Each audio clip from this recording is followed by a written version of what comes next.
Sorry, everybody. I didn't make it back.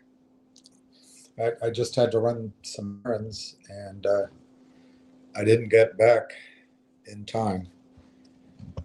I'm not. I'm. I'm no longer in the heart of things, so it takes a little more time to get where I'm going. So I apologize. But let's go on this. Let me just pour some coffee, set up the quotes, and try to relay to you my enthusiasm for Railtown.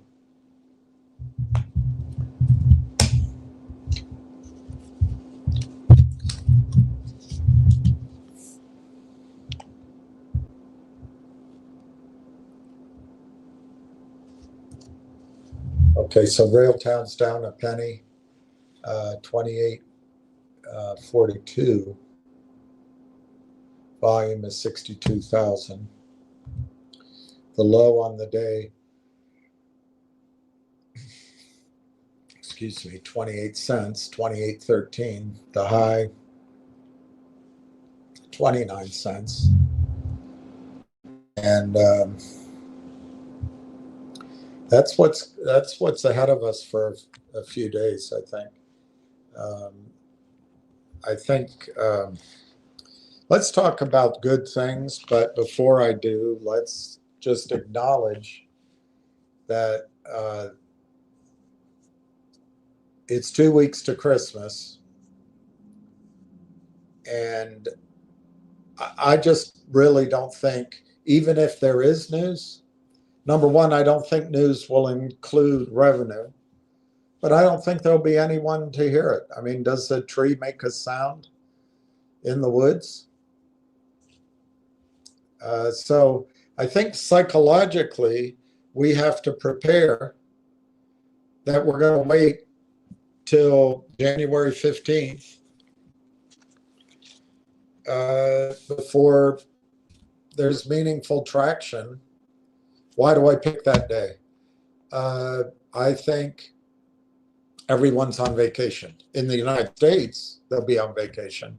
In Canada, it'll even be more vacation. Got to live your best life, you know.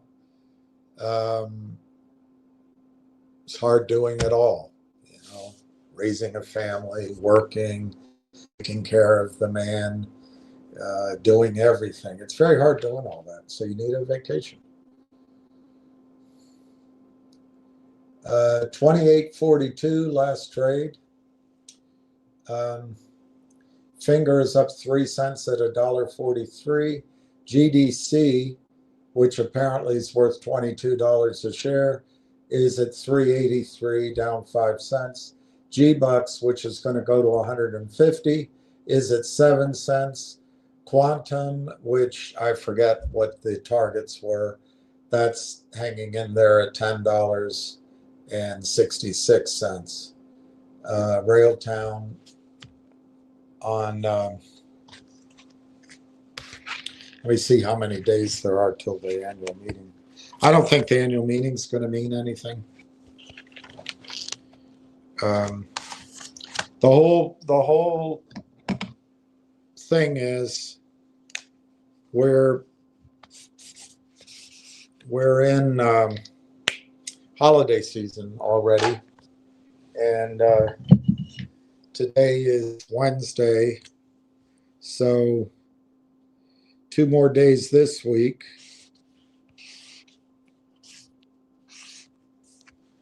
We can cross off Monday, Tuesday, and I suppose we can cross off Wednesday.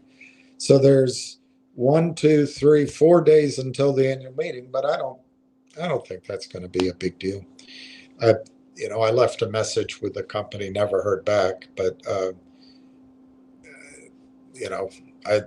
I made myself an invite, but if the meeting were worthwhile, but I don't think it's going to be a big deal. No one got back to me.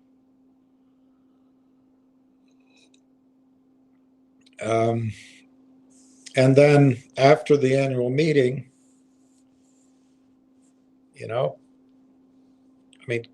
Hanukkah begins next week, so that probably takes 30% of the desks away. And then Christmas is the following week, so Christmas Eve is Wednesday. So that whole week's probably shot for the rest of them. So basically, from next Friday onward,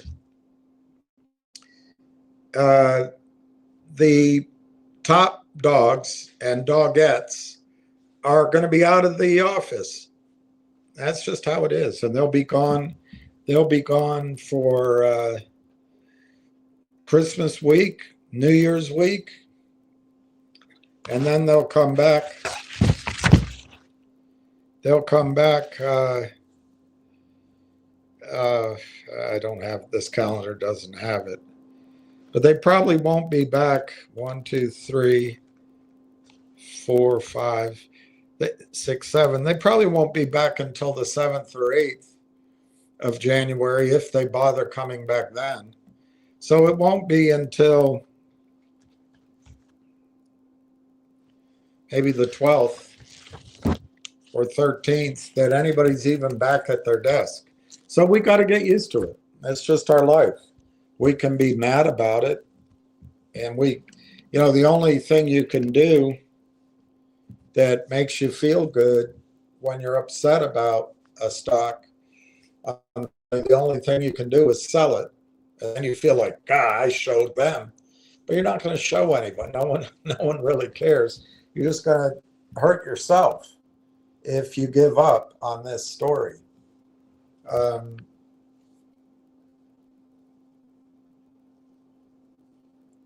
already have some comments there, so I don't know if I can go to the media things I had without reading the comments. I guess I'll read the comments first. Our new count is not much higher than it was, but let's see if I can put it up.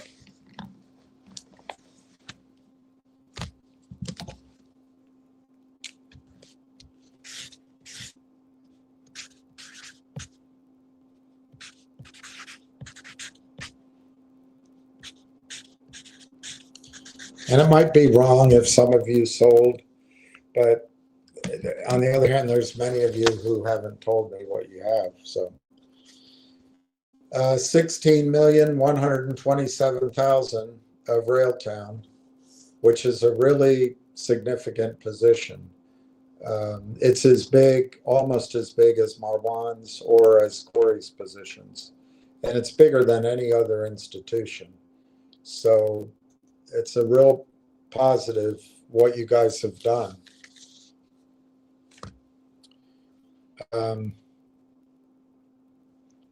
I had a list of things to do before I went live, and I didn't do them. So we're just going to go with what I have.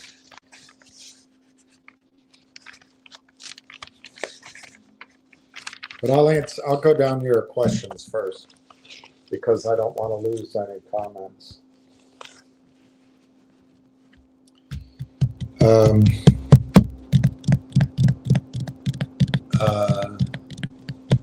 Pete Alonso signed with the Baltimore Orioles. So those of you Mets fans, you're going to be quite disappointed with your Mets.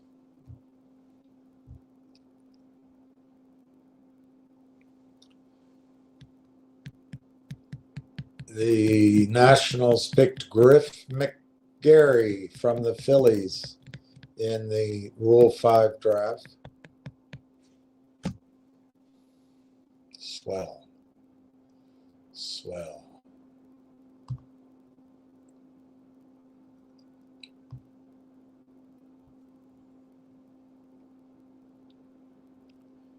And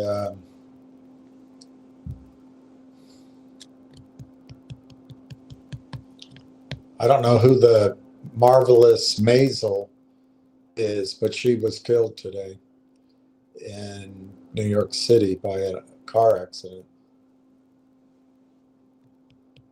Interest rates are cut today for the third time this year.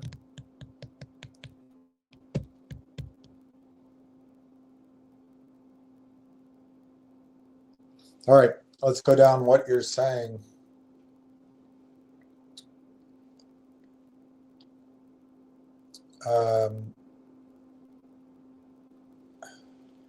Okay, so the pressure is on here, obviously, from some of the shills. You got to understand what they do. They're just pushing the stock down for their own short-term profit. That's all they're doing. They are able to sell stock that doesn't exist in multiples of what is in your accounts. You buy it once, you run out of money, they just keep selling. And they collude and they cheat and they break the law. But no one cares because they're good customers to Wall Street and to law firms. So you're going to read this like this gentleman here. Folks, another show of a tired old man. Yeah, I'm tired and I'm old. She's got that right.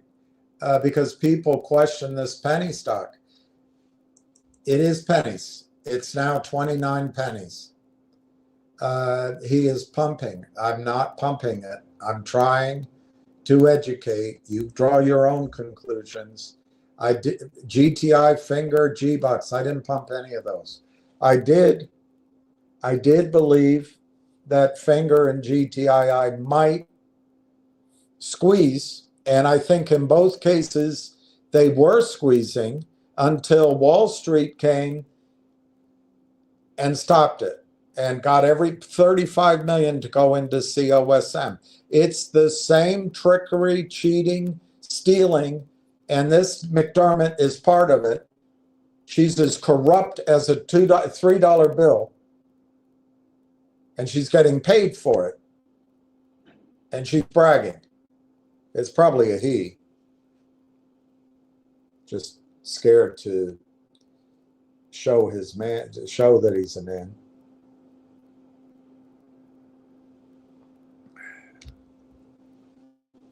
Good luck. Thank you for wishing everybody good luck, McDermott. That's awfully kind of you. Silver Skyrocket, how are you? Adlap the third, hello. Down she goes again. Can we ever get an update? We've had updates in the stock, but look, Adele App third. If you're a day trader, or if you can't stand the fact that this stock is going to be under pressure from the systemic criminal activity that happens in every stock under $5 in American markets that you know about, then get out of the stock. Just sell it. Move on. I don't think you should do that. I think you'll regret it terribly. But frankly, we all know the stock is showing up red. We all know that the criminals sell hundreds of thousands of shares every week they don't own. And we all know they coordinate it, they spoof, they cross. We all know it. And so if you're trying to direct our attention to our investment is only a good investment if its daily trades are up in the green and every day it's red, therefore it's a bad investment, just sell your stock and move on. I give up. Just sell. Hey, Jim. Happy railing. I like that. Happy railing. How are you? Silver Skyrocket. Hello, everyone. Silver Skyrocket. It certainly is doing it. Justin Babish. I don't like the negative commentators. Please block them. I will. PJ 133. McDermott needs to go away.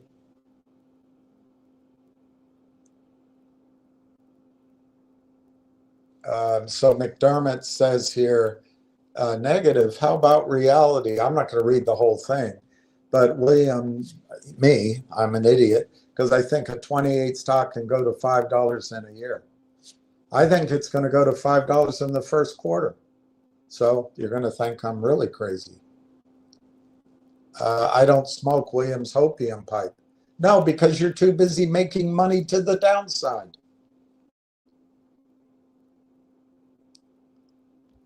Both are washed up desk traders. No, I'm not. I'm not a desk. You don't know anything about me. I was a President's Club, what's called now a wealth manager. So, screw you. You don't know what anything you're talking about. And please don't waste time talking about old stocks. We don't want to hear it every time a show pads you up with trigger words. Railtown. I'm not talking about any old stocks. Good Lord. Do you type these up in advance? Hey, Giuseppe.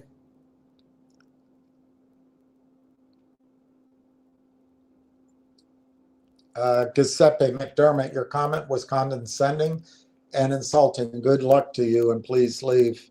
And you know what? I'm going to take that opportunity to delete.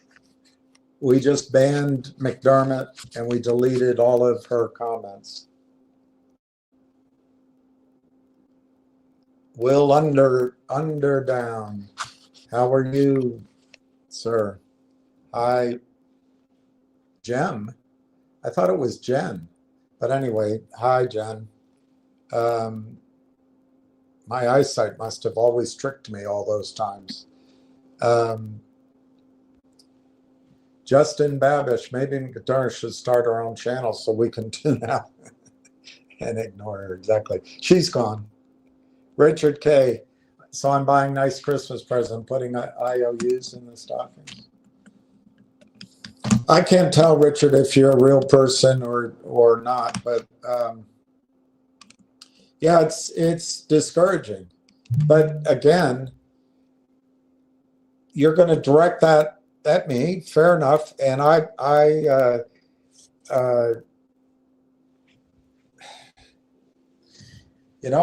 was wrong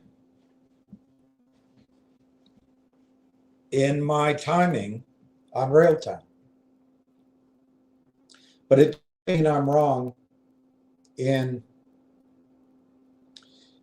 the projections of where Railtown goes. And I might as well repeat that. Apparently, one YouTuber is making fun of me as a YouTuber that I call for $55 target in Railtown. Well, I stand by that call. I'd probably hedge it a bit and say plus or minus $15. But I stand by that call. Unfortunately, we have to wait. We have to wait. Now, why do we have to wait? I think it's because, and I'm going to go through it now with you. I think it's because the company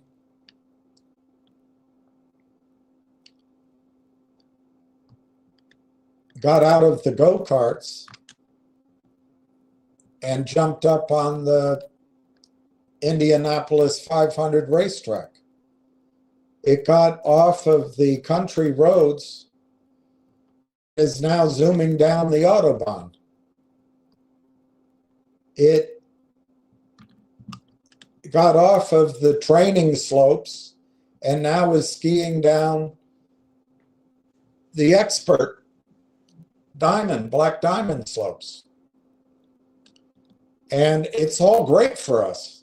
It's all fantastic. In fact, it's the best news we could ever hope for. But as you know, there's a news blackout period, and it hasn't quite ended. And because your elected officials, your government is owned by a handful of banks,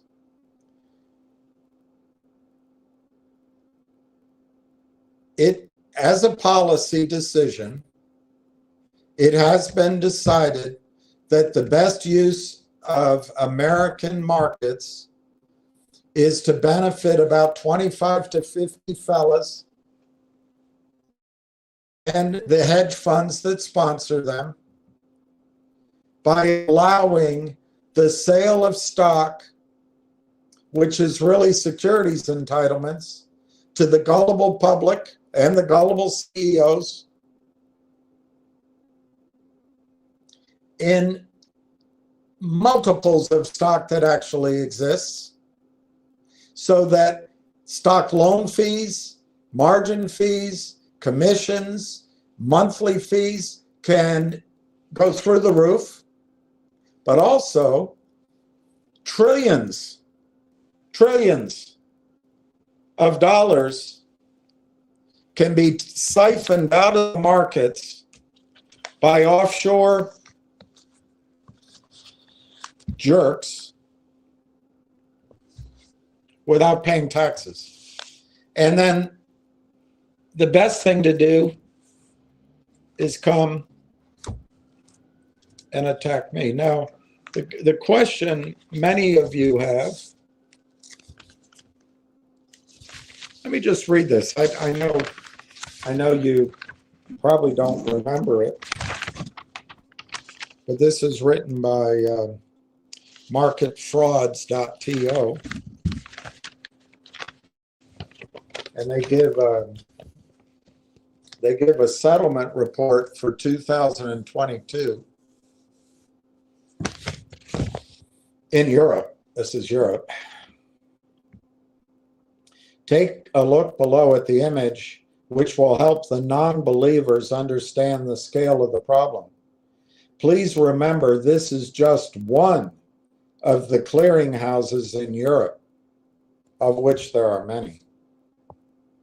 Over 27.5 trillion, only over $27.5 trillion in failing trades in Europe from this one bourse in 2022. Remember how difficult it is to short European stocks. A high percentage of this number is North American companies. Why is this not front page news? Well, BlackRock and the rest of them own our media. That's why it's not. Investors and pension funds are being robbed on a daily basis, and there is nothing stopping the endless pillaging of North American markets by our own funds.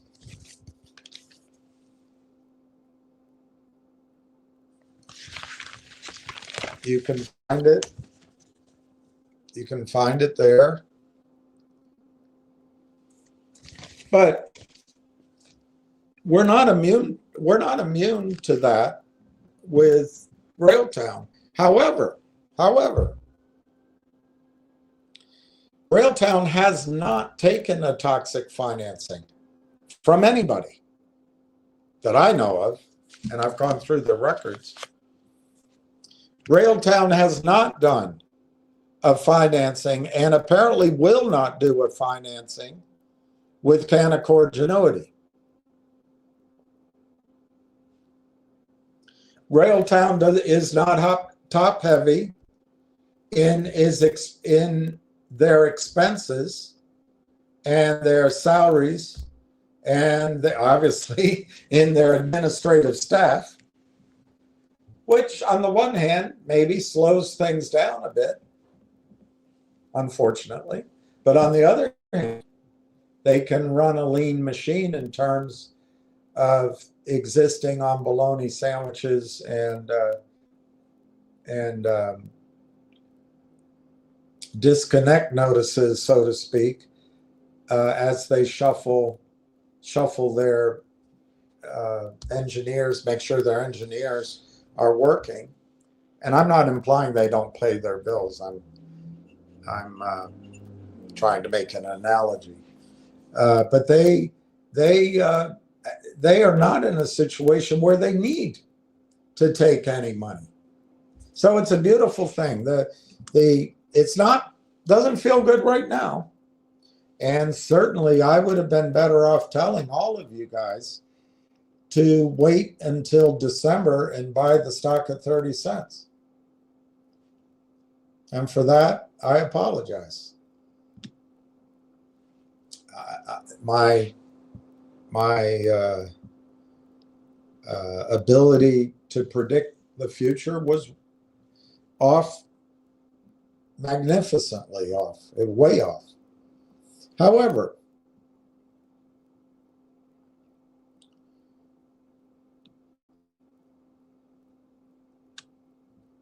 the company is in a year ago, if you heard the story from me, you paid probably 38 cents.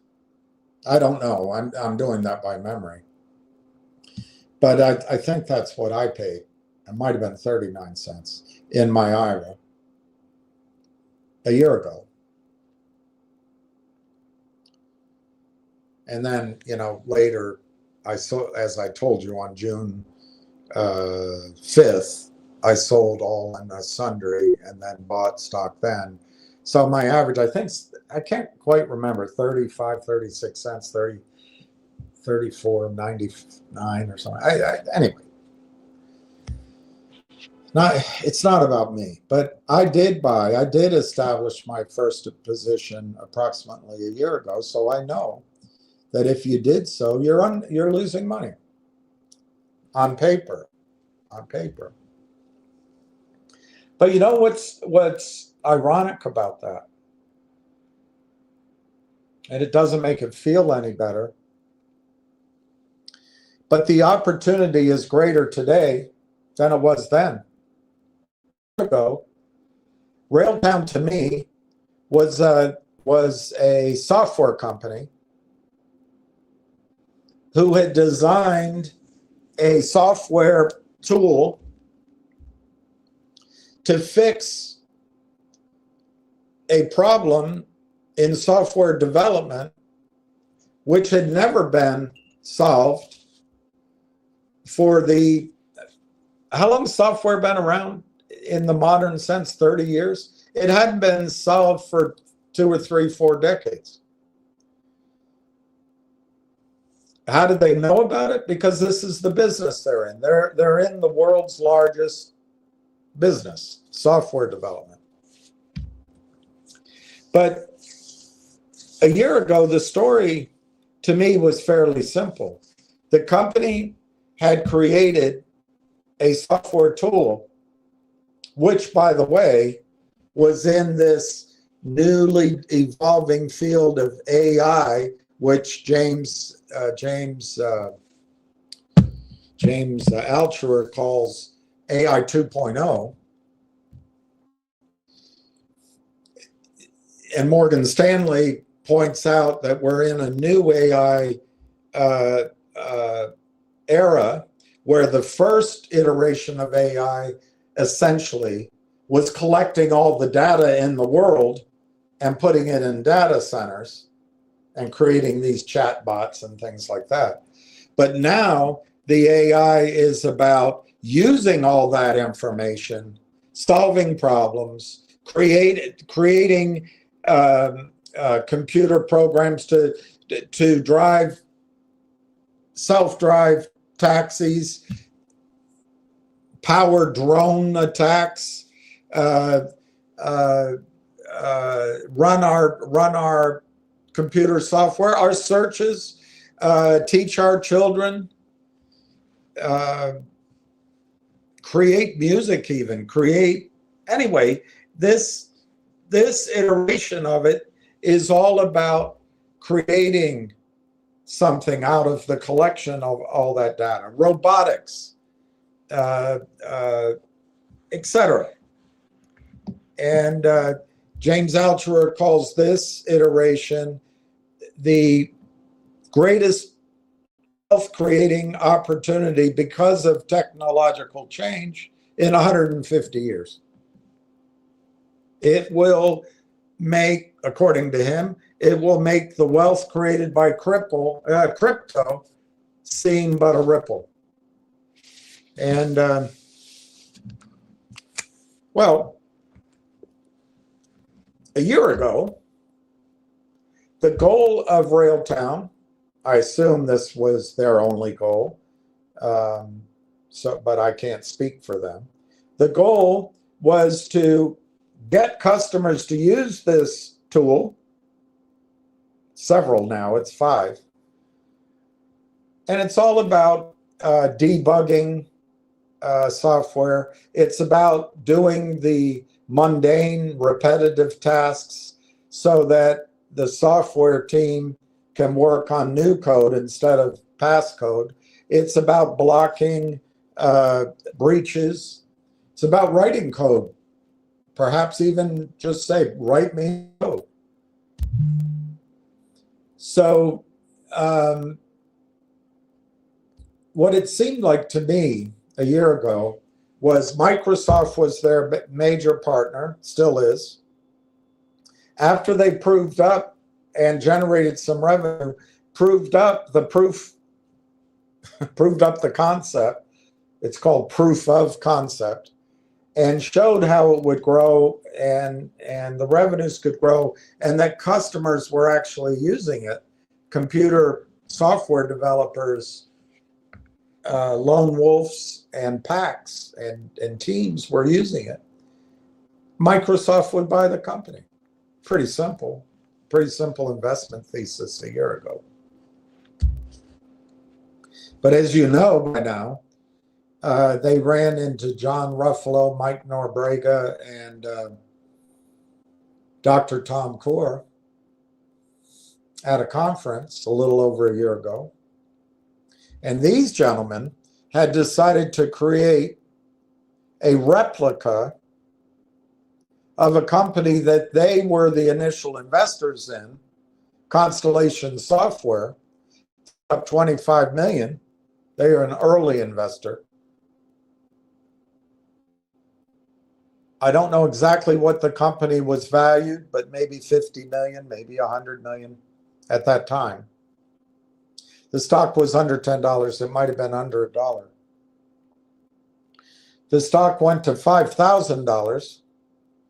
I think it's $3,500 now because the CEO retired.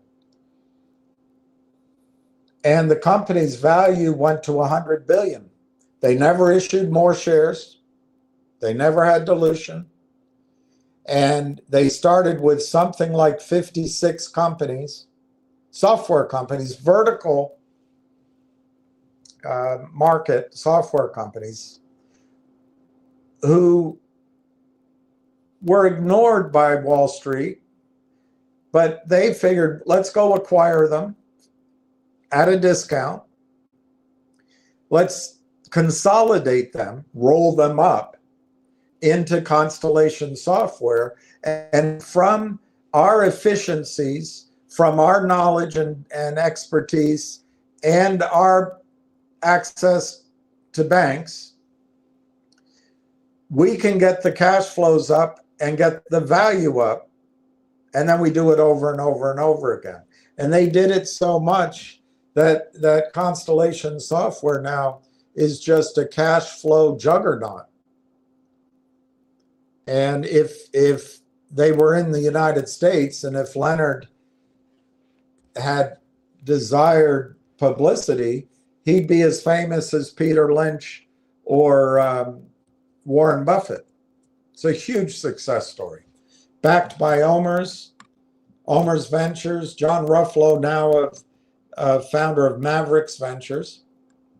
And they just said, hey, why don't we do that same thing in this new revolutionary space for all these private AI companies who are underfunded, vertical markets, but they don't have a broad staff. We can provide the expertise. They don't have access to capital. We can provide our knowledge, know-how, investors, and bank relationships. They don't have the marketing reach. So why don't we consolidate? Everybody can cross-sell and we can help them market their product both to each other, but also as a team. And let's focus. They curated it so it was in certain areas of this AI software development world that they thought had the best chances of success. So they put together 165 companies in a loose network with the goal of rolling up the companies eventually, but they were trying to go public, and they ran into Railtown, who was public.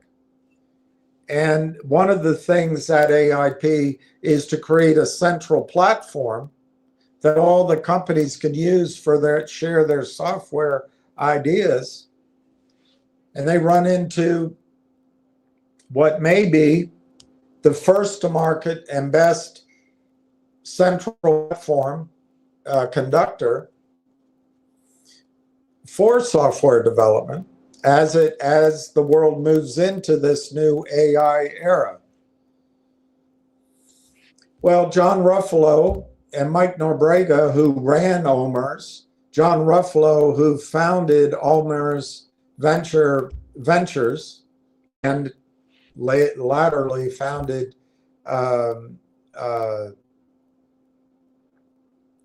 Mavericks and Mavericks 2.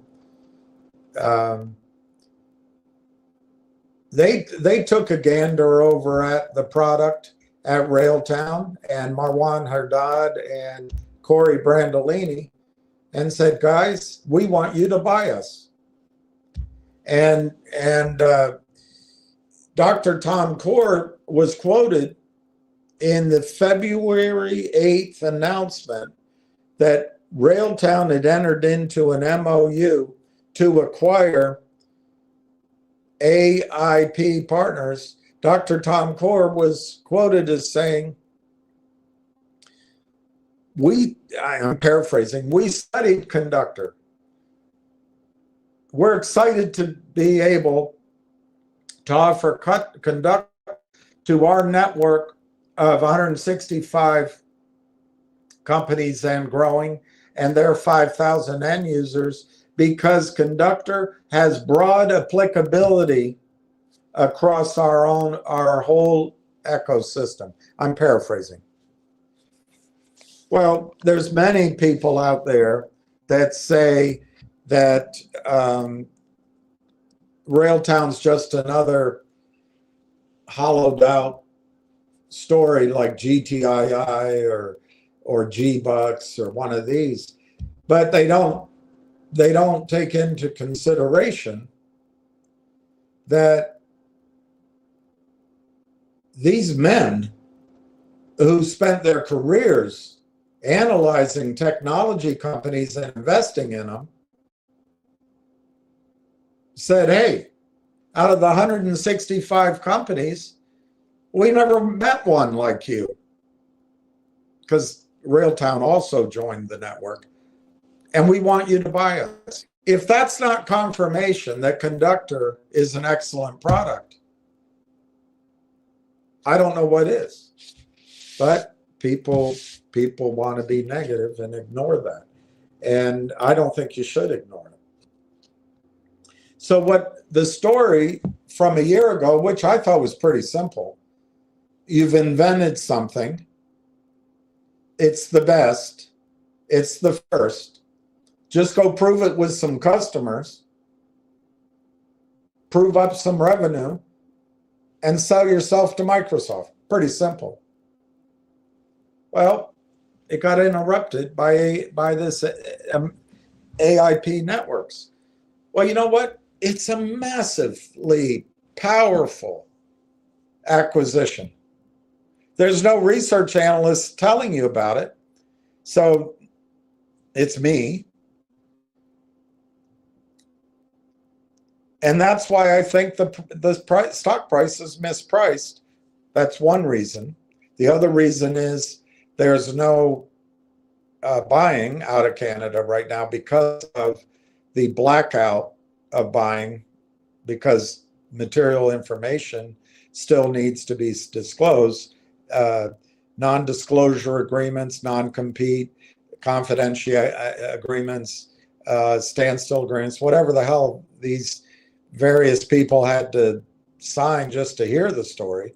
It hasn't quite expired yet. It's probably any minute, any day, but it hasn't happened yet.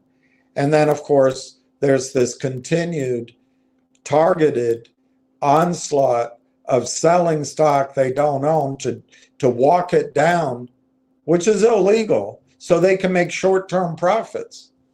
But it doesn't change the fundamentals going on at Railtown. So anyway, they've now purchased AIP after what seemed like an interminable wait and delay. And it's happened. It happened 2 weeks ago. They came in under budget in terms of shares. The short strategy of destroying the stock price didn't change the deal terms.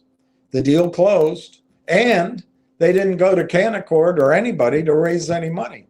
So the shorts, their typical self-fulfilling red drum of companies didn't work. It did not work in Railtown. Unfortunately, we all know this, but we're going to say, like these people are saying, oh, it's just a tired old man that used to work on a trading desk. I never worked on a trading desk. I never did.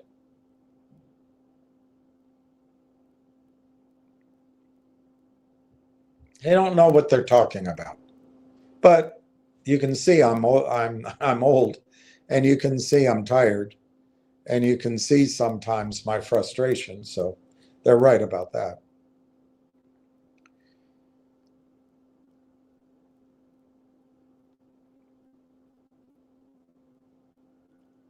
But the acquisition of AIP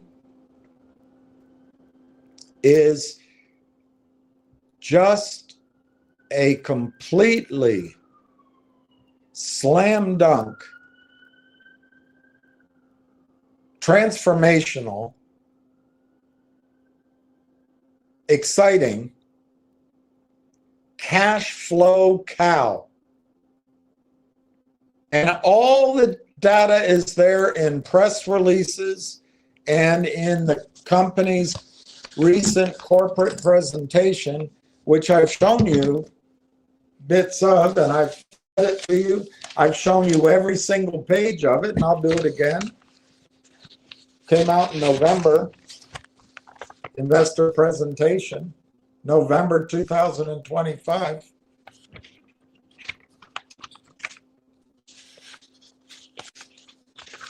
Building a Canadian AI development ecosystem.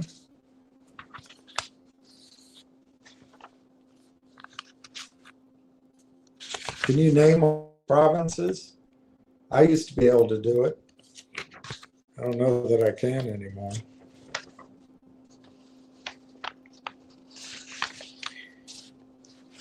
So why is it so great? Well, something we didn't know about was announced about a month ago. Again, fantastic. But there's no research analyst telling you about it. And all the buyers who should be buying the stock by now are not allowed to. Big institutional buyers. The delays in getting the AIP deal closed, and perhaps the waiting for other parties to make news disclosures, and maybe earnings filing now, whoever the heck knows now. Whatever the delays are, we're into the holiday season. Can't do anything about it. So the stock price continues to be under the relentless pressure of organized criminal activity that is sanctioned by your government and by your own brokerage firms and buy the funds you invest in, because the people doing it are good customers. And it gives a great risk-free return.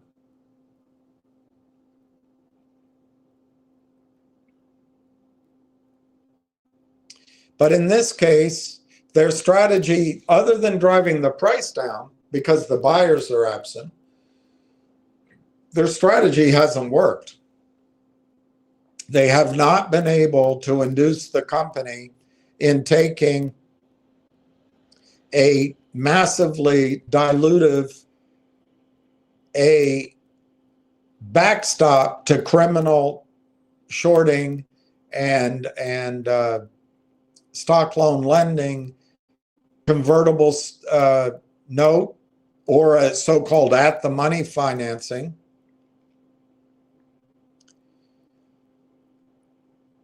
So you've got a stock price that's down,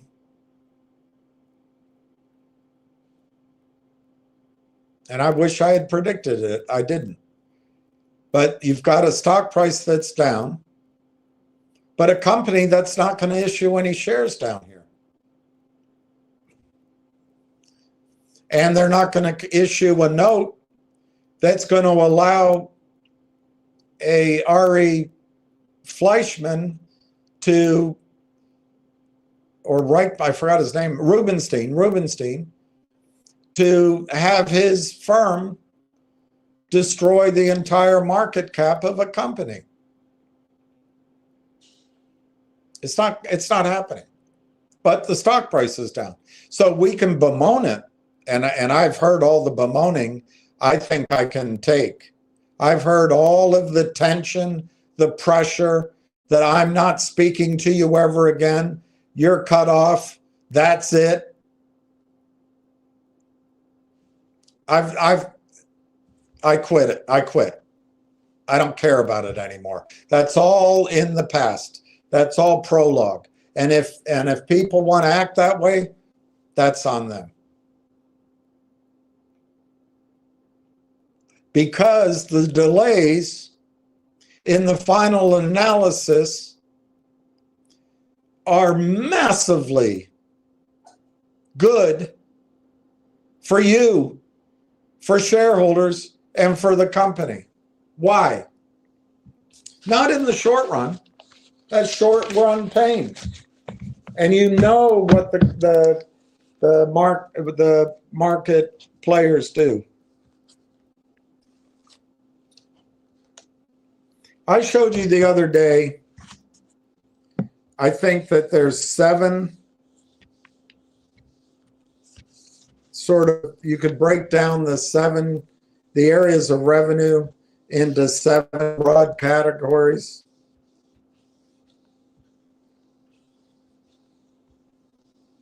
I'm going to suggest to you that we only look at one category and we ignore all the rest.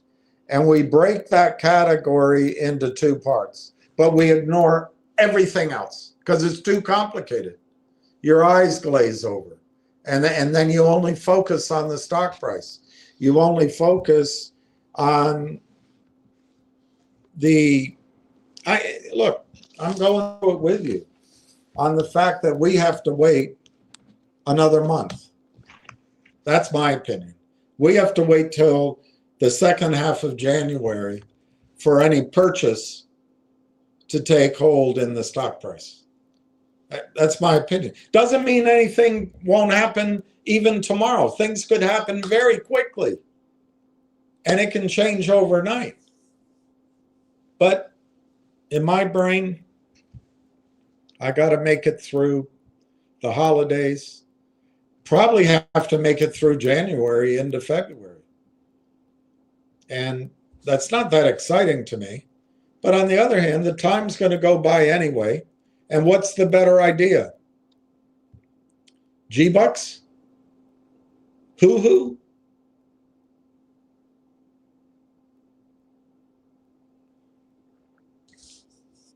I'm sure Frank's got another one. It's a must. It's a must buy, whatever it comes, just a must buy. Remember with the Charm Boys, if you get in early and you're gambling, it's all it is, don't listen to the high projections. Just play the pump and dump. Let them break the law by pumping. And it's morally ambiguous that you're riding along with it like this woman does, this professional investor does. But as long as you're not the one doing the pumping, you're just noticing a pattern, get in early, be willing to wait a bit, and maybe it starts to go up when other suckers come in.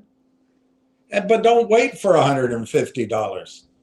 Don't wait for a short squeeze. It's not going to happen. Just get out when you double your money, triple your money, make 5 times on. Look at G-Bucks. 70 cents to $8. Now it's 7 cents. But if you'd followed that, as soon as Ham starts talking about it, you buy some. It's a gamble. Don't buy a lot. And maybe 90 days later, it's $8. Get out at 7. Let it go to 8, a little higher as it comes back down. Get out at 7. And if it goes to 80, well, you missed out, but at least you made 10 times your money. That's how this professional investor does it. She listens to him. She's not breaking any rules. She just knows that he's going to make 1,000 phone calls and the stock's going to go up eventually. She gets out.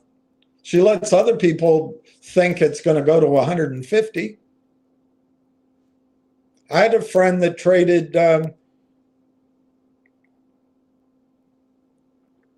think it was GTII. He got in at 45 cents, 65 cents, something like that. And when it went to $2.35, he got out.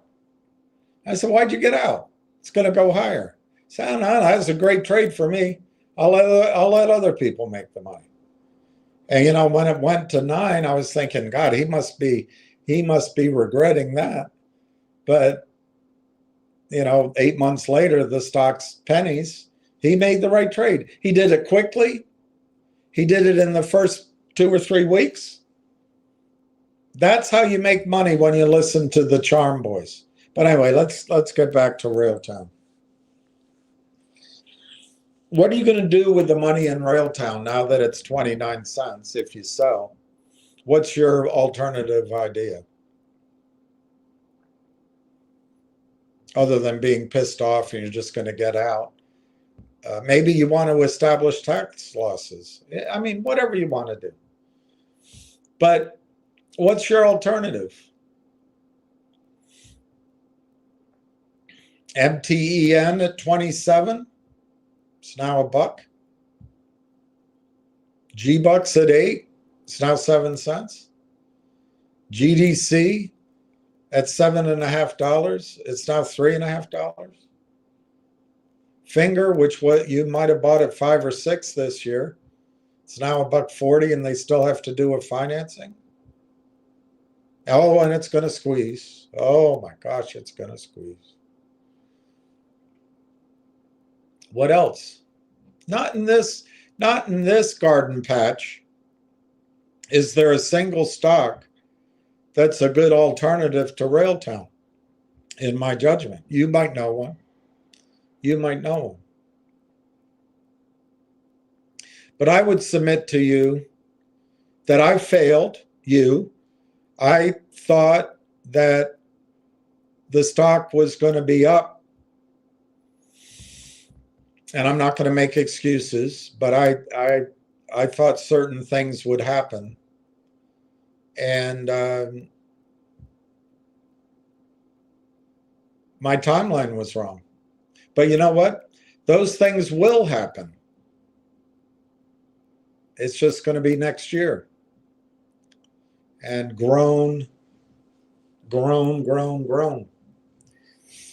I think a lot of the, you know, a lot of the information I was hearing, not that any of it's material, just the conversations and the back and forth and people talking about it. I'm not sure all of it was predictive of anything in the very short run, but it doesn't mean it's not going to happen next year. So we're actually in a position now where Railtown is a better story than it was a year ago, but the stock is a lower price. Why is it better? I just want to focus on one thing. Hosting.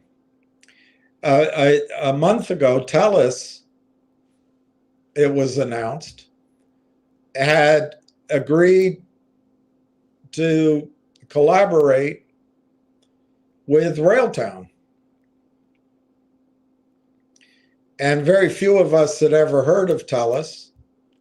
It's a $30 billion market cap company with $20 billion in revenue. And it's got a lot of divisions.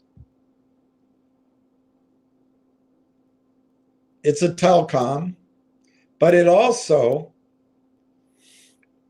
built 2 data centers in Canada,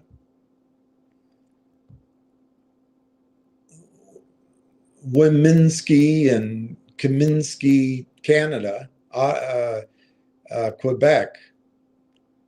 But it's using Canada's hydropower, Canada's cold climate, Canada's government support, and NVIDIA chips, state of the art, brand new, to build green, open for business data centers, 2 of them, ready to house Canadian AI for Canadians.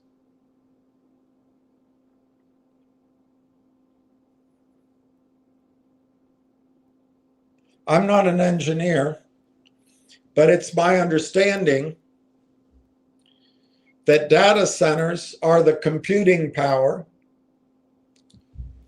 Companies like a Cohere or a Windrift or a Langchain, or a Langchain might be slightly different, or a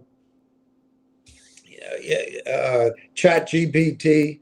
They provide a service to the end user, but their tool has to reside on the computational power provided by a data center.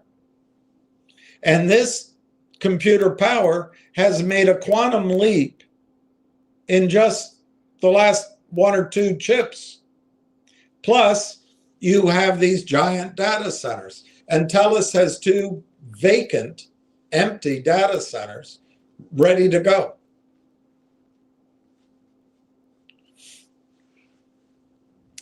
What they also need, apparently, is a little thing called love. They need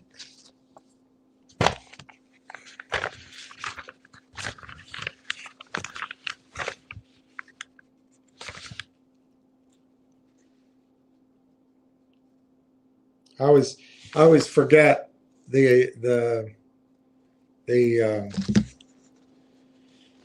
need an agent developer kit. I think that's what they call this, ADKs. So you've got the data center, you've got the end user, which in many cases is small to medium-sized enterprises. Many cases it's big enterprises, In many cases, it's human beings, just a one-man or one-woman shop. But they sign up for whatever service that some AI company is offering, and then that service is housed on the computer at the data center, that big computer. And there's a couple, 2 or 3 pieces that are necessary for that interface. And I don't know if I'm focusing on the right one, but I think it's this ADK. There's several other ones you can see. But this tool, or this series of tools that Conductor has created, that Railtown has created, they call it Conductor, they call it Lang tracks and rail tracks, and they call it a couple of other names. They have Conductor DPE, Conductor RCA, Conductor RAG, Conductor ADK, Conductor Cloud, Conductor Rail Tracks. This suite that Conductor has created is what TELUS needs to transform its big block of NVIDIA chips into a service it can sell to the end user. The Conductor is the interface between the end user and the computer. And we don't know, and that, I guess that's what we're waiting to find out. We don't know what the exact deal is. But we do know from the first press release, and we do know from this presentation that TELUS is one of their partners now, along with Microsoft 3 times, along with NVIDIA, along with AMD.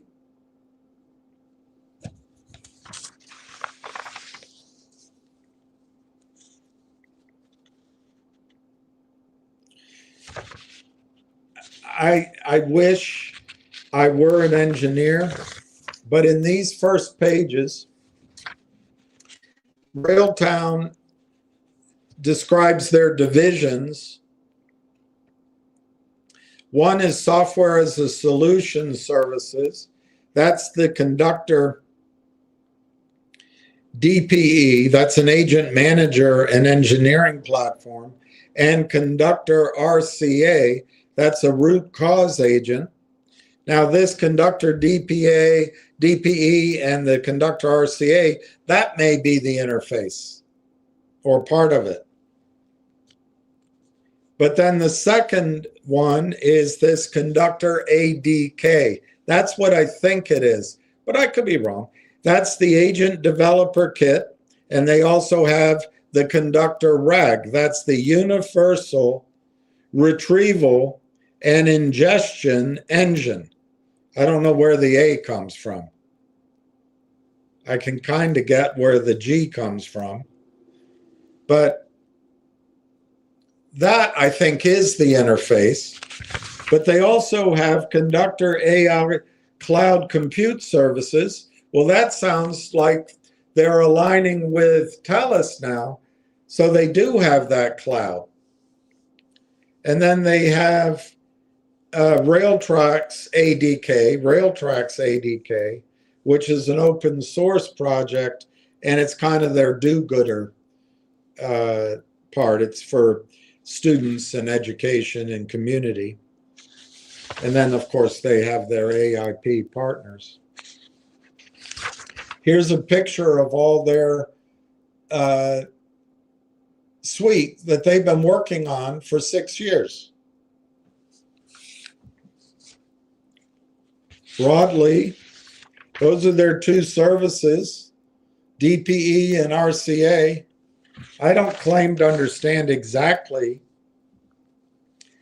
what all this does, but the DPE creates a unified platform that now manages both developer workflows and AI agent operations, and it does a whole lot of things that are beneficial. And then they have the Conductor RCA, which is designed to automatically identify and analyze and bring to light the underlying causes of software errors in real time and saving time. They address a problem that currently costs the economy $2 to $2.5 trillion annually. And this product also has a lot of benefits that you can see listed there.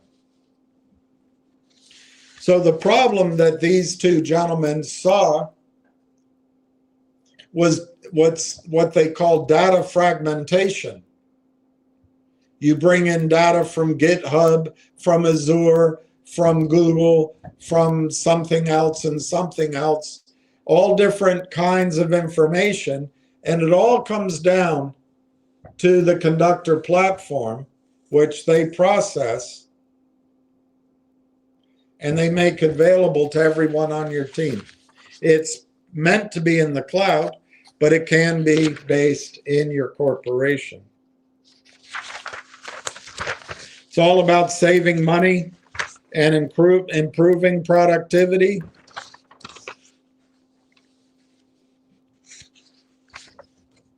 Again, they estimate that poor software quality costs the United States $2.8 trillion alone.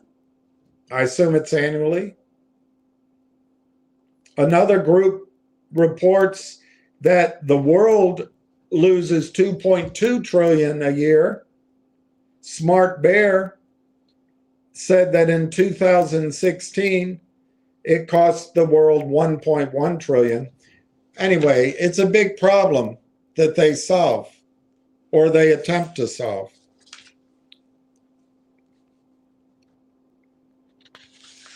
They talk about all the advantages. They talk about the addressable market, and one of the keys here that the broad developer tools market, developer tools ecosystem, will be $234 billion annually by 2028, for example. Then they talk about their frameworks, the Conductor ADK and the Conductor RAG.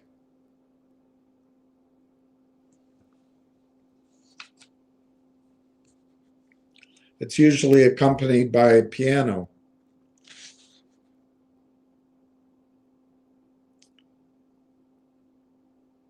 So this is what I think is the interface.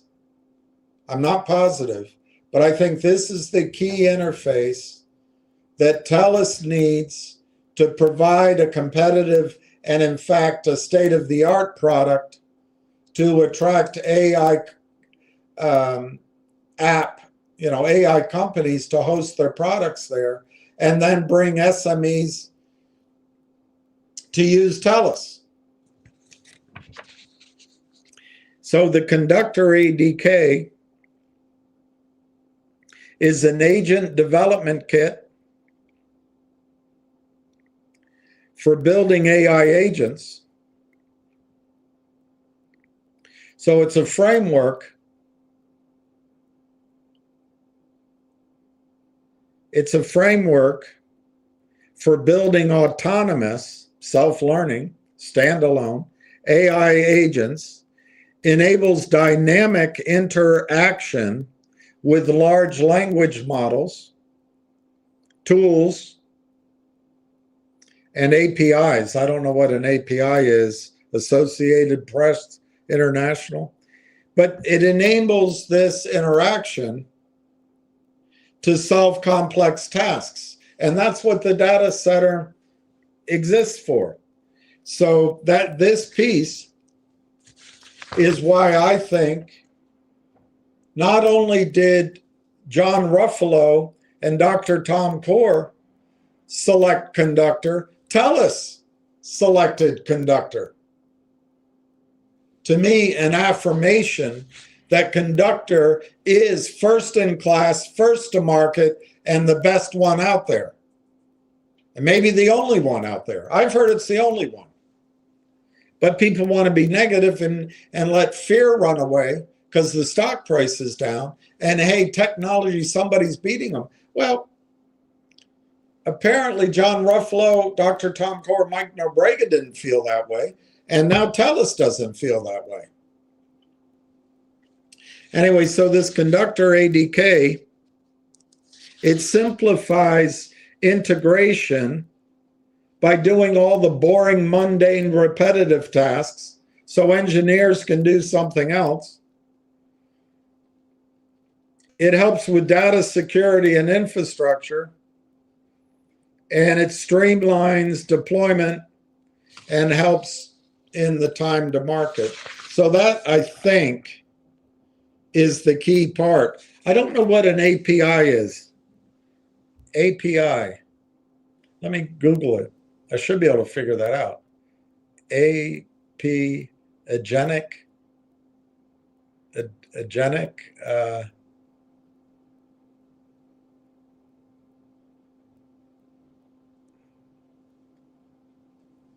API, application programming interface.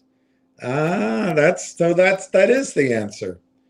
So here's a picture. Pictures tell 1,000 words. Here's Conductor, which is the application programming interface. This is Conductor, which is the interface to TELUS storage, TELUS large language models, the TELUS Docker, the TELUS API, MCP services. So the Conductor is the application program interface. This is Railtown. And for all those people here trying to be negative, TELUS chose Railtown. I don't think these little boo birds that come on here have the brain power of the women and the men at TELUS. I know they don't have the brain power of John Ruffalo, Mike Nobrega, and Dr. Tom Core. So Conductor provides memory, this interface, memory, LLMs, large language models, and tools. It's brilliant. Do you realize what you have, what you own? Don't think the shorts know what you own. They don't care. They just have a system to steal money. But they don't know this. Do you know what you have? TELUS has built 2 gigantic data centers. They want to bring their customers to the data centers to generate revenue in the AI data center space, obviously, which is brand new. Didn't exist 2 years ago because NVIDIA didn't exist 2 years ago. Not the company, but these chips. The quantum improvement didn't exist. AI 2.0 didn't exist. It does now. So they want to create this new source of revenue, but they need Railtown. They can't do it without Railtown.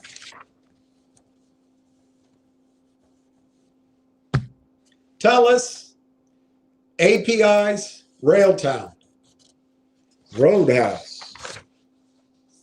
Now you might say, well, surely somebody else is doing it. Maybe they will. But as far as I know, and I ask, but I'm not, I'm just an old, tired old man that used to work on a Wall Street trading desk. I don't have access to all sorts of information flows.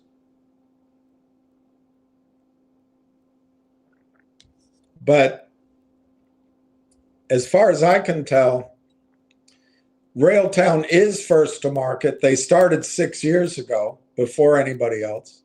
They've assigned enormous amount of engineering time to it. So there is a bit of barrier to entry time. And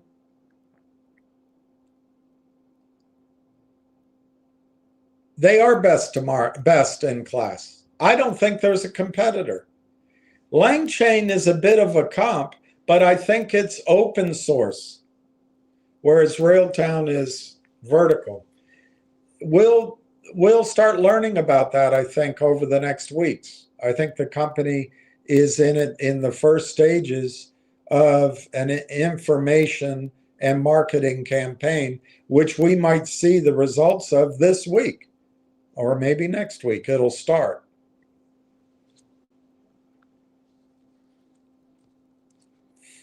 But I think for now anyway, and maybe for a long time,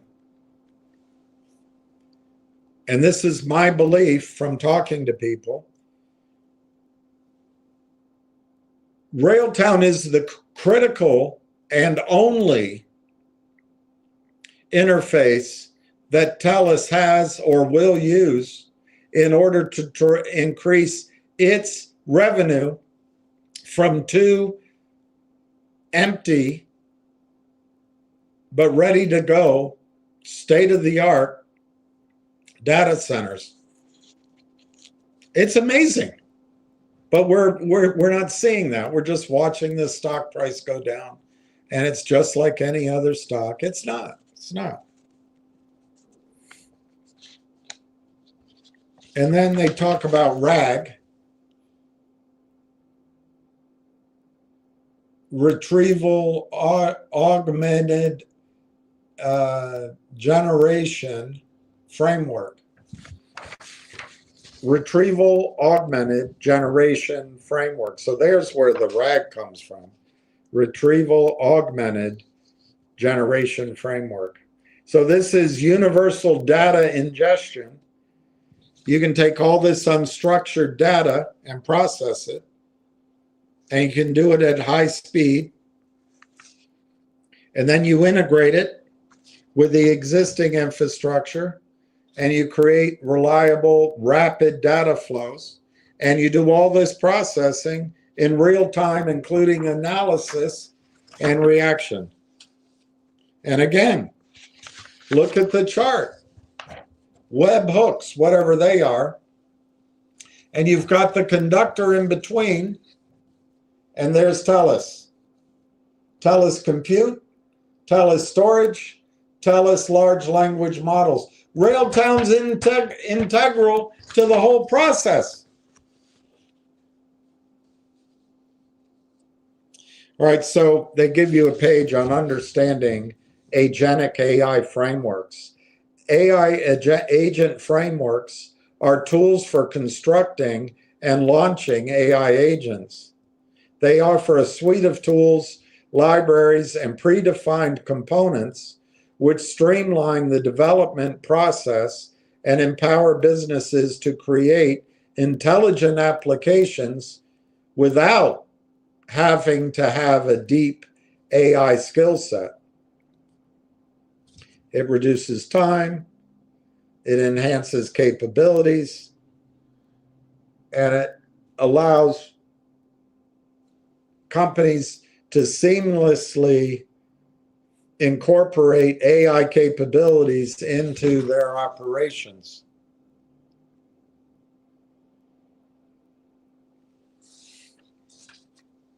So you have AI agents and agent development kits, ADKs, the market growth outlook for AI agents and agent development kits.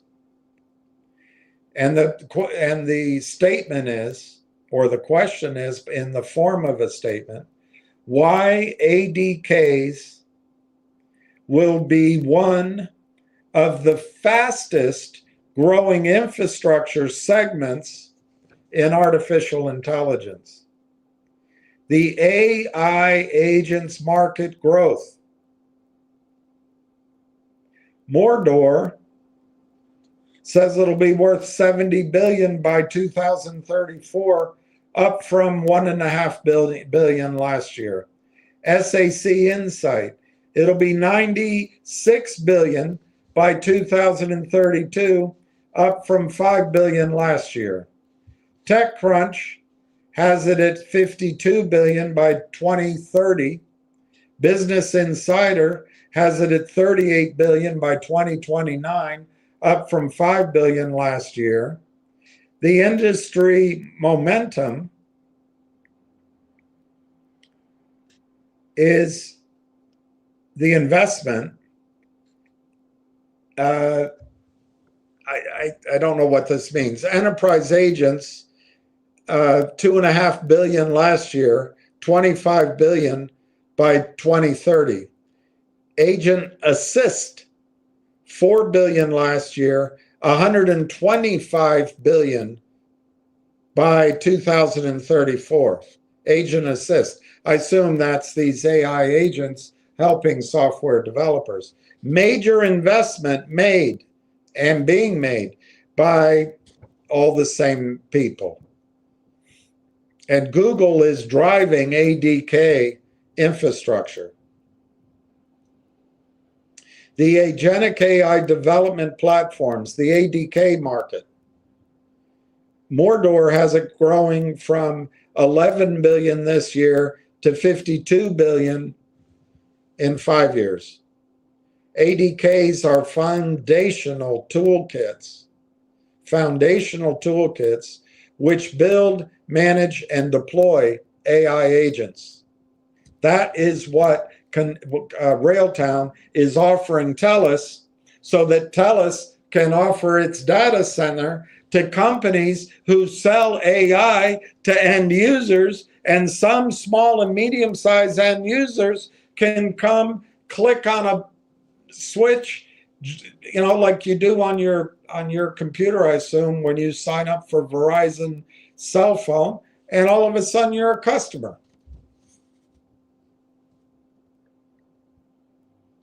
ADKs are foundational toolkits to build, manage, and deploy AI agents. Says all you need to know. TELUS needs Conductor. TELUS needs Railtown. Of course, it's true the other way too. Growth is directly tied to agent adoption across industries. Okay, so the summary and takeaway. AI agents, 5 billion now, 100 billion by 2030. I took the highest number. ADKs, 11 billion now, 51 billion 2030.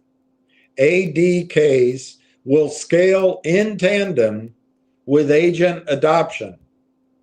Strong tailwinds from enterprise use cases, hyperscalers, which is what TELUS is, and vertical adoption.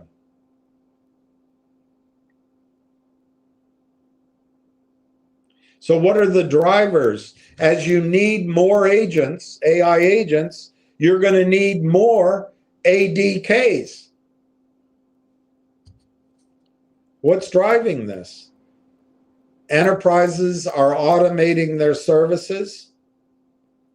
Customer support is being automated everywhere. And then you also have workflow orchestration, among many others.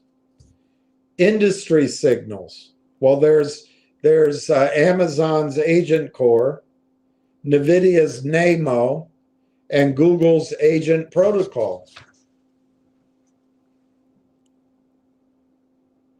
Let me just stop right there for a second. Remember how I told you I met this story a year ago, and I thought, man, this is just like another project I'm working on. They've created this great software tool nobody else has. They're going to go prove it with customers, and then they'll sell to Microsoft. That was my thought. They were doing that. We now know they have 1,200. I showed it to you the other day. 1,200 users, companies / maybe people, didn't say that, but 1,200.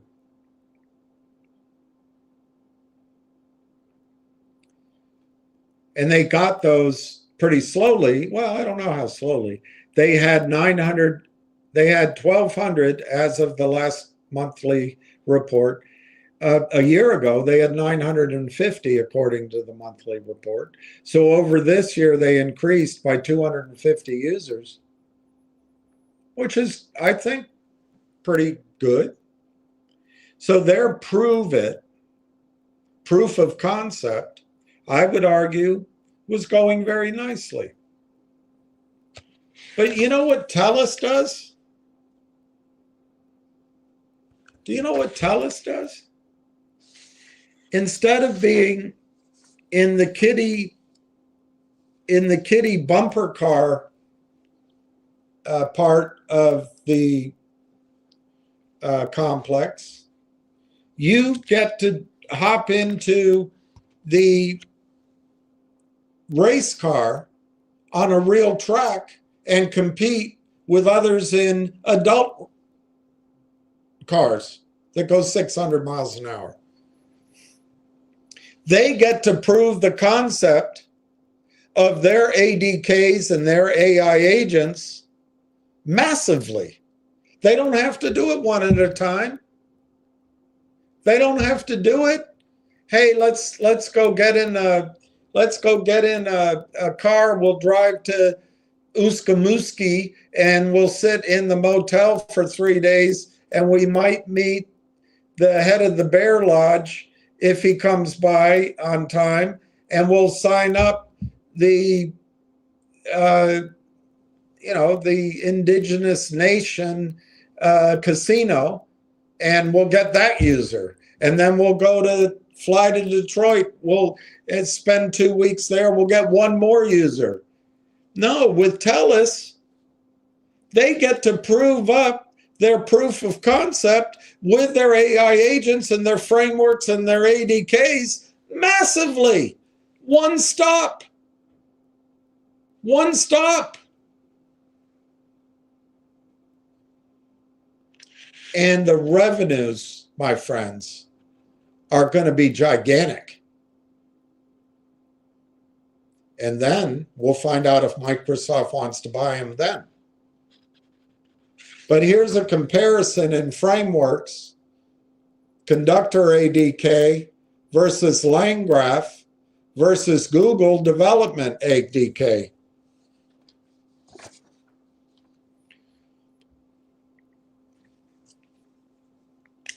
I'll just go through the yeses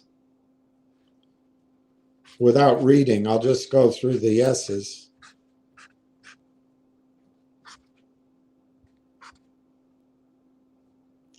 But not yeses that have any,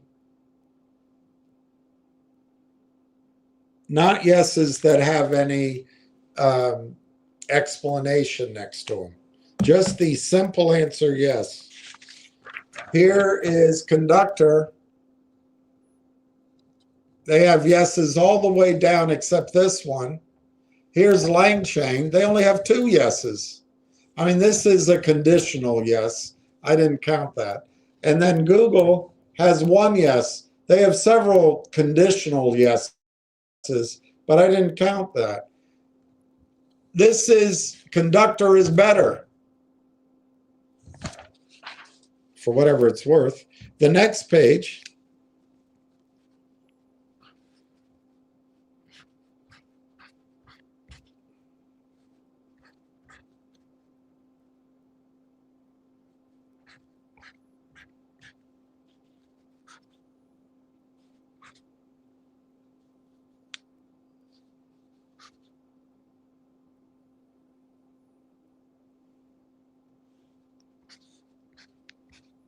Google does a lot better here.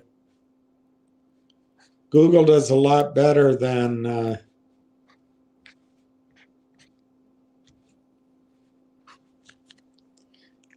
Google does pretty well on this page, but they don't beat Conductor. Conductor, yes, all the way down. LangChain, they got 3 yeses. Google's got yes, except for 2 on this page. So Conductor is better. The Conductor ADK is better than LangChain, and it's probably better than Google. One would argue that Google will catch up. So there's AI compute.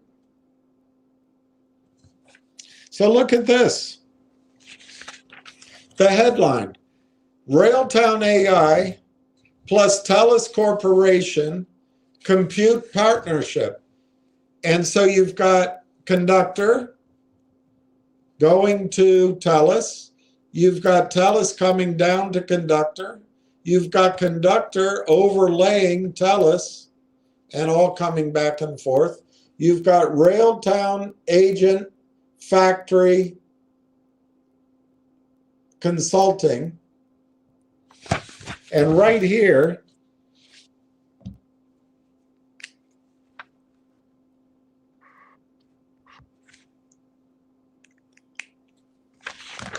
you have TELUS's intention to upsell to Conductor. It says so right there.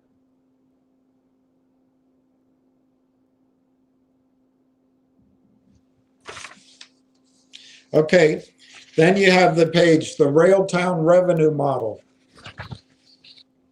Railtown AI Technologies is monetizing its newly announced partnership with TELUS through the deployment of our agentic frameworks within TELUS's sovereign AI data factory.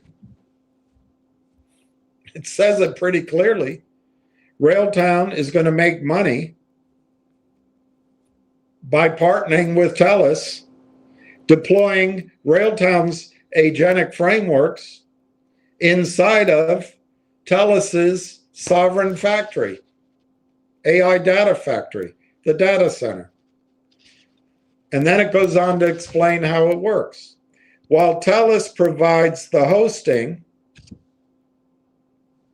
and compute infrastructure for large language models, Railtown contributes its proprietary, nobody else has it, proprietary agentic frameworks,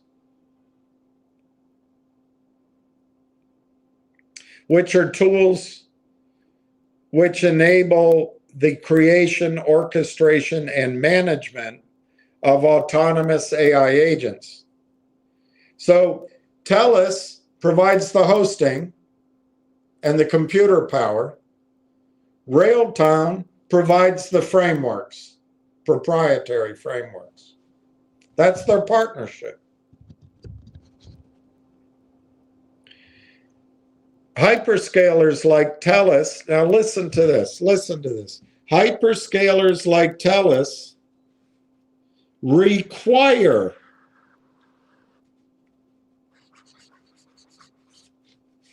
frameworks or developer toolkits, ADKs. Hyperscalers like TELUS require frameworks or developer toolkits, ADKs.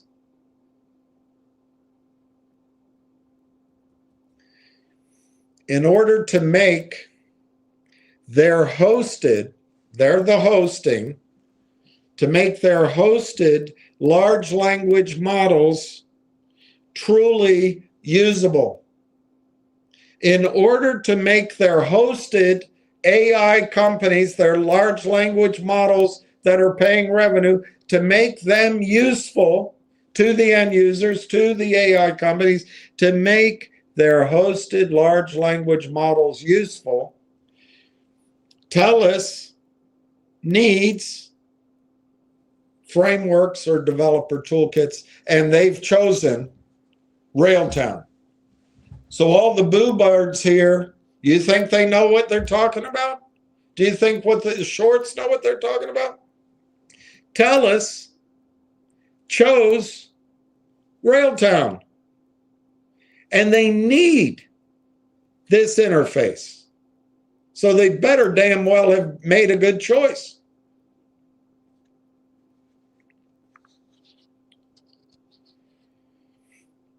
Without these frameworks, it is extremely challenging for customers to build, to deploy,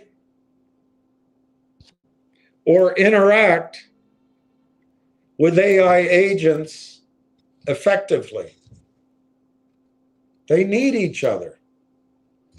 By combining TELUS's secure, domestic, Canadian AI computer environment with Railtown's frameworks, customers can efficiently build and deploy AI agents,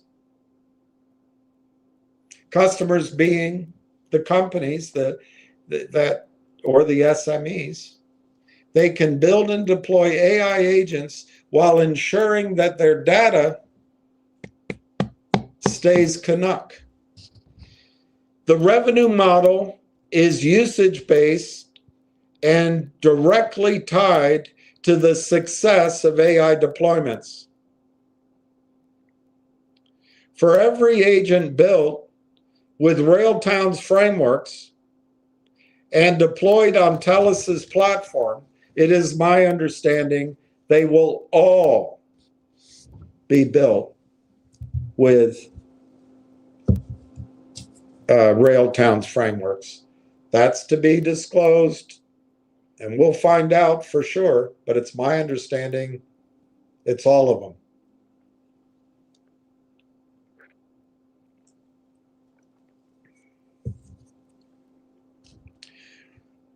Railtown will receive a net percentage of the revenue, the compute revenue generated by TELUS.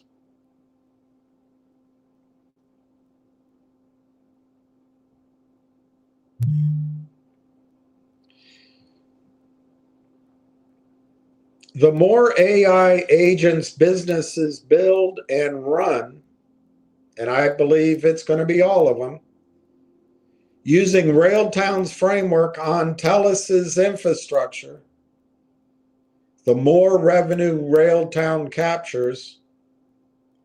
This creates a scalable and mutually beneficial monetization strategy.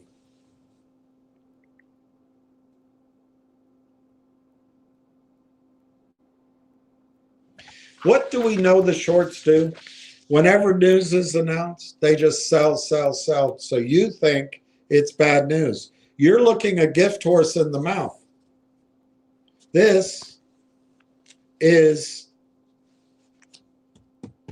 a fantastic alignment.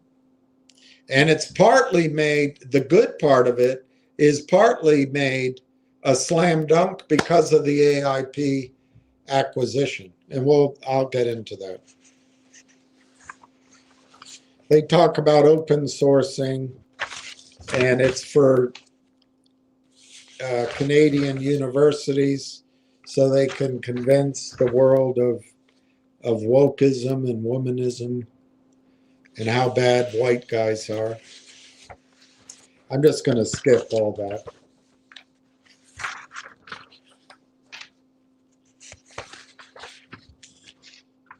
I'm going to skip all that. And then they talk about the marketplace AIP. But let's just go through a couple of the numbers. I'm not going to read it all. But they talk about 180 companies on one side of the page. They talk about over 170 companies. Let's just suffice to say that this network keeps growing. They've already decided that they're going to acquire 1 to 5 strategic companies, actually 3 to 5. Another paragraph says they've identified 3 to 5 shortlisted acquisition targets from the affiliate network. So the plan is to acquire early stage AI companies at a discount and then optimize costs, consolidate everything,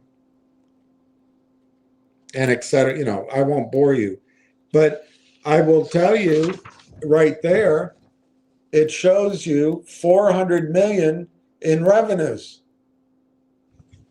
to acquire and roll up. 400 million. LangChain projected at 12 to 16 million, and they valued that over $1 billion.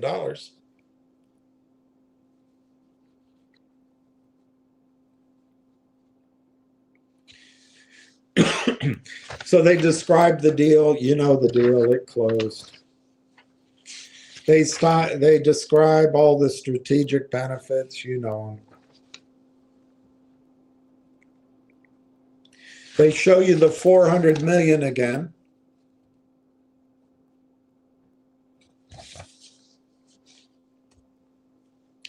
And then they talk about 180 plus companies using the Railtown Conductor platform. It's hosted on TELUS. And because of these companies, which are now owned by the networks, this network is owned by Railtown, there's going to be this shared compute revenue. TELUS, Railtown, shared compute revenue. The TELUS Sovereign AI Factory, the Conductor platform. This is gigantic. It's gigantic. They give you another chart, and they call it building and publishing AI agents. They're going to build with Railtrax and LangTrax. They're going to deploy on TELUS and Canada Bell and maybe Amazon. I can't read that. And Azure. Google, I guess that says. And then they're going to use the Conductor observability tools. And of course, publish means it'll be used by the network companies, the 180 companies.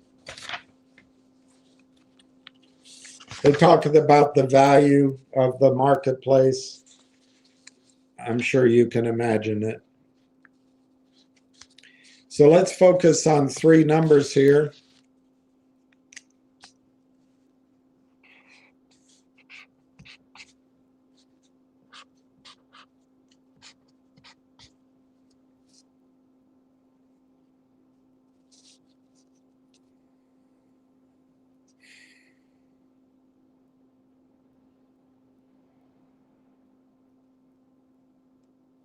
Well, I guess it's really just, I mean, you know the one number. So maybe it's unnecessary, but I'll show it to you anyway.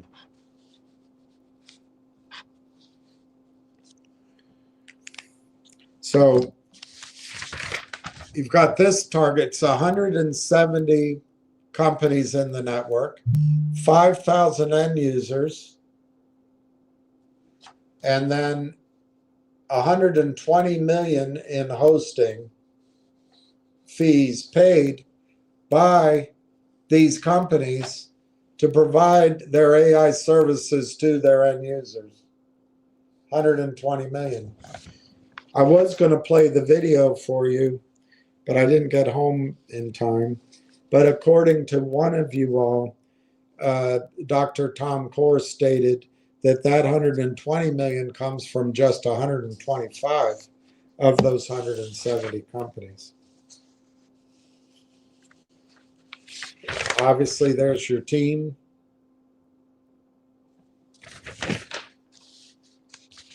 There's the fully diluted shares, 172. I think that's gone up a bit because I think they awarded themselves a few options. But it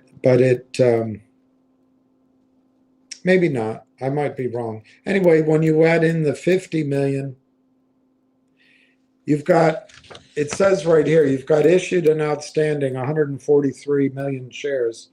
The founders and the directors own 55 million, restricted. And then they have warrants and options of about 30 million. So this is it, 173 million shares.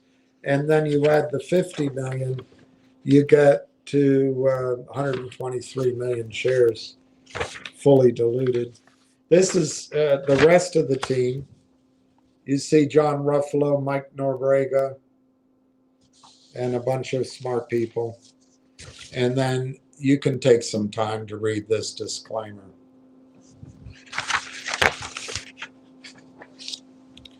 Let me tell you where the stock closed.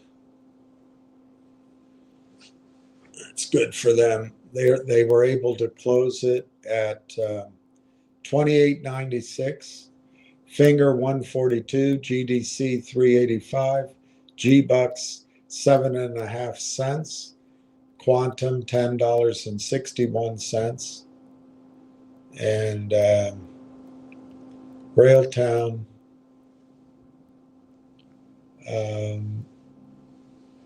actually, whoever that gentleman was, Railtown closed in the green today, so he got his wish for an update. But it's 28.96. I don't think that's, it doesn't feel good for anybody. 63,750 shares traded. And the last trade was 5,906. That might be somebody buying with the last dollars they have, or it could be a code. I don't know. All right, I'm going to go through your things, but I want to finish my point to you. No, I have to. All right, I'm going to go through your comments first, then I'm going to finish my point. But what you see that I just showed you from their presentation in November, I've also shown you the press releases, is TELUS, and TELUS chose Railtown. And as far as I know, TELUS only chose Railtown. And as far as I know, Railtown is the only solution. We'll find out more about that. But it's a huge market. There's 200 or 300 data centers in Canada, 200 and something. So all we need to focus on for the time being is TELUS and Railtown. And I want to, after I go through your comments, I want to show you something. By the way, I'm not being paid anything by the company. I'm not receiving shares. I haven't even received a hat. And I question sometimes, what the hell am I doing? Because this is extending me beyond my resources. And I really thought that Railtown was going to show all of this positive news, fantastic news. And I'm about to show you why. I thought it would be showing it in the price. Last June, last May. And here we are in December, and the stock is cheaper than it was a year ago. Well, that doesn't mean that this isn't the most exciting opportunity to invest you've ever seen. The key thing to remember is the company does not need to raise money in the treacherous, corrupt markets. It just doesn't need to. I mean, they may do a strategic financing. They're not going to do a toxic financing. So the short sellers' reindeer games aren't working. Of course, they're working for their daily pickpocketing, their weekly haul. They just mine. It's just a mining operation. And it's pretty sophisticated at that. And it's illegal. But the fact is, the government and the banks fully support it. Fully support it.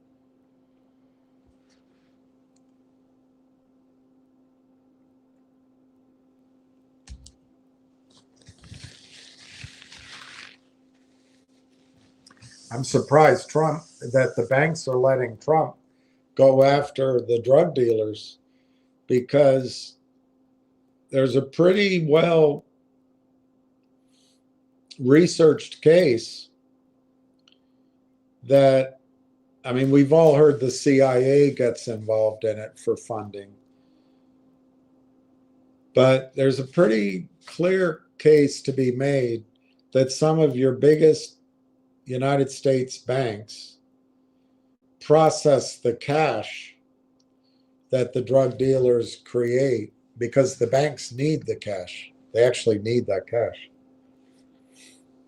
But anyway, Hawaii, I'm blocking the clowns from now on. Go RT. Yeah, I just blocked that one. If there's more, we'll handle it as we go. Richard K, if the shills the shills are just here to get $7 a mention. It's the shorts. You got to understand, the shorts are doing it with computerized programming. But anyway, let's go with your question. If the shills are pushing this stock, when should we have bought in? Well, it's easy to use hindsight. If I had known there'd be a news blackout for 10 months, I guess we should be buying it now. But if you listen to me right now, you might say to yourself, well, I'm going to wait until January or February to buy. And I have a feeling that if you wait, you're not going to buy, because the stock's going to be much higher.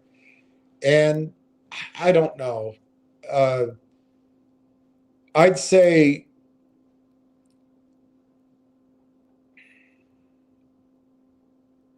it could be caused by research.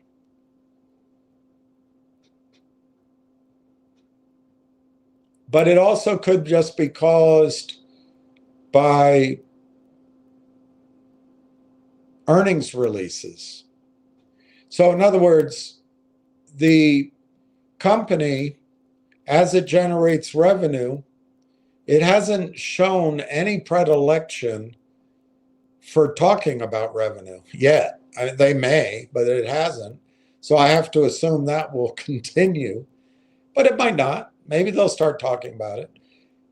I would guess they will give guidance to research analysts, and then analysts can come to their own conclusion. But Richard, the one time we will know for sure what revenue is being generated is either their first quarter numbers, which in their case is October, November, December. I would argue that's not, it doesn't seem like they've gotten much to report for October, November, December. I might be wrong. And the only way, if I am wrong, the only way it would affect my projection is to the positive. But I'm suggesting to you there really won't be any revenues for their first quarter, October, November, December. If I'm wrong, it just works to our benefit. But what if revenue started in their second quarter finally, and it's because of this that AIP has been purchased, and AIP is going to move their 120 million over for hosting. I don't know how quickly, but we know that's going to happen. So I think there'll be revenue in that January, February, March timeframe. Maybe all we can glean from it is a growth rate and not necessarily what the full magnitude of the revenue will be during the year. But that quarter, they will have to make an earnings announcement. They will have to make a revenue announcement. I've noticed in the past that if companies have good news, sometimes they do it quickly. But generally, it takes 30 to 45 days to make that announcement. So if, worst case, there's no research, the company doesn't talk about anything, and it's a pretty worst case. They do revenues, let's say January, February, March.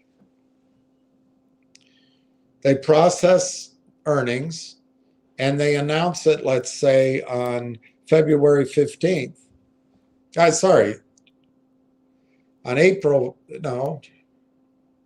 May 15th. May 15th. We will know then revenue. For the first time, we will have a hard measurement of revenue, and there'll be a management discussion in it. And I would submit that would be the very latest that we'd have to wait to find revenue. And I think you could argue, I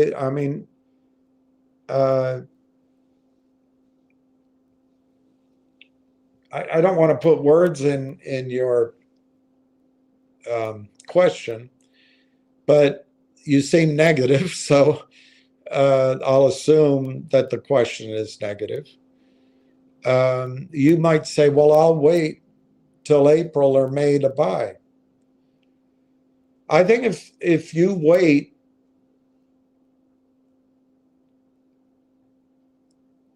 until the first quarter earnings are announced, let's say May 15th, give or take, maybe the end of May,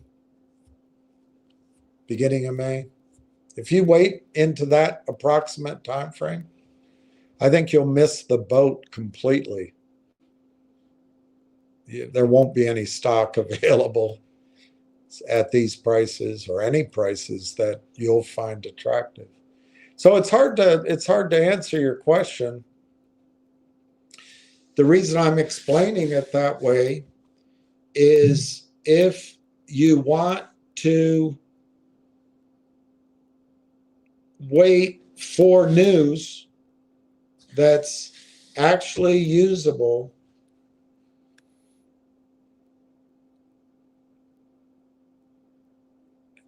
my judgment, the stock price could be $5 or $10 by then, on its way to absurd prices.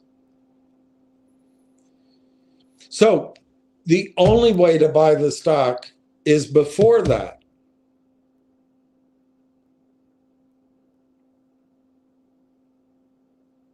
And then that gets into that complicated question you're asking: when should we really have bought in? Well, I think we did just fine, but that's easy to say. I bought a year ago, and then I bought in June on June 5th, and I don't have any money to buy anything else. And I think, I'm just going to use the number. If I'm wrong, it's not by far. I think my price is 36 cents on average. I think it was as high as 38 or 39 cents. So it doesn't, if I had waited, Richard, if I had had perfect knowledge and kept my cash, sold my stock. For example, I sold, it was either 2,000 or 3,000 shares of G-Bucks. Might have been 4,000. I think I sold it at $5.20. If instead of selling G-Bucks and buying Railtown at 36 cents or whatever it was, I had hung on to my G-Bucks and said, I'm going to wait to buy Railtown until December because I know the shorts are going to drive it down. I know that the AIP deal is going to take all the way until the end of November to close. And I know that the company isn't going to release any revenues or any meaningful news until after AIP closes. And further, I know that there's going to be a TELUS deal, and I know that there's going to be material information that TELUS has to disclose in December. So I'm going to wait to buy the stock until December, particularly since the shorts are going to be selling all along. So I'm going to wait till December. But since I'm going to wait, I'll hang on to my G-Bucks and see what happens to G-Bucks. Well, my G-Bucks would go from 5.40 down to 7 cents. I wouldn't have any money to buy any shares of Railtown. So that wouldn't have been a very smart move. But if I had sold everything when I felt, you remember, I'm sure you do, that Railtown announced that they were going to acquire AIP and that it would take a few weeks to finalize the LOI. A few weeks. I looked up on the website in Canada, I think it's CERA or something, CERA or CERA, CERA or something, their regulatory website. And I asked it, how long does it take to get approval for a friendly merger, friendly acquisition? And it said 90-some%. And I showed it to you. It like 90 or 95% of the cases, that approval comes in a month. But occasionally, if the regulators deem it to be restrictive to competition, it'll take another 30 days. But if they decide not to allow the deal through, you'll know either in 30 days or 60 days. So that was the window. So I took February 8th and I added 60 days to that as the maximum outside for regulatory approval. So that brought me to April 8th. And then I assumed, well, the stock price isn't moving. Maybe there's some negotiating going on. Maybe there's some evaluation or valuation of each company. So April 8th, maybe I could wait a little longer. So I waited until May, and then people were telling me G-Bucks is going to go to 100. They were telling me MTEN has a billionaire in it, and at $27 it's going to go. They were telling me all about GDC. Unbelievable. They've got 200 million coming from a Bitcoin or some sort of crypto investor. They're going to put it in a portfolio, and that's going to, and so I'm like, man, and then they were talking about Nixie. Nixie was going to get a new CEO. They had a AI app, and they had the insiders controlled the float, and they were going to get a computer to turn on the buy side. They were going to give them money to trade, millions, 10, 20, $30 million to trade with, 50 million. And they were going to turn on those computers. They were going to do a worldwide campaign so that everybody watching their phones and trading computers would buy Nixie. And I'm thinking, man, I can't miss that. I never had very many shares. And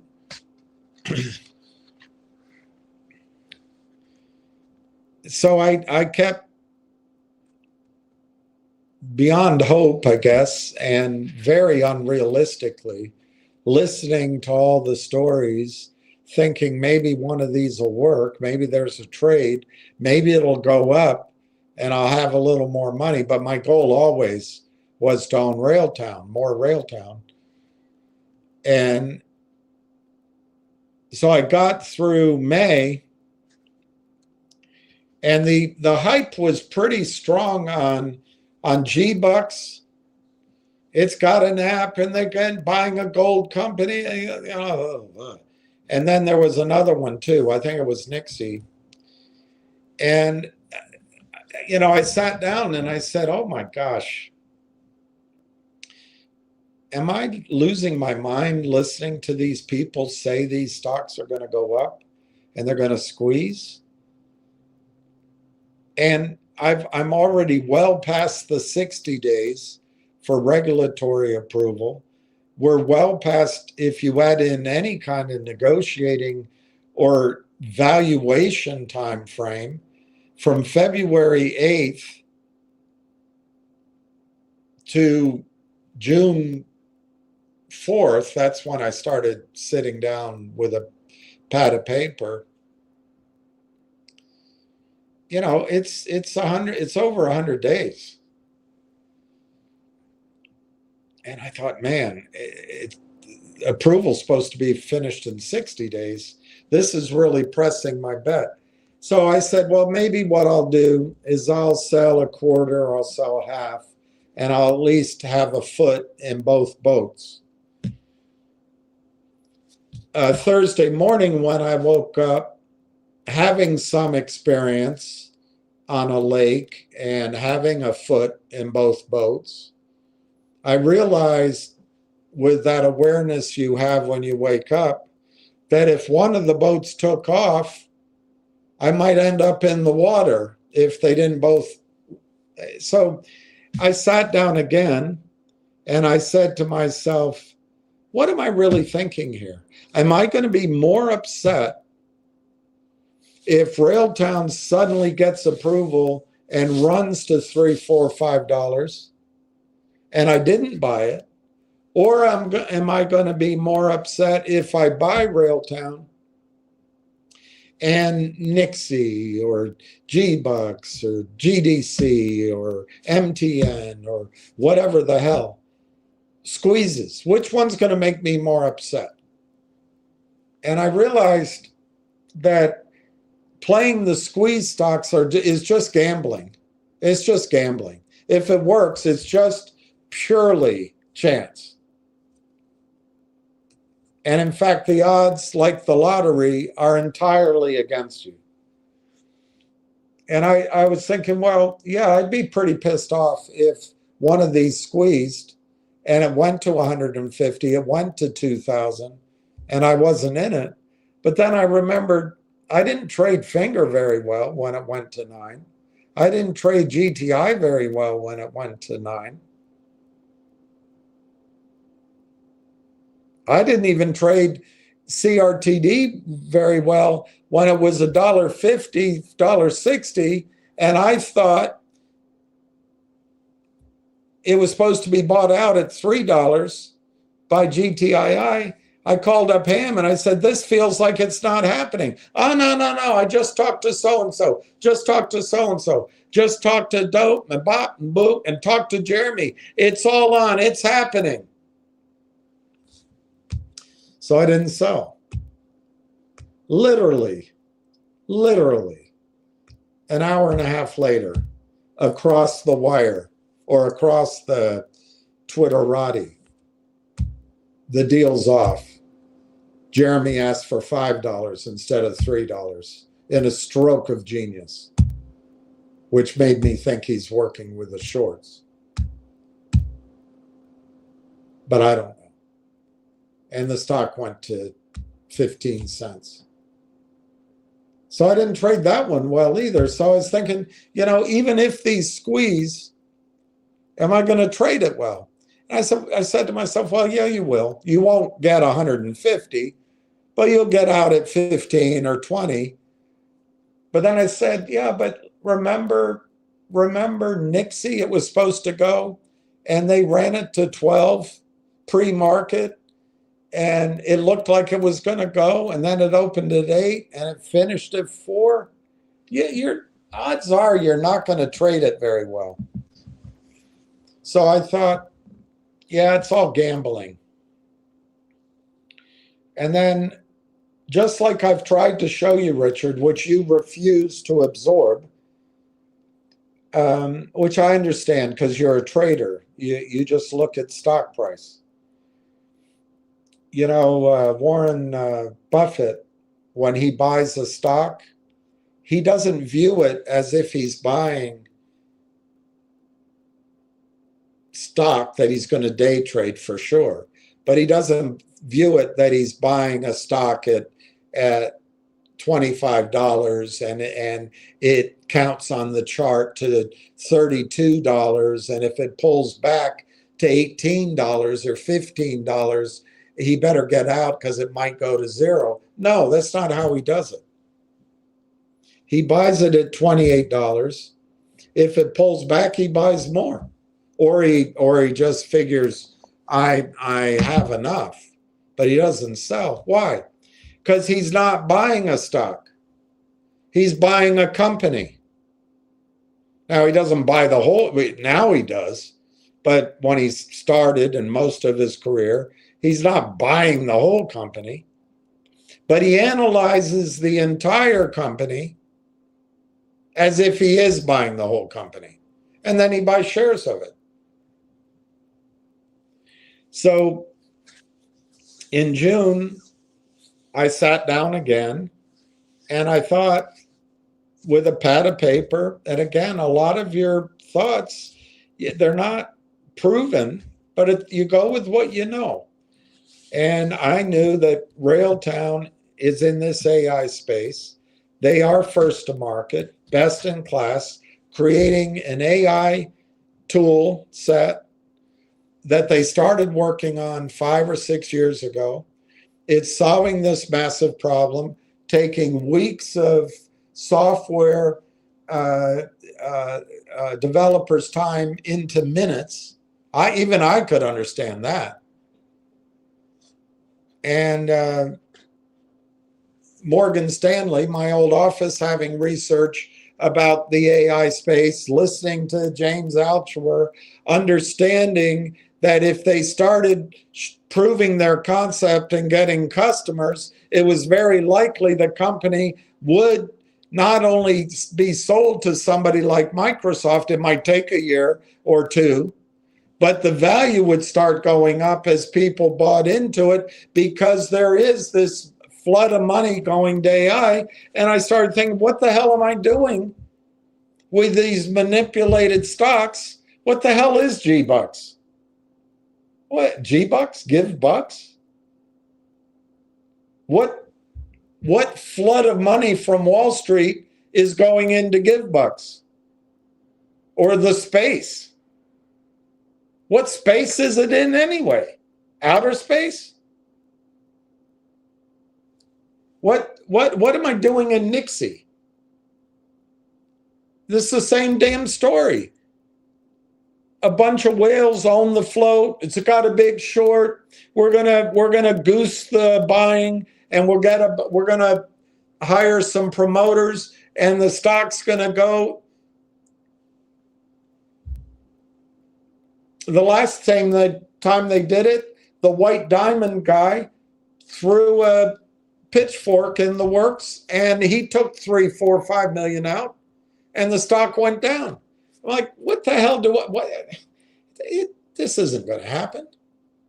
And I forget the other 2 or 3 stocks.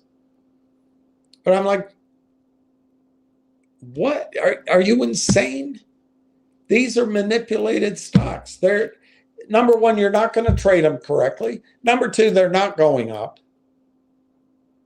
And there's no wind in the sail. In AI 2.0, in software development, the single largest market in the world, the entire west wind, the entire hurricane is in your sail. Talk about catching a wave. These are the waves off of Hawaii, not off of New Jersey. So I said to myself, I'd much rather own Railtown, because I know what I have to do is just hold it. I think after 100 days, it looks pretty clear they're going to close the AIP deal, and then the fun will begin. I will be furious at myself if I don't buy the stock now, and later on it's trading at $1 or $2 or $3. I'll just be beside myself. So I took a deep breath. I sold everything I had, and I put it all in Railtown, June 5th, as the market opened. And then I started talking to people here. And frankly, I paid more for Railtown then than anybody paid for the next 2 weeks. But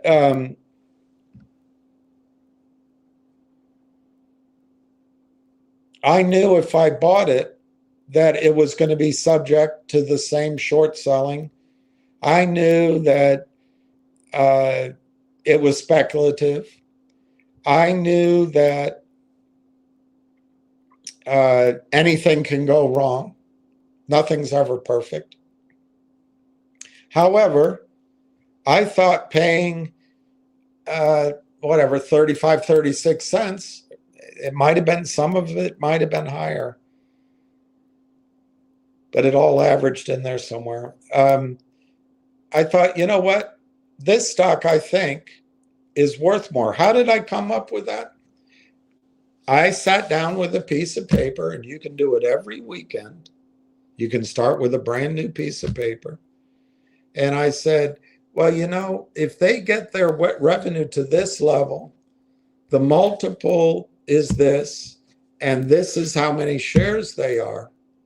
You multiply the 1 by the 1, and then you divide it by the number of shares, and you get a share price target.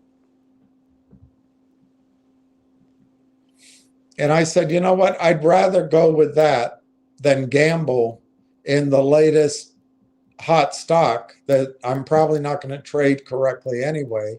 And the odds are it's going to be a wipeout. I wiped out in GTII. I wiped out in CRTD. I wiped out in Finger. Why the hell am I going to try in any of these others? I'll wipe out in them.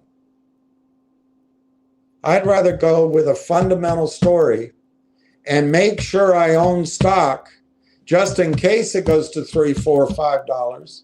But I acknowledge I might be in early, but that's what I did. And you know what happened?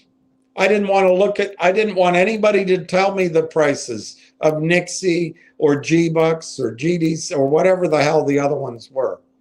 Because I was so emotionally tied up, I thought they were going to squeeze or at least run up. It didn't happen, but that's how my electricity was. So for me, that was the time to buy. And your question is ridiculous for me. But for you, I guess you expect that an investor should be able to determine when the bottom is in a stock and the exact month they should be buying. For me, the time to buy, I pushed it as long as I could. The time to buy was in the beginning of June.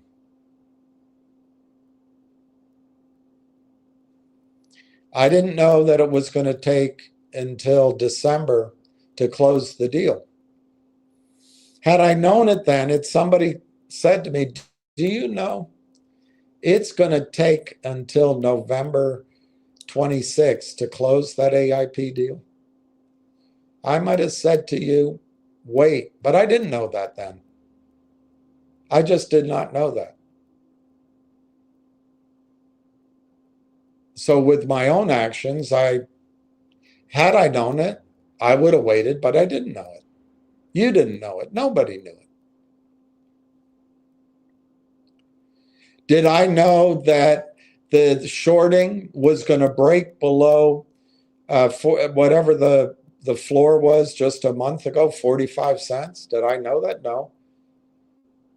But it broke down and it literally has gone to, I think it's going to go to 27.50. Others, I think Pete the Greek said it might go to 20 cents. I don't think it's going to go that low. But the laddering down of the price, the walking down of the price, has been effective in the news blackout. I didn't know any of that's happening. But if you want me to tell you where you should have done it, looking back with 2020 hindsight, you should have bought it now, this week. And frankly, it might go lower next week. So let me tell you, maybe you should wait till the last week of December when tax loss selling comes in. Why don't you answer the question? Let's pretend you're buying right now. Would you buy it today, or would you wait till the last week of December? Or would you wait? What's your call? Nobody knows. Nobody knows. Nobody can pick the bottom. And, I think it was Justin that's down 45%. I feel terrible. I don't sleep that well, and I was thinking about it. And there was another woman, right now I can't remember her name. She's down. Everybody's got to be down in the stock. Everybody. You should have waited, I guess. But two things, Richard. One, you don't know that if everybody tried to buy 16 million shares this week, that it would stay at this price. Maybe it would. Maybe it would. But you don't know that. Number two, you don't know the money you set aside waiting. If you would have lost it in G-Bucks, you might have made it in I don't know. I think Wolf recovered. I think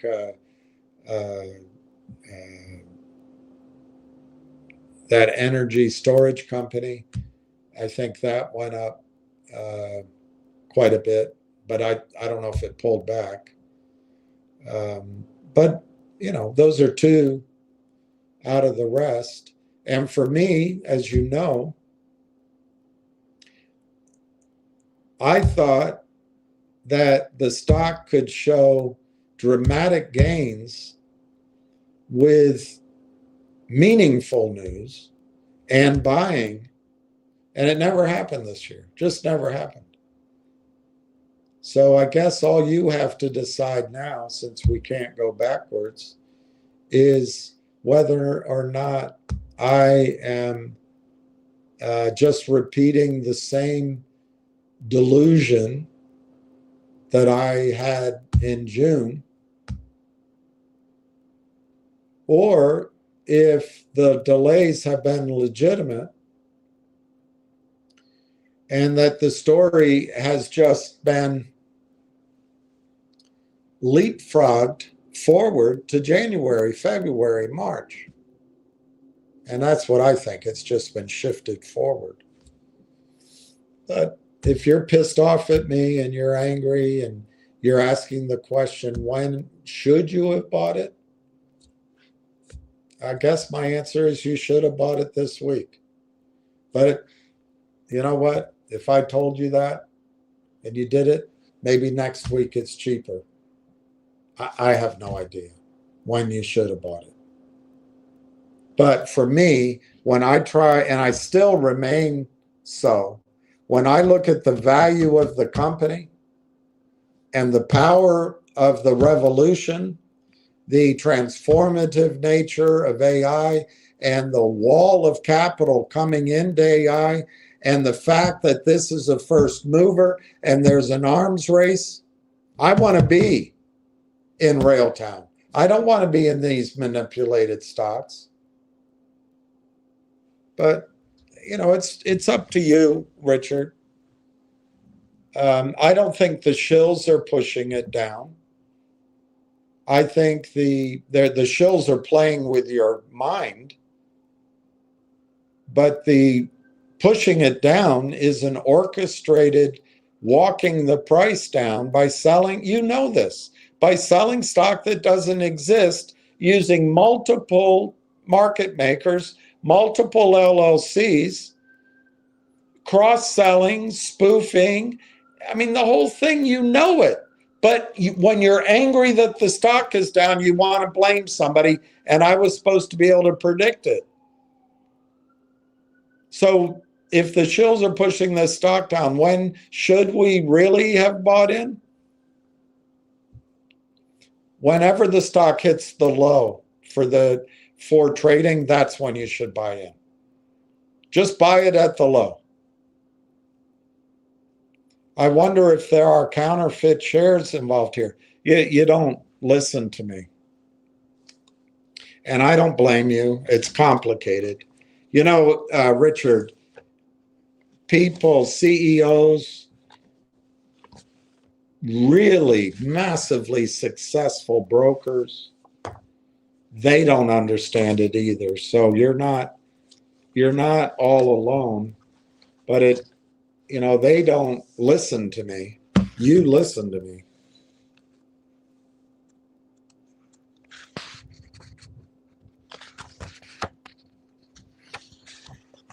But I'll read it to you again. Chapter 2.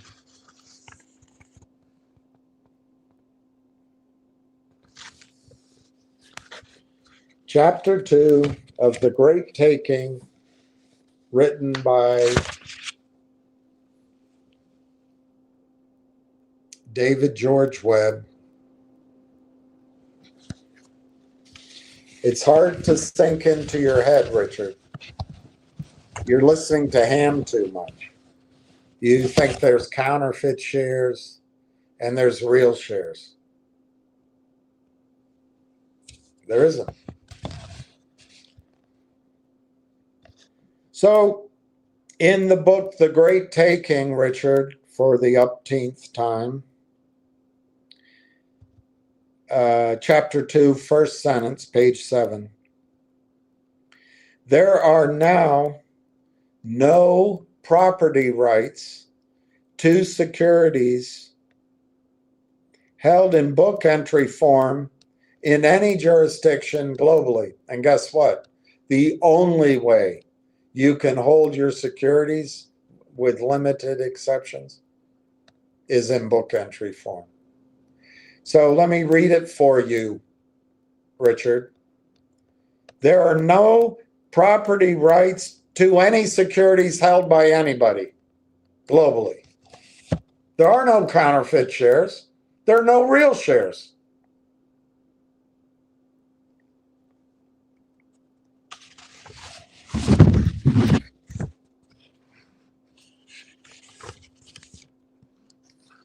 On page 9, chapter 3, entitled Security Entitlement. Security Entitlement.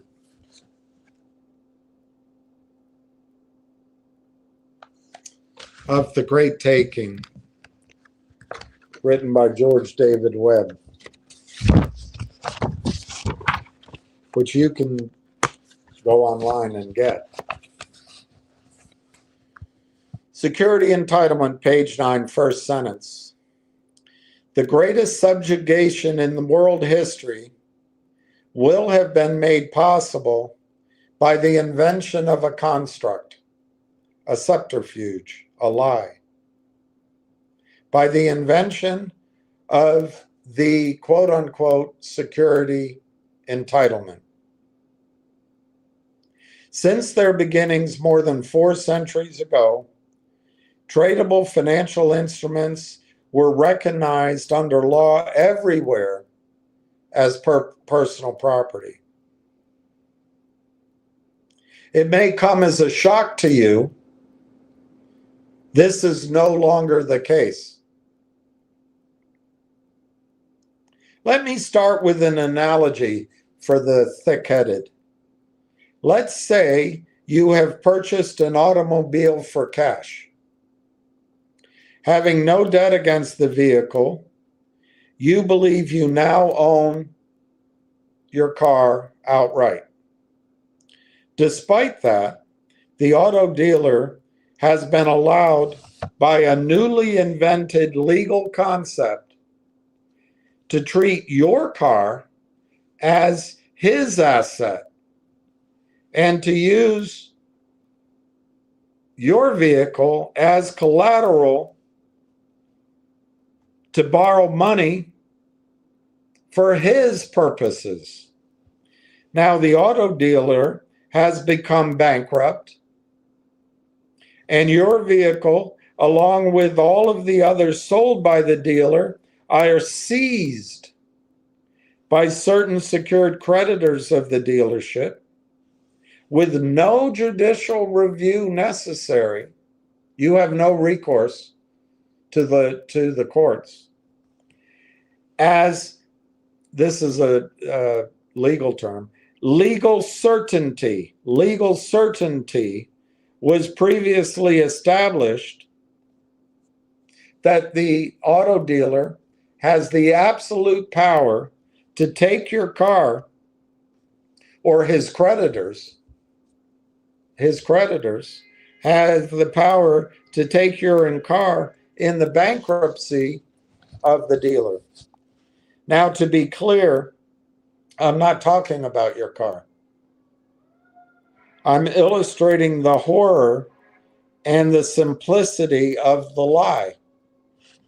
You were led to believe, and that's what you can't help yourself, Richard. You were led to believe that you own something. That's why you call one counterfeit and one real. It doesn't exist. You were led to believe that you own something. But someone else secretly controls it as collateral. And they now have established legal certainty. That's a legal term, legal certainty. And they have the absolute power to take it immediately in the event of their insolvency. Not your insolvency, but the insolvency of the people who secretly gave them your property as collateral. This doesn't seem possible. But this is exactly what has been done, listen to this, Richard. This is what has been done with all tradable financial instruments globally. All tradable financial instruments globally. The proof of this is absolutely irrefutable. Of course, you don't want to absorb it. Essentially, all securities, quote unquote, owned by the public in custodial accounts, pension plans, and investment funds are now claimed as collateral in order to underpin the derivatives complex, which I think is now 800 quadrillion, which is so large. The derivatives complex is an order of magnitude greater in size than the entire global economy.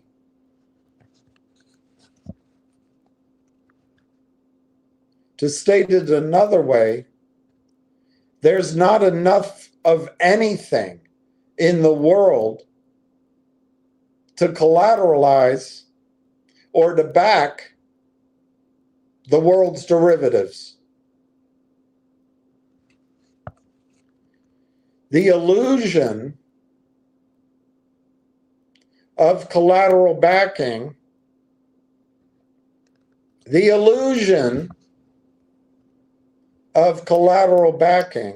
is facilitated by a daisy chain of hypothecation and rehypothecation in which the same underlying client collateral is reused many times over by a series of secured creditors. Can I translate that for you, Richard, since you're being dense? I'm not saying you are dense, you're just being dense. Everything in your account is hypothecated and rehypothecated so many times. There's no distinction between real and counterfeit. That's just something Ham talks about. I think he believes it because he wants you to believe there's going to be a short squeeze. There isn't.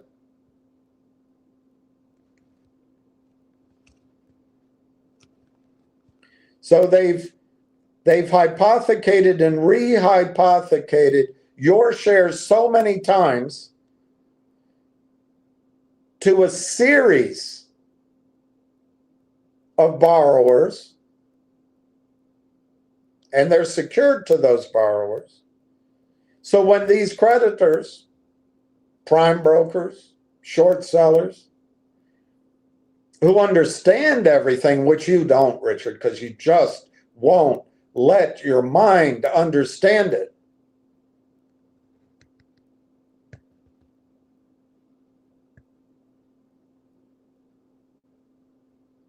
They own your so-called collateral. And this has big implications, Richard, on every asset. You're focused here because you're angry, I get it. But this system will come down very destructively. It is now assured that in the implosion of the quote-unquote everything bubble, collateral will be swept up on a vast scale. Let me translate that for you, Richard. While you're counting your money in your brokerage account and you're getting angry about this and you think you've missed opportunities elsewhere, whatever you have in your brokerage account, when it all comes crashing down, will be taken by the people on the other side of the derivatives.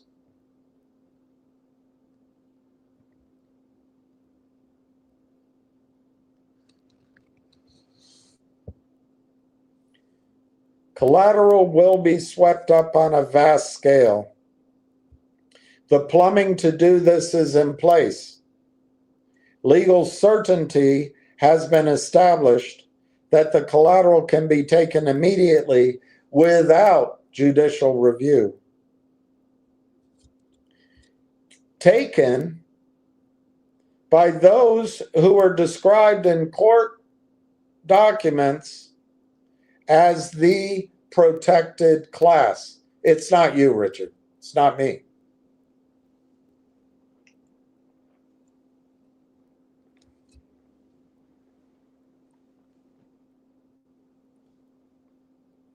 Even sophisticated professional investors who were assured that their securities are quote unquote segregated will not be protected. An enormous amount of sophisticated planning and implementation was sustained over decades with the purpose of subverting property rights in just this way. It began in the United States by amending the Uniform Commercial Code in all 50 states. This required many years of effort, but it was done quietly without an act of Congress. So here's the key facts, Richard. Ownership of securities, stocks, as property has been replaced with the new legal concept of a quote-unquote security entitlement.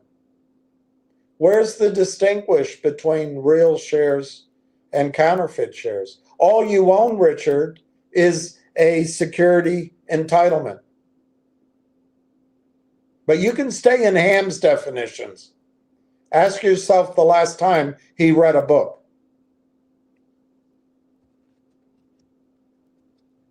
Which doesn't mean he's not smart, by the way. Which is a contractual claim. A securities entitlement is a contractual claim assuring a very weak position if the account provider becomes insolvent. Let me translate that for you. You have an unsecured claim to what you think you own. All right, let me go on with the definition. It'll break your brain. Anybody's brain, not just yours. It'll break anybody's brain. All securities, all stocks, can I say that again? All securities, not counterfeit and real, all securities. Maybe I should stop and repeat myself. All securities, not real securities, not counterfeit securities, all securities are held in unsegregated, pooled form. Securities used as collateral and those restricted from such use are held in the same pool. Everything is held in street name by your broker in one big blob of stock at the DTC.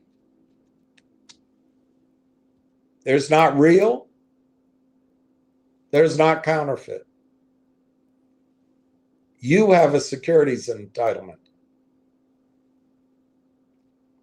All account holders, you, Richard, and me, William, all account holders, including those who have prohibited the use of their securities as collateral, must, by law, receive their percentage share, their pro rata share of whatever's left over in a bankruptcy. When the whole ship comes down, all you're entitled to, Richard, for all your vaunted real shares and counterfeit shares, in anything you own at your brokerage firm, if it crashes and goes out of business, and you think the government's going to be able to backstop it the next time, maybe one more time,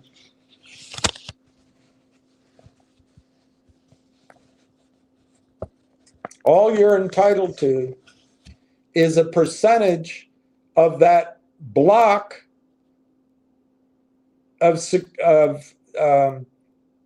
street name shares at the DTC, your percentage versus all other shareholders. And by the way, they've been hypothecated and rehypothecated and rehypothecated. So your claim is virtually worthless. It's been diluted all to hell, but it's unsecured. And that's if something's left over after decades of legal expenses and court costs and discovery costs. And you're talking about counterfeit shares? You don't know what you're talking about. And I say that respectfully. Nobody does. Because people don't want to believe the horror of what a handful of men have created.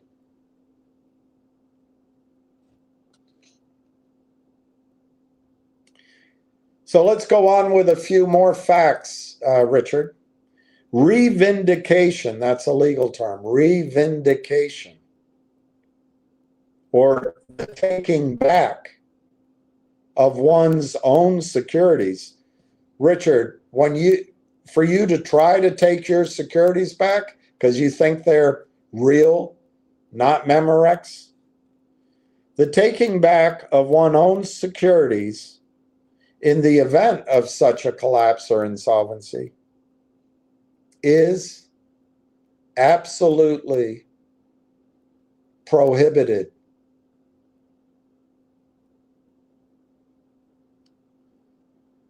Account providers, that's your brokerage firm, account providers may legally borrow the pooled securities to collateralize, listen to this, to collateralize proprietary trading, prop trading, gambling, hedge fund trading, and financing. And systems of program selling of shares. Safe harbor assures secured creditors, that's the other side of the derivatives, that's the other side of financing, that's the other side of the stock loan. Safe harbor assured secure creditors priority claim to the pooled securities ahead of you, Richard, ahead of you.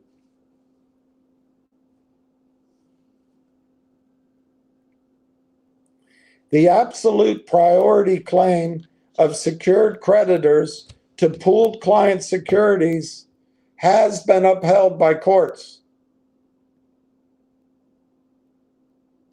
Account providers, brokers, are legally empowered to borrow pooled securities without restriction. There's no restriction.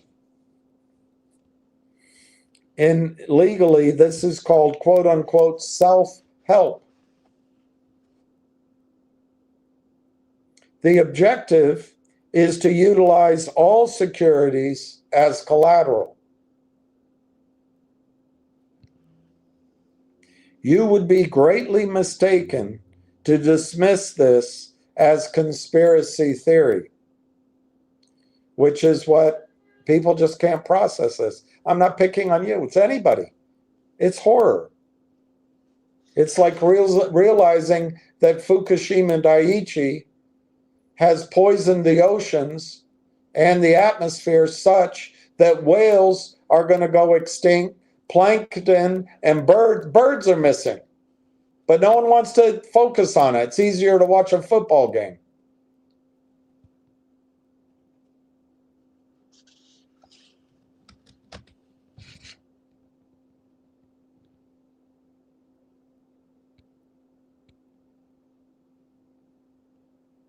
They set up a group who went for this, and they answered questions. I don't want to go through it all, but I'll find the one. I think there's one easy question here. It's a long, I don't want to waste your time.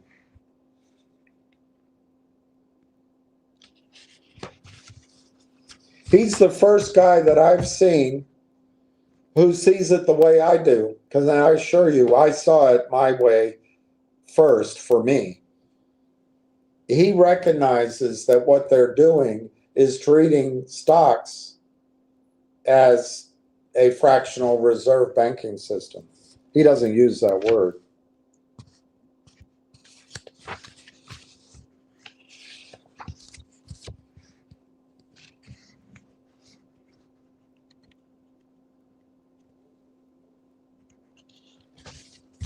Anyway,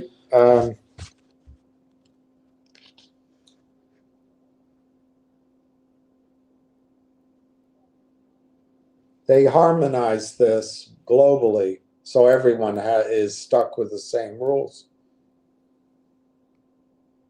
And they gave control globally to a select group of secured creditors, and it was pushed from the highest level of the United States government, the Department of State, and they list a bunch of other things here.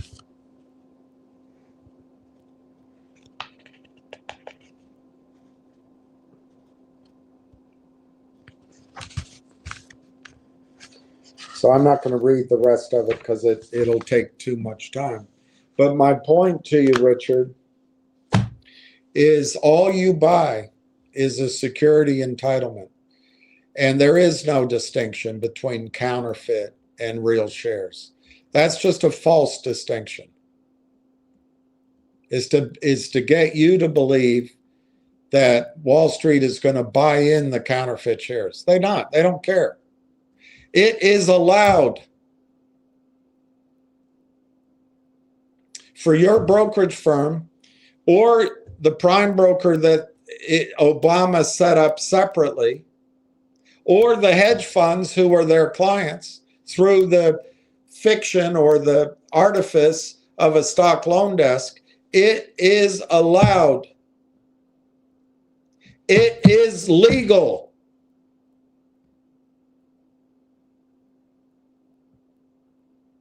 For your shares, if you're the only investor in the world, for your shares to be hypothecated, in other words, Xeroxed,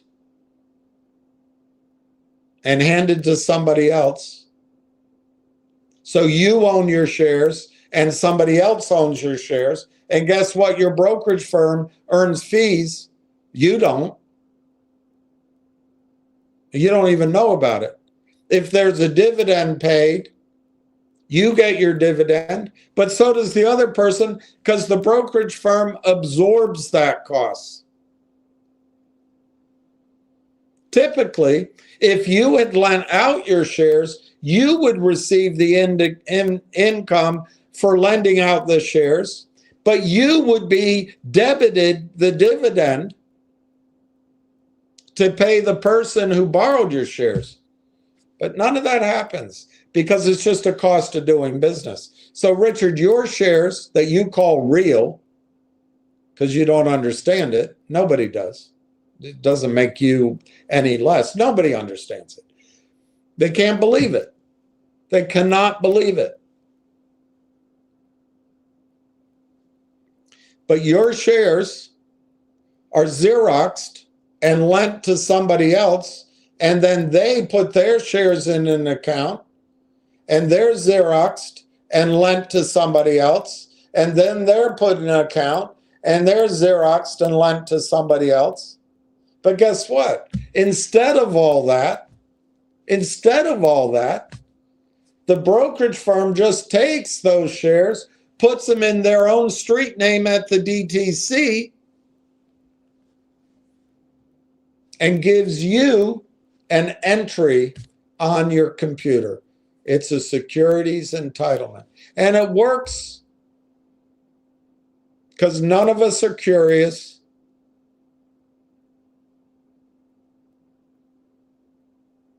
And none of us ask for our collateral. And it works until the whole thing comes down. And you just don't understand. There are no such thing as real shares or counterfeit shares. There is only securities entitlements. Now, the fact that that's been made legal doesn't mean the other things these people do are legal. But I apologize to tell you, there are no such thing as counterfeit shares. There are no such thing as real shares in our accounts. There's a blob of shares at the DDC, which I guess you could call that real, but they belong to somebody else. You paid for them, but they belong to somebody else.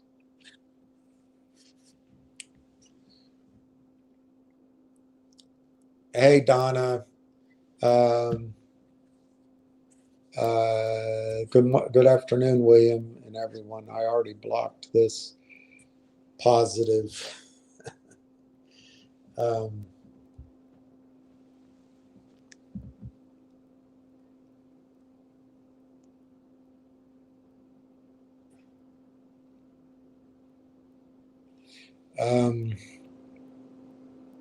Jeff Grimm says Wolf went from 30 cents to $10 in a year or so. So yeah, but that's pretty selective because Wolf went from $21 down to 30 cents.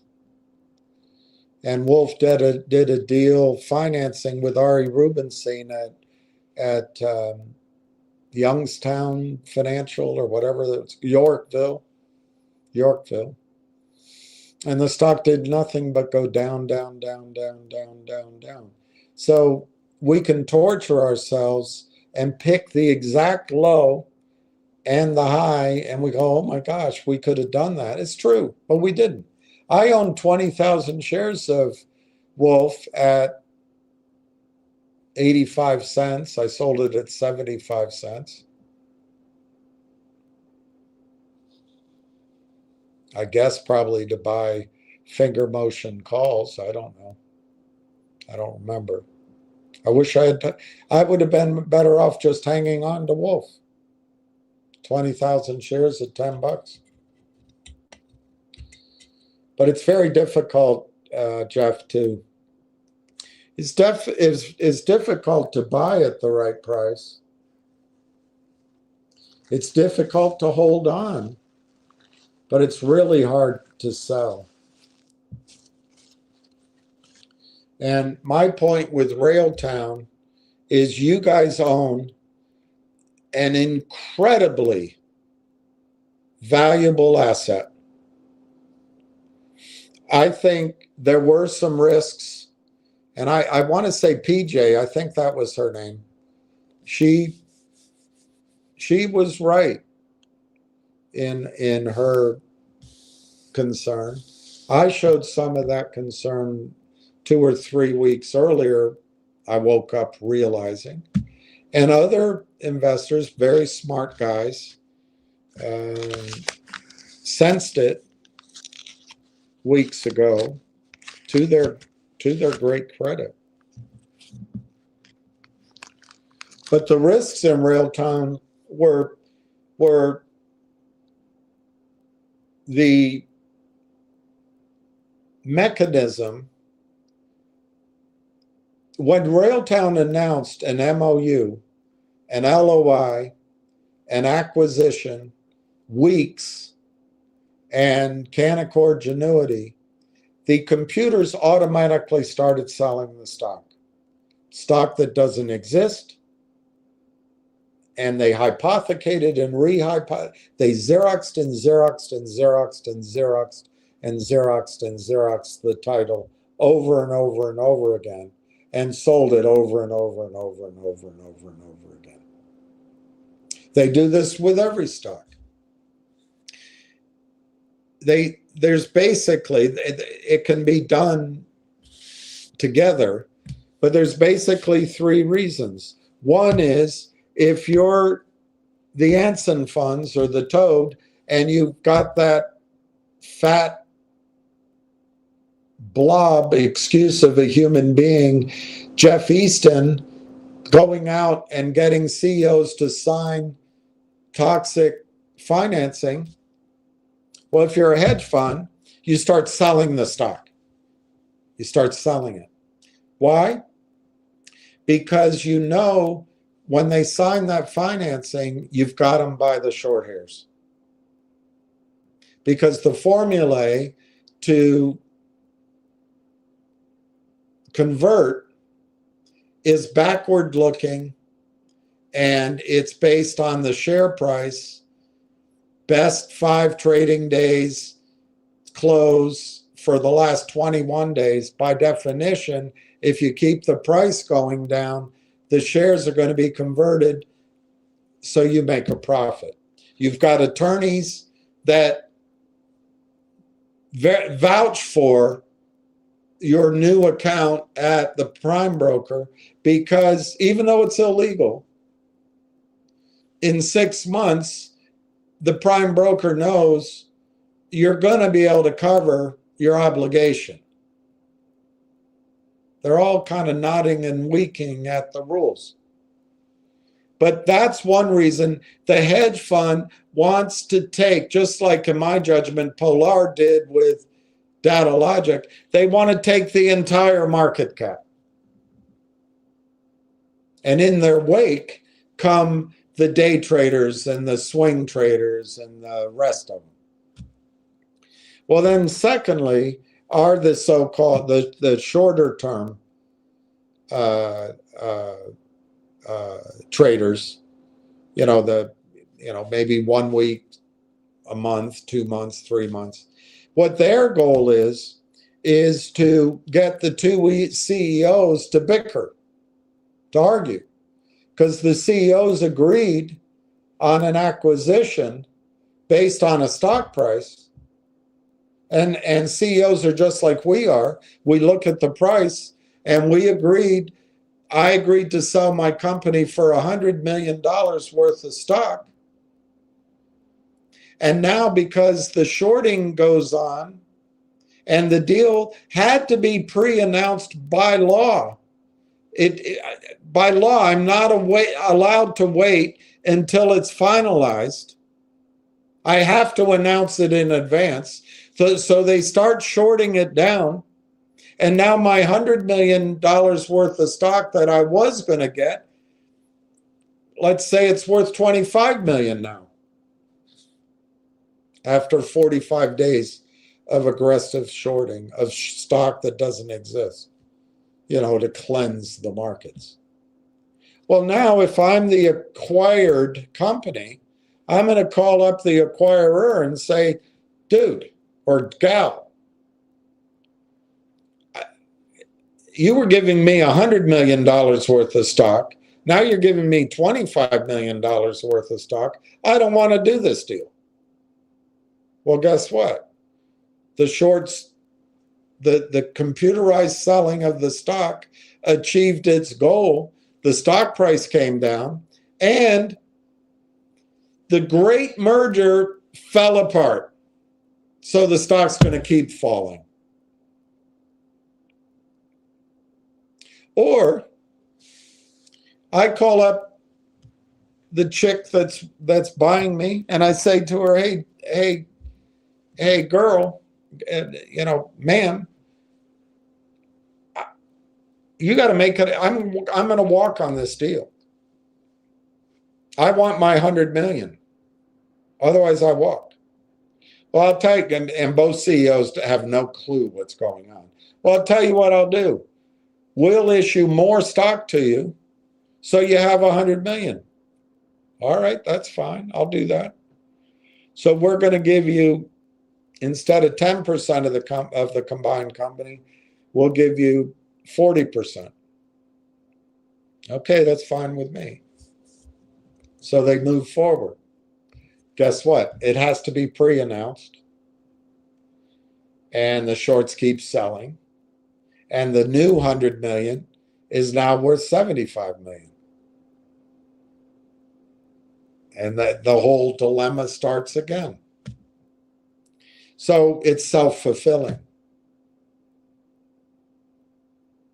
But that second scenario ties into the first scenario, because as the stock goes down and as the company issues more shares to get the deal done, if the company needs to raise capital for the combined entity, they go to Canaccord Genuity, or they go to Jeff Easton and his hedge fund.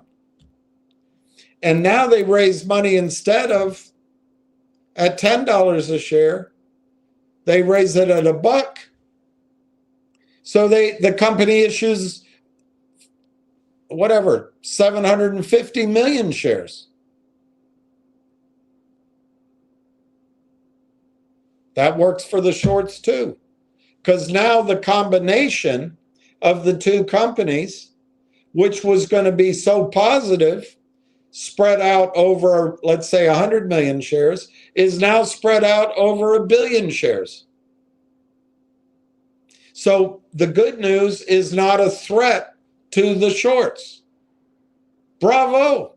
Self-fulfilling. They control their own destiny. And when the banker comes to raise money, the so-called banker doesn't have to do any work. They just call that fund and they say, yeah, we'll do it. Because guess what? They sold it at an average price of $7.50 and they're covering it at $1. We'll do it all day long. But now that it's at $1, another mechanism comes in.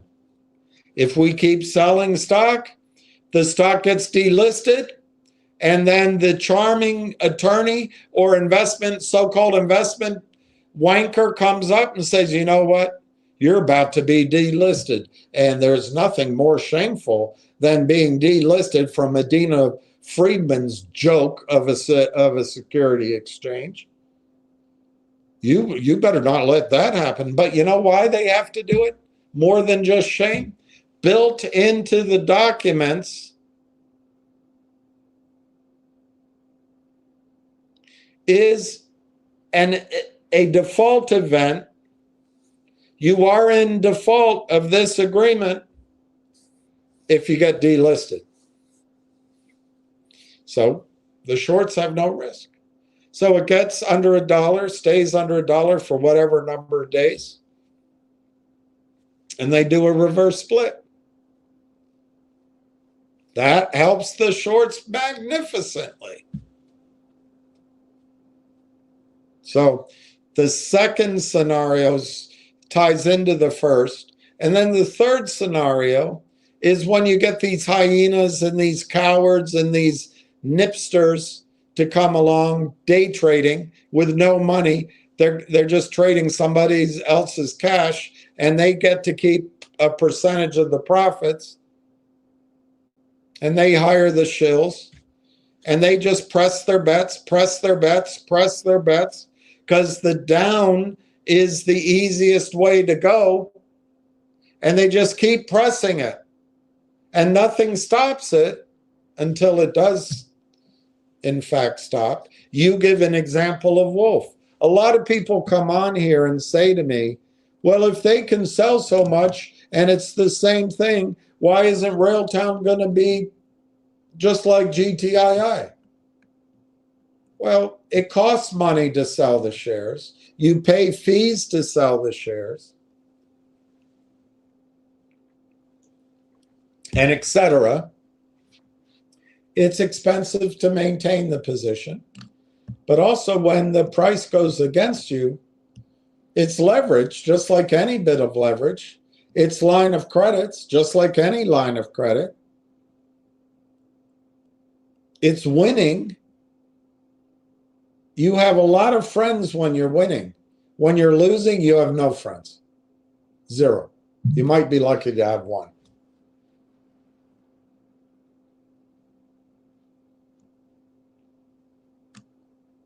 So that third example are the opportunistic day trading shorts. They do it to every stock. And I think what happened in the case of Railtown is maybe more than all three of those categories had some sort of pool that's set up with a hedge fund, some sort of fund set up offshore that dedicates itself to doing this, and the day traders, that somebody at these bucket shops. I think their computers all started selling Railtown.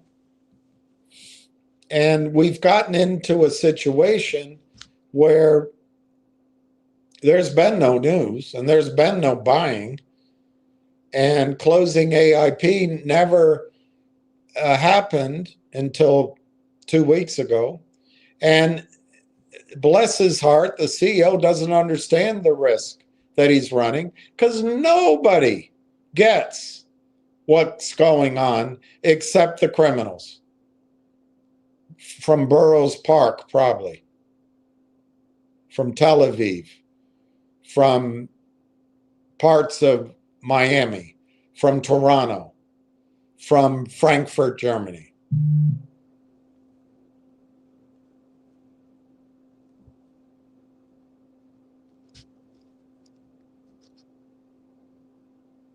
So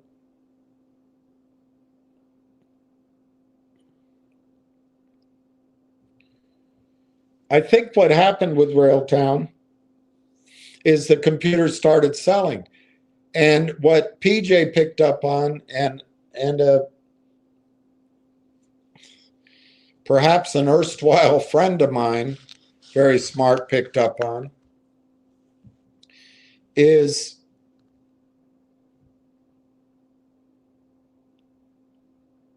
there is a risk, the more time goes on, that that first category of short selling gets implemented. Canaccord, they could do a financing and destroy their market cap. The second risk, it's both number two and number one, and it benefits the third short seller, is that by driving the price down, the acquisition of AIP could have been renegotiated disastrously. Well, in the case of Railtown, the repricing or the destruction of the market cap to acquire AIP did not occur. In fact, Railtown was able to acquire AIP for about 500,000 fewer shares than was projected. So whether it was lucky or skill, doesn't matter. We passed that test. So that strategy of the shorts to destroy the market cap just by buying the company didn't happen. The second risk is that the company, once it bought AIP, needed capital, and it would turn to Canaccord, and it would do a toxic financing, and it would destroy its own market cap. Well, that was a real risk. I think, as it turns out, and I'd say I'm 99.5% certain, Canaccord is not doing a financing and is not going to do a financing. that's toxic. There might be a strategic arrangement like, I don't know, the Maverick, I'm making it up, the Mavericks fund comes in to buy, uh, you know, 2.5 million shares at $3. It might happen. That'd be great news for everybody, because then you'd have the affirmation that somebody's smart, not this tired, old, uh, worn out, uh, desk trader on Wall Street. But you'd get the confirmation from a valued hedge fund. So the two risks that I think PJ sensed, and another gentleman I think really accurately felt, or what's the word? You know, not instinct. Knowledge. Been through it before, kind of thing. Called for. I think those risks were very real, and the longer that the deal didn't close, and the longer there's no revenue announcement, and the longer time goes by, perhaps even putting at risk the technology lead, it makes those risks very real. Well, it turns out with Railtown, we passed those tests. We passed the test. The AIP deal got done under budget, and Canaccord's not doing a toxic financing. And in fact, Railtown has all of the money it needs to progress through to what I haven't even gotten to it. I'm going to try to finish it tonight. To progress to what's going to be just huge revenue, Jeff, and for anybody else still listening. But your point that Wolf went to 30 cents to $10, guess what? Railtown can go from 29 cents to $10 to $29 to $55. It can happen. It's the shorts don't control the situation forever, but they also, when they close out whatever position, however they do it, they move on. They move on. But Wolf's not out of the woods. I think Wolf went to 15 and then it pulled back. Because if CEOs don't understand what's happening, these funds, these criminals can absorb huge losses. If in fact they ever have to pay them, they can write them off. They can hide them. But also as the losses come, they're making profits elsewhere. But they can drive those shares back down. When? After retail finishes buying. Because retail buys once, they can sell 50 times. So it's just horrible what's happened to the markets. The good thing about Railtown is I think Railtown's going to be purchased by Microsoft. So I don't think you're going to have to make a sell decision. We'll find out if I'm right.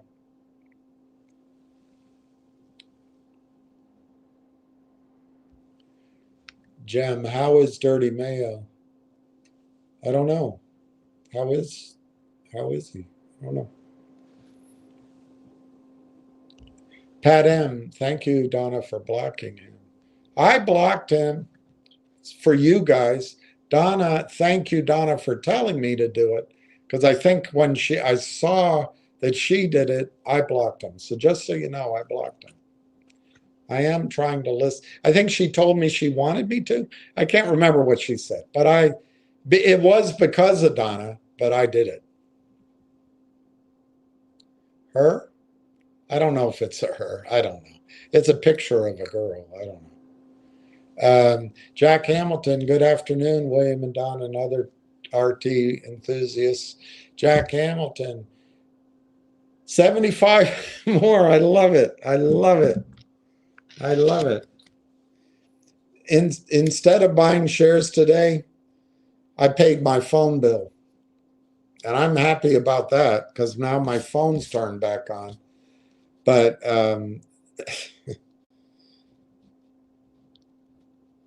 I wouldn't have minded buying shares of Railtown, but I congratulate you. You're going to beat Donna.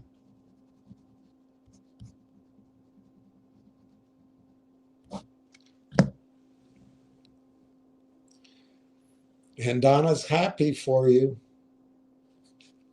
Donna's happy for you.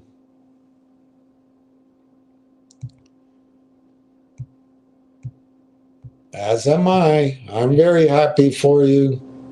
And I'm not in a single bit jealous. You won't see me getting jealous. I am a little bit. I am a little bit jealous. But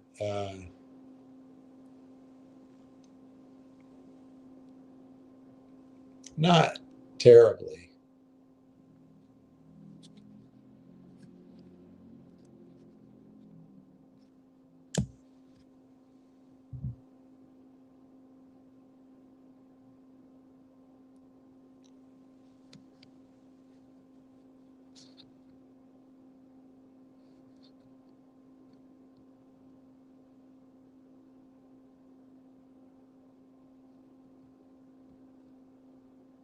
Wow. All right, I'll see if I can share this with you.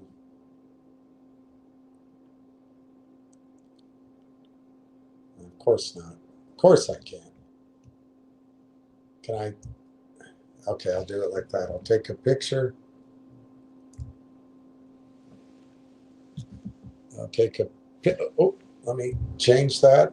Change that. Let me go down like this so I can make it bigger. We'll see if that works.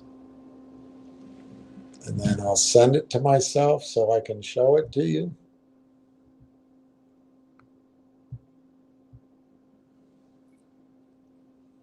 There it is.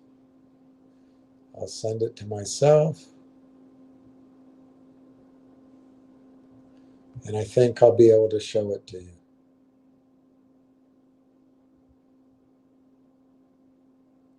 There we go. Talking to myself. All right, I'll do that in a second. And good afternoon, Pat. Hey, Donna. Hope Florida is treating you well, Jack says. At these low price, that's the attitude we should be using. These prices, yes, I wish I had waited, but I can't unring a bell, but I can try to buy more. That should be our attitude. I personally, I can't, but I would be. I would be. Neil, good morning. Been with Railtown since March 24. Parked a bid at 40 cents today for 18,000. Let's see if they dump into my lap. I love that, Neil. Somebody yesterday, I think it was Pete, and I think it was I'm Almost Legend as well. Maybe somebody else. There was a shill, but talked about the price could go lower, and I think that's right. It can.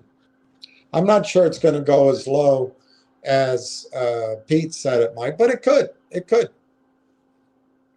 But I think I said, and I say it again right now, this time frame, as long as you can accept the risk that at any time it can snap back up. There can be news. There can be research. There can be a big buyer. But my sense is that's going to be January, late January even, after January 15th. But it could happen whenever. So as long as you can accept that fact that by putting a bid under the market, that you might miss out on a snapback, and just say to yourself, well, I'll buy fewer shares when it finally snaps back. Because there's a great argument to pay, that it's better to pay more for a stock once it's turned and has started to go up, than to try to pick the bottom, because you never know where the bottom is, and you never know how long it's going to take, So I really think it makes sense to put orders in under the market right now, as long as you're willing to take the risk that sentiment can change on a dime. Sentiment can change for the better. But I think that's great, Neil. I really like that you're doing that, and I really thank you for letting me know. The support is helpful. Scott Day, good afternoon, everyone. Hey, Steve. Dirty Randy, Jim. Dirty Mail is fine. That's me. Corey is useless and doesn't care about retail. I'm just smiling because I just went through a whole argument, and probably you said that about an hour ago. That's a fact. Now is a great time to buy. I was a year early and I'm pissed about it. Now we wait for TELUS. Now there's a lot in your post, Dirty Randy, that's good. Now, just mentioning about Corey, I don't think Corey should be focused on retail. I don't think he should be focused on his stock price. Although I may send a synopsis of my thoughts about, I'm not sure he'd read it, but I don't think CEOs understand what goes on. And then they listen to these naive brokers and bankers and attorneys who say, oh, no, that's not happening. Yeah. But I don't think it's going to matter in Railtown's case, because he's not going to raise any money. But your point that you were a year early, I was a year early too. And I know other investors that were. And I know one investor that's really pissed off about it. I don't get that option, I guess. I just have to, I don't have anyone to get mad at except myself, I guess. But yeah, but I agree with you. Now is a great time to buy. Doesn't mean it's at the exact bottom, but I think it is. But I think 60 cents was a great price to buy. 50 cents, 40 cents, 29 cents. Bloody hell, that's a great opportunity. It's a great time to buy simply from the fact that when we bought it a year ago, you and I, we didn't know about AIP. We didn't know about TELUS. We didn't really know that, and I guess we still don't know for sure, I guess. But we didn't really know that there was a confirmation out there that Conductor had something. And I think AIP, John Ruffalo, Mike Norbrega, Dr. Tom Core confirmed that. But I also think now TELUS has confirmed it. We didn't know any of that. The deal's closed. We didn't know if they were going to do toxic financing. They're not. the story's better, but the price is lower. I think it's a great time to buy. And then the final point you make, Dirty, Randy, is that we wait for TELUS. And that's exactly what I started with and I want to finish with tonight, is what I think we should focus on only, just for simplicity. Ignore everything else. Ignore all sources of revenue except for TELUS and the revenue sharing agreement. And I want to go over that, but I got to get through your comments first.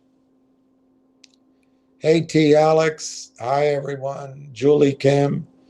Wow, Julie, my hero. I want to grow up and be just like you. Except married to your husband. I don't want to do that. All right. That is awesome, Julie. Now I'm really jealous of what you have. 170,000. Wow. Unbelievable. Absolutely unbelievable. Jeff Schultz. Hi, William. In your words, when do you think Railtown will turn around? Well, unfortunately, I have to give you two answers. Three. I'll give you a flippant answer. Whenever there's more buyers than sellers. I hate that answer, but that's what my people would always say. My boss, my clients. It's just annoying.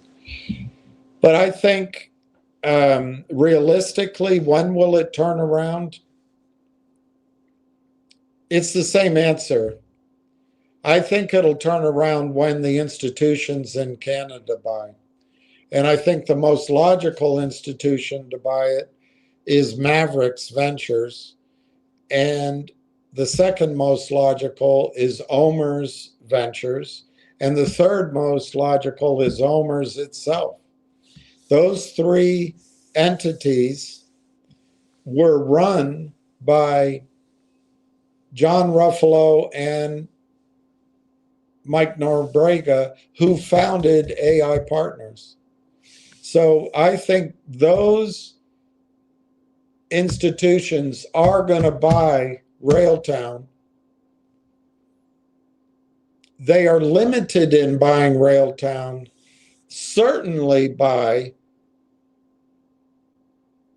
any NDA, CA,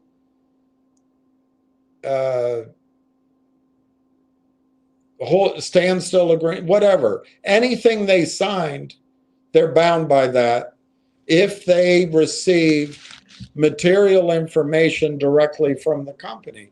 Well, obviously they did. They're the founders of AIP. They must have been in the negotiation for the acquisition. And guess what? They probably know what's going on with TELUS with more precision than we do. But there's been public information on TELUS. So I think that's when the stock will go up. When Mavericks, Omer's, or Omer's Ventures starts buying. And there may be other funds as well. So when would that start? I think that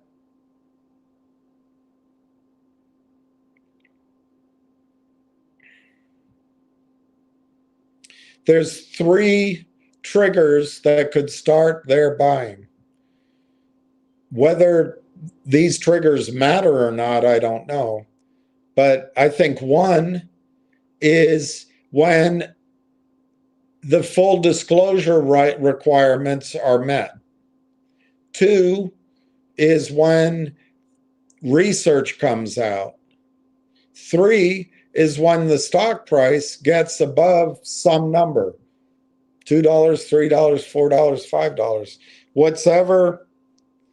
whatever in their operating agreement or in their their code of investing. I forget what it's called. Most portfolio managers at an institutional level, they don't want to lose their job. So there's parameters of, we don't buy stocks under $5. We don't buy stocks under two, whatever the restriction is. So they got to wait for that. Or maybe not at all. We don't know. But that might be one of their restrictions. The other is, a lot of those investment professionals need something in their file to cover their ass. And that can be a research report or more than one. It can be a letter from the investment committee saying that we made an exception in this case. But if you don't want to lose your job, you don't want to go out on the limb with an exception. You want to go with the crowd. Hey, look, Canaccord put this out. TD Bank put this out. Blue Peacock Securities put this out. So I wasn't the only one. So once the material information is released, once the stock gets above a certain point, and once there's research, I think that will allow the institutions to buy. The reason I am concerned for you, Jeff, is if you have urgency, I really think we're at the limit in terms of people working on Wall Street. These guys and girls have been making so much money for so long. The bonuses have already been calculated. The portfolios have already been balanced. The funds are basically on cruise control. Probably ghost staff, other than Zelensky, launching a series of hypersonic missiles at Moscow that included awful bombs. So the markets are wrecked, or something like that. I think Wall Street's essentially closed for the rest of the year. We might get something this week or next week, but I think we'd be fooling ourselves to think that anything is going to really matter through the end of the year. I just don't think anything's going to matter. In other words, if research came out next week, and like capital research, I don't know who follows it, but if you assume somebody follows it, so it lands on a desk at Moose Lodge Securities, but the person running the investment desk is on a vacation with her husband, she's not going to see it until January. Or if it lands on a desk at, Texas A&M Investments, because they own some stock. Whoever's running that portion of the portfolio, I guarantee you she's taken a break for the holidays. I guarantee you. I just don't think, and I'm trying to use the female as a positive that they're running the money, not as a negative that they're taking vacations. The men will take the vacations too. I just think I just don't think research is going to have that much of an effect. It might stop it going down, but as soon as it goes up, somewhat. These program sellers are going to try to drive it back down because they're trying to make 5 cents a day, 1 cent a day, half a penny a day. And we take it as if they know something about the company. And then, the management and the attorneys and the board members wonder, where's the selling coming from? Why is anybody selling? Because they don't get it. Just like Richard K. doesn't get it. Just like most people don't get it. Nobody understands what's going on. This has been done incrementally, and the frog has been boiled slowly. And no one, because everything's grand, They'll find out after the disaster hits, but it hasn't happened yet. When the market crashes, even the mighty will be destroyed. They will hypothecate, they will sell stock that doesn't exist on the way down. JP Morgan, the best of the best, will go to $2. But their money will be all in Geneva or I can't think of the capital of New Zealand, Auckland.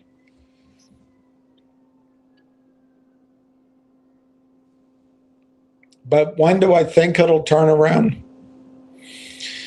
When we least expect it. But I think for our tension and our emotional health, I think we should just accept that the stock is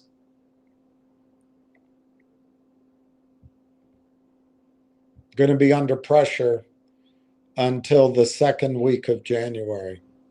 And the pressure just comes from this constant program selling. It's just a mining operation. It's illegal, but they're just trying to skim pennies, half a penny, a quarter of a penny every day on 100,000 shares, on 50,000 shares.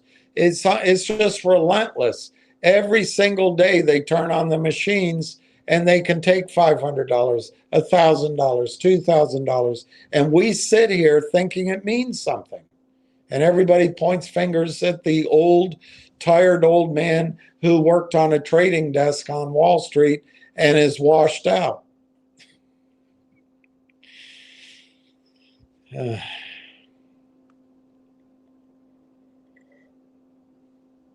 I sometimes think her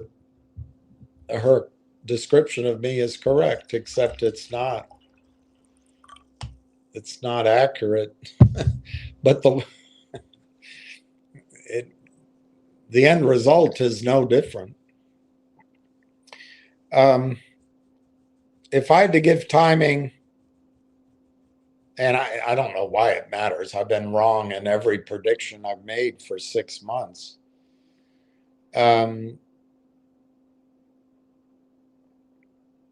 I would say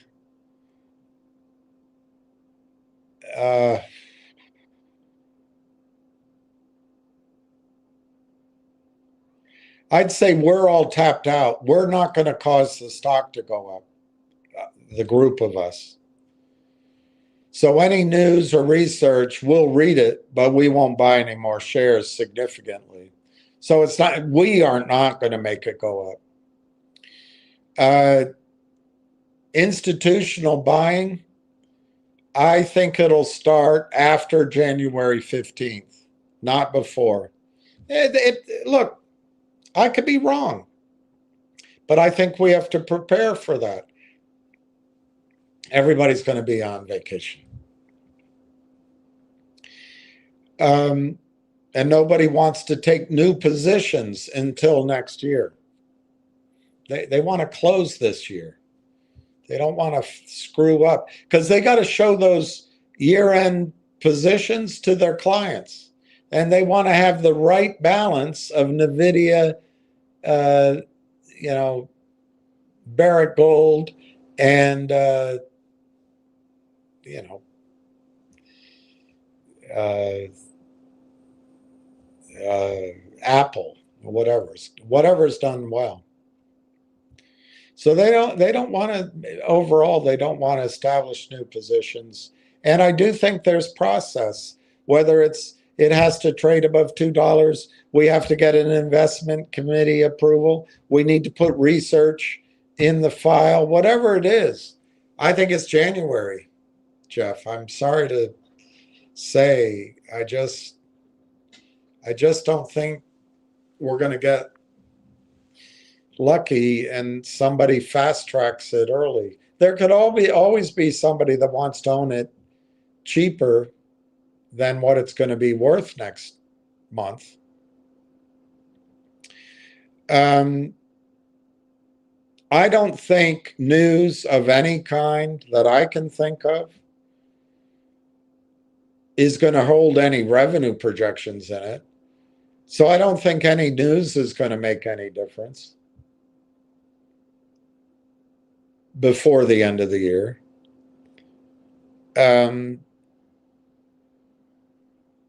It's my understanding the company, by closing AIP, both companies are open. It's all one company now, but both Railtown and AIP. They're going to start telling their story. They're going to start talking to investors, perhaps doing other marketing things that get their story out. And I think that's going to happen. They're going to work all December. So I think it's going to happen in December.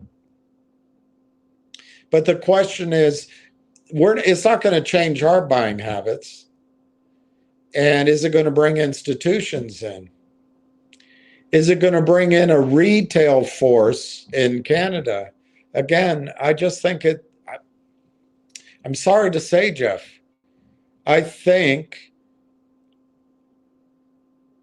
it's January. I think it's going to be mid-January.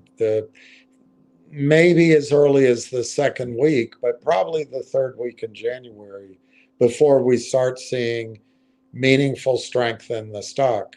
What you're going to see for the rest of the year is wealth advisors are going to tell their clients, why don't you just get out of that? You're going to see people saying, I've held it for a year, I just want to get out. You're going to see people saying, I'm going to take my tax losses, and I knew I should never have purchased a stock on the over-the-counter. So you're going to see some of that selling. You're going to continue seeing short selling and manipulated selling and walking the price down. You're going to continue seeing that. So I think the next 2 weeks could be difficult for any upside to show up. I'll tell you what, Jeff, if somehow I ever had any money, let's say I got $5,000 net of what I had to pay people. As soon as I went to go to try to buy it, the stock will be $1. It's very hard to get things exactly right. But the chart doesn't look good. And I think the stock's going to struggle for the rest of the year. And like I say, good news, good research, good presentations. It's not going to make us buy anymore. It's not going to change the Merrill Lynch rule in the United States of America. So there aren't going to be any solicited buys in the United States from retail. I don't think any institutions in the United States will buy this year. I don't think Canadian institutions, and probably Canadian retail, I don't think they'll be buying enough anyway before the end of the year to offset the short selling. It's always possible Mavericks or somebody like that will come in and surprise us. But what's likely, it won't be till people get back from vacation after the new year, which means middle of the first week or even after the second weekend in January. So I really think middle of January is the soonest that the stock, as you put it, oh no, you said turnaround. Um, I think it could turn around at any day. But I think to get to significant prices ahead of us, like I used to call for, I think it's mid-January. I can be wrong, as you know, and it could happen much sooner. Um, I think it could turn around next week. In other words, be 35, 40 cents. So that's a turnaround. But I think what you're really asking is when will it show sustainable strength? I think I think we have to plan on the middle of January or later. Say anywhere from, I don't know, January 15th to the beginning of February. But I do want you to know that I think when it turns around, it's not gonna be slow. I mean, it might be initially slow as it gains its footing, but I think you'd be really surprised. Once people get the idea, oh my gosh, oh my gosh, oh my gosh. So I think you're gonna, Jeff, I think you're gonna be paid very well to wait. And I know it's painful.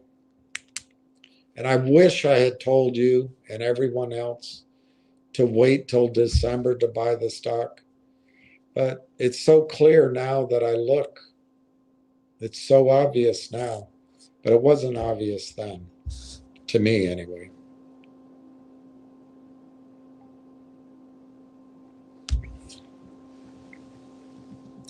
Mark Maddox, see, Mark knew what it meant. API, Application Programming Interface.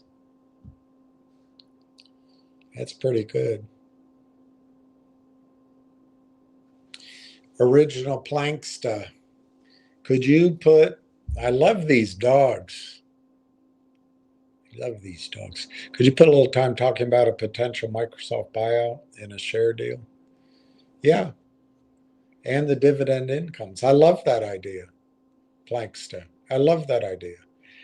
Let me get to the bottom of this so I can show you something without losing comments. But I'll do it. Original Planksta. I sit down with my pad of paper when I'm feeling low just to give me the courage to go on and say, what if that happened and that happened? And you know what? I've looked at the dividends. So let's do it. Let's do it.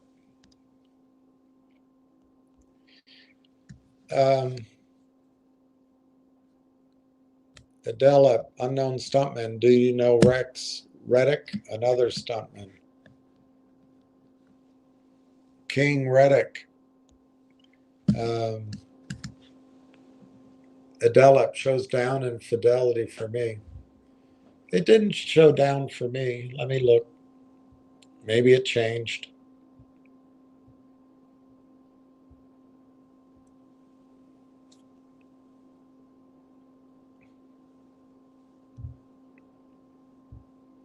No, it shows up a penny actually, up 0.0096, up 3.43 as the closing price.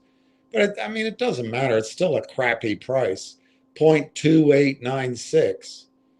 And the close yesterday was 0.2961. So that's weird.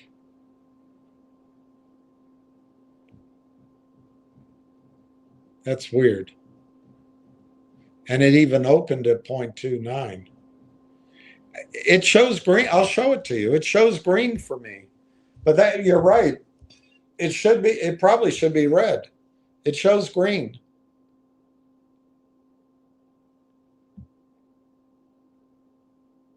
But you're right. Based on the closing price, it should show. It should show red. Maybe they did a trade after hours, which they never do. I don't know. I can't explain why it shows green.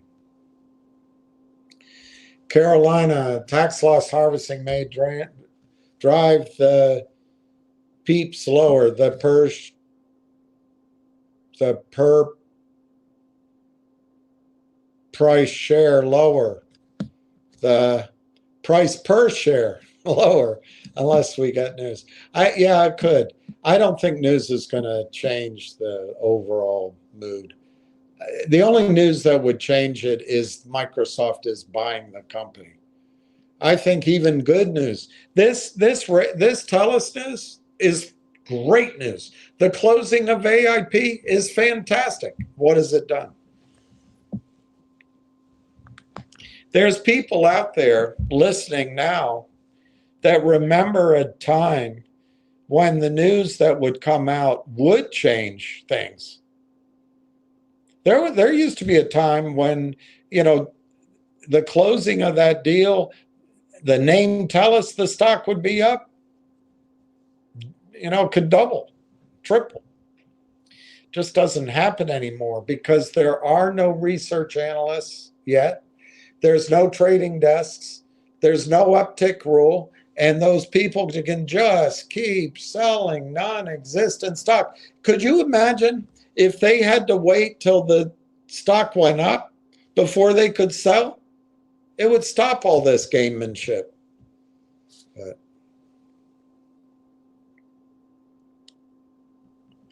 Pete Greek, disgusted they pushed back shorts having to report. Unbelievable. Until January of 28. So what is that? That means Trump will be out of office? It's unbelievable. It's right in our face. You're exactly right. You're exactly right. But the thing is, Railtown will pull us out. And I guess I'll just say that I'll do it to all of you. I'm going to write a short, not a long one, a short piece and get it to Railtown to emphasize that this selling isn't real and they should focus on revenue,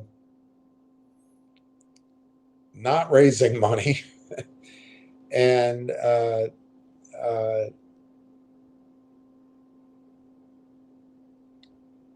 I'll hold what I'm going to say until I start showing you a few things. I think I have an answer to stop the shorting. I really do. But I don't know. I mean, everybody tries something, but I think I have that. Pete Greek, rate cut. Now we're printing money again. Trump won't let this happen on his watch. A market collapse, I mean. Yeah. The gentleman, he's not the only one. And certainly my original idea of the rally and collapse I've had for a long time. But the specificity of timing that I kind of rely on is David Hunter. And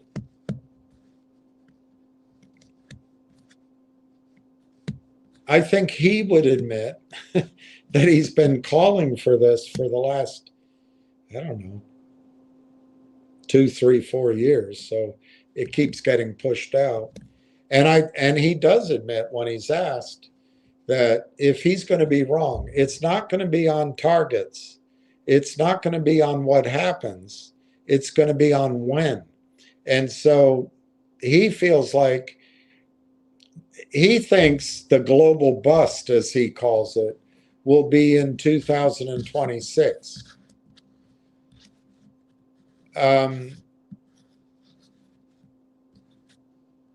And I think he would even say it'd be later in 2026. But when asked, when pressed, if there's anything about his projections which could be wrong, it's that. He says, well, maybe it'll take longer. Maybe it'll be delayed. The market is going to levitate and continue going up, even though the world's economy is going to be in trouble. Peace has some good aspects, but war is beautiful for the stock market. But peace could have some economic benefits. And the United States, even though we've got a lot of weaknesses, we're an incredible economic engine. Even if it is on House of Cards, it just keeps going. And I would imagine that parts of Southeast Asia, I don't know about China, but parts of Southeast Asia are probably still pretty strong. I don't know. I haven't traveled there. I think Russia is humming. Europe's in a little bit of a morass. Canada, I'm pretty impressed with this initiative they have going, but the tax, they got some problems. I don't know. I think the world may be in for an economic bust, but that's different than the stock market, believe it or not.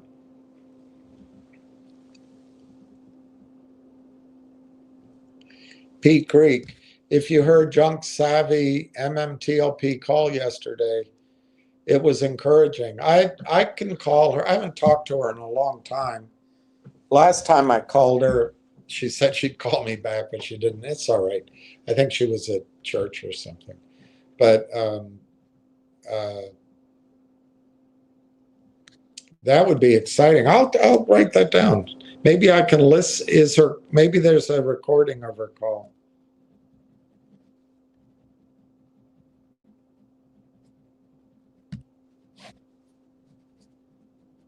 I'll try to reach out to her. I don't know if I'm persona non grata. I don't think I am. I don't know why I would be. But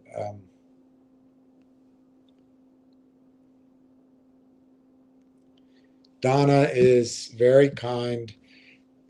William, no one expects you to know the stock prices. No one can know. Quit apologizing. It's not necessary. You're very kind. I think it's because you're in the sun. The rest of us are in the cold. Pete Greek, Railtown will take off. Going to take time, meaning possibly 6 months or more. All right, let's go with that comment. My opinion is, you're right, it could be that much long. I mean, you got to face the facts, Jack. If you had told me that back in June, I probably would have said, yeah, sure, but I wouldn't have believed it. But here we are 6, 7 months later. So it can always take longer. But I think if you wait 6 months, you're just going to miss the whole thing. I even think if you wait 3 months, you're going to miss the whole thing. And there's going to be a weird dynamic that takes place. You guys have never seen it before, but you will see it. You've seen it in the bigger stocks like a Nvidia or even a Tesla or pick one. These stocks go up before the earnings or before the revenues because so many people understand what's going to happen. They discount the future good news. They bring it forward to the present. And I think that's going to happen with Railtown. If the holidays weren't here, I mean, literally, Monday is Hanukkah. the following Wednesday is New Year's Eve. We're right in the heart of holidays. So if that weren't the case, I would tell you that I think the price of Railtown could have a sharp reversal in December. But I think December is going to be like August. You know, it's just dead time. So January. But anyway, Pete, I agree with you. It could be 6, 9 months or longer before the magnitude of revenues and et cetera are reported. But I think it's all going to be discounted. And I think you're going to see the price start moving anytime. And by any time, I really mean it. If there weren't holidays, I would say it could start next week. So I just think there's like a time lag, a shift, a holiday shift. But once that's over, I think the good news is going to be brought to the present, and I think you're going to start seeing the stock going up. And remember, and I'll get back to who asked that? I don't know who asked about the buyout. I think it was Original Planksta. I'll get back to that. But remember, it was my thesis, and it remains my hypothesis. It remains my story, my opinion, whatever you want to call it.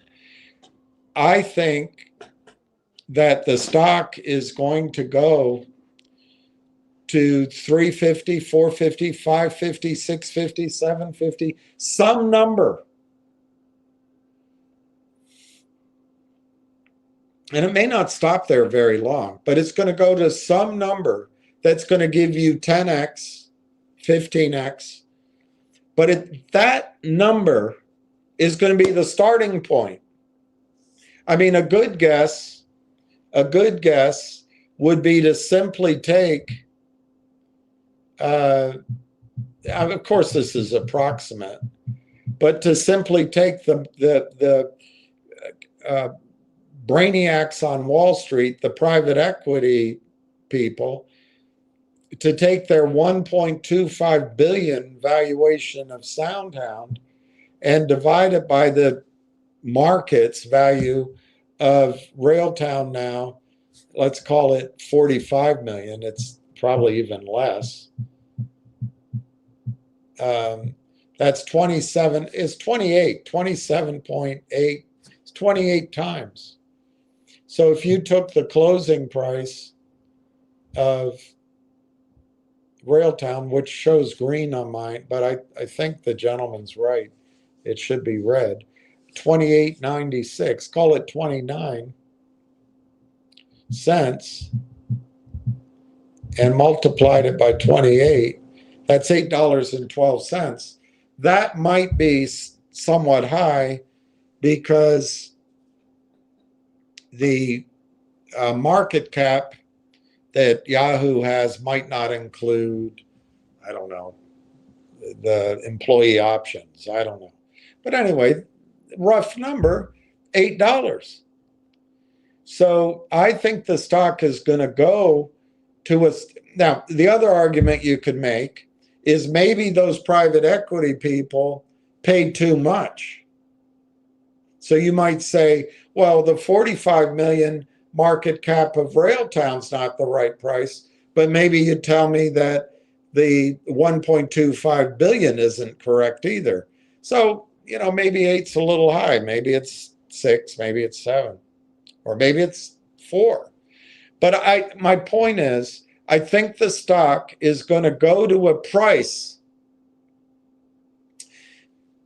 to use the analogy of what Wall Street calls their private equity now, it's going to go from a pre-seed or a seed price to the Series B price.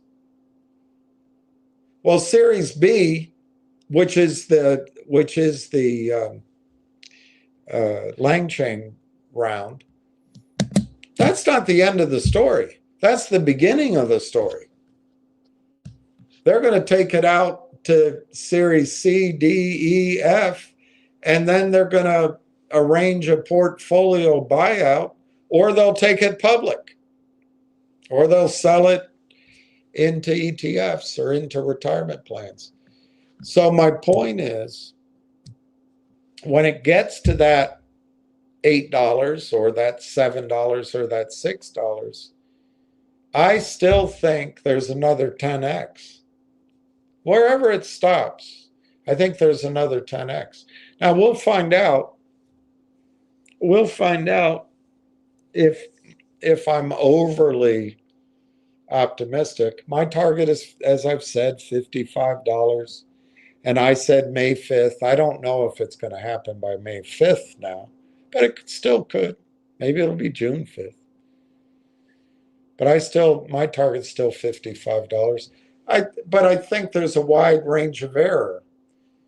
I'd say plus or minus $15. I might even say plus or minus $20. But I think my point is, Pete, that in January, February, March, this stock could go to approximate the Lang chain value, multiple, whatever you want to call it, and still have plenty of room left. So you're right about 6 months, but you could get 10 or 15x by February, March, and still have another 10 or 15x ahead by 6 months. I mean, that further call, it has more margin of error. Donna says, darn it. Donna says, I'm looking forward to January when I can fund my Roth with Railtown. Bravo, bravo, bravo. I love that.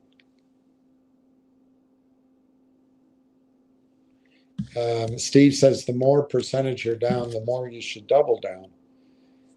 Yeah, not financial advice, just my 2 cents. I agree. If I had more than 2 cents, I'd do it, but I don't.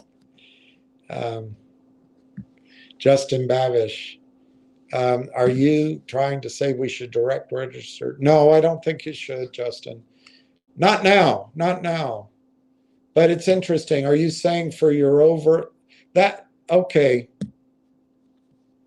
Okay. Okay.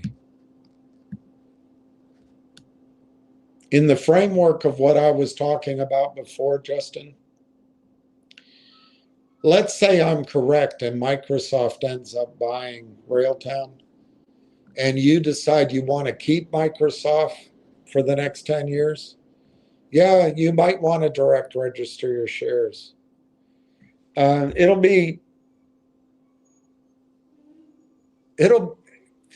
not a lawyer, so it'd be interesting to see if by direct registering your shares, you'll be protected from the collateral claim.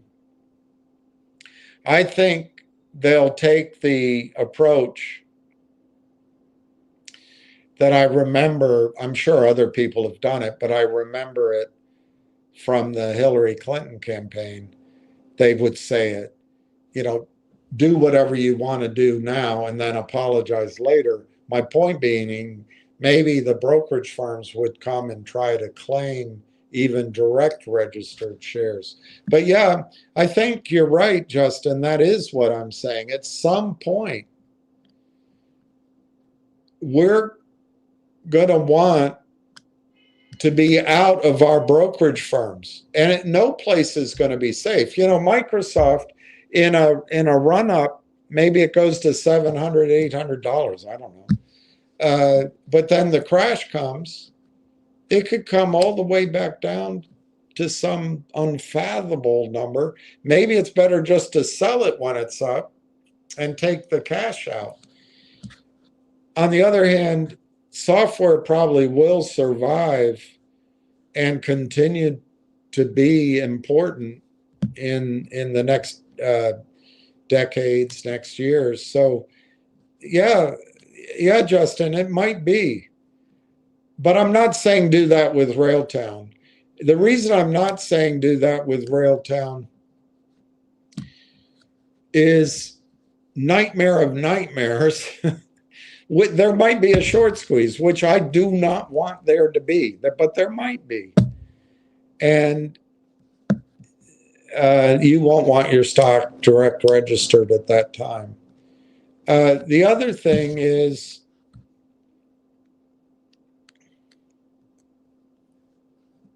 even without a short squeeze, I think the stock could trade very much nicely higher. And you might want to use some of that, not a lot, not a lot. And it might be too late, for example, with silver, although I think silver could still double from here. But it's going to be volatile and they're going to try to suppress it. This silver from $20 to 55, 60 was such an easy call. It's a little harder now. But Justin, we might want, when the stock, let's say Railtown, let me pick a number, it gets to $25. I don't know, gets to $25. There'll be options available. And we may, I'm not sure about selling calls, but we may want to take a little margin and buy puts. That's expensive, and it will, if the stock goes up, we won't get our money back on the puts.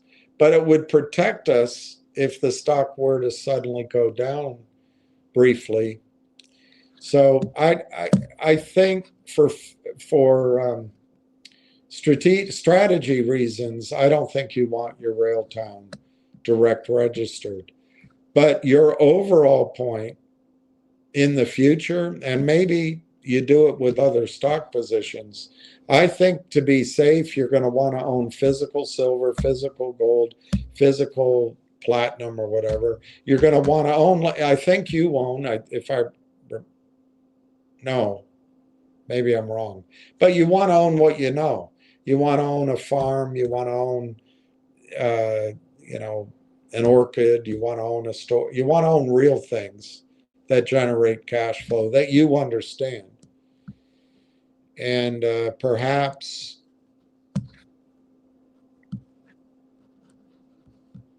I think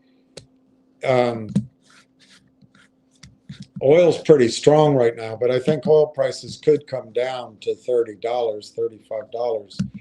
And that may give an opportunity in that space.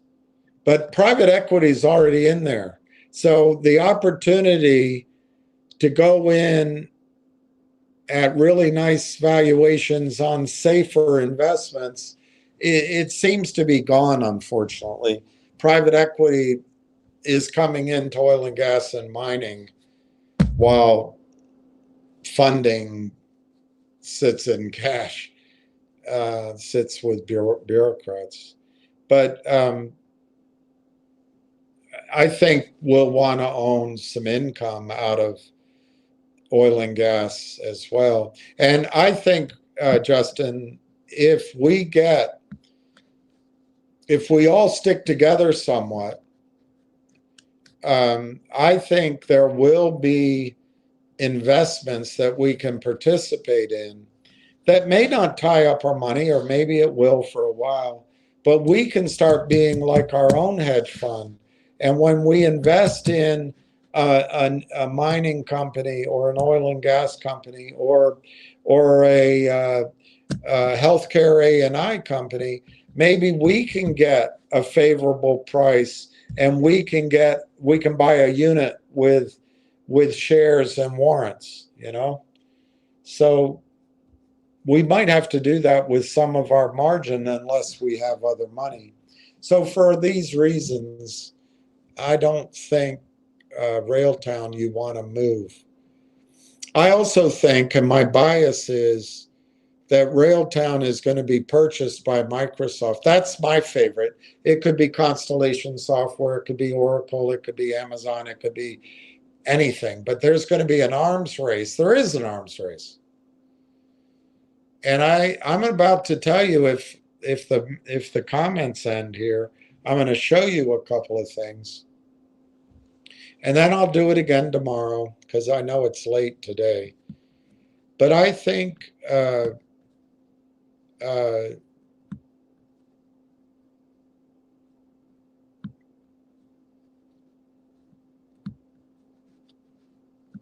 whether it's Microsoft or not, I think Railtown will probably be fielding buyout offers by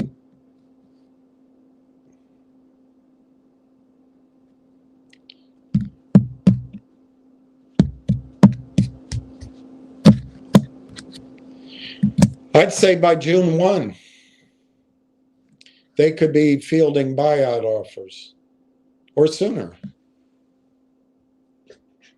And be bought out by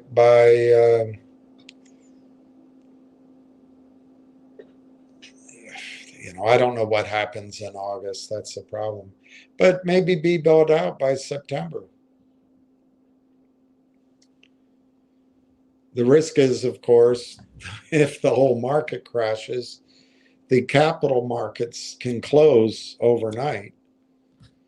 And the other risk is, if the AI bloom is off the rose, but I don't see that.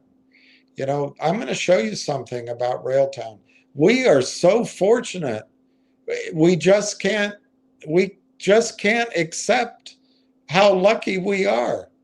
How, in most of your cases, how smart you are. All of your cases, how courageous you are. Railtown is the AI startup. It's going to be an overnight success, but it took 6 years, of course. But it's going to be an overnight success. I'm going to show you, when I finish these comments, this TELUS link up and this acquisition of AIP makes revenue a slam dunk. And even more than that, it makes cash flow a slam dunk.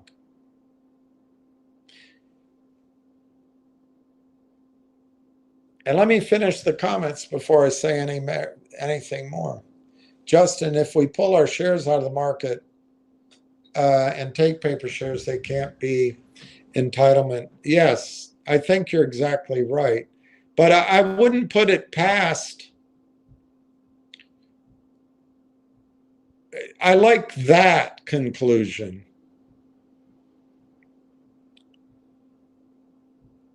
If you get direct registration and you leave it at the transfer agent, it's still book entry.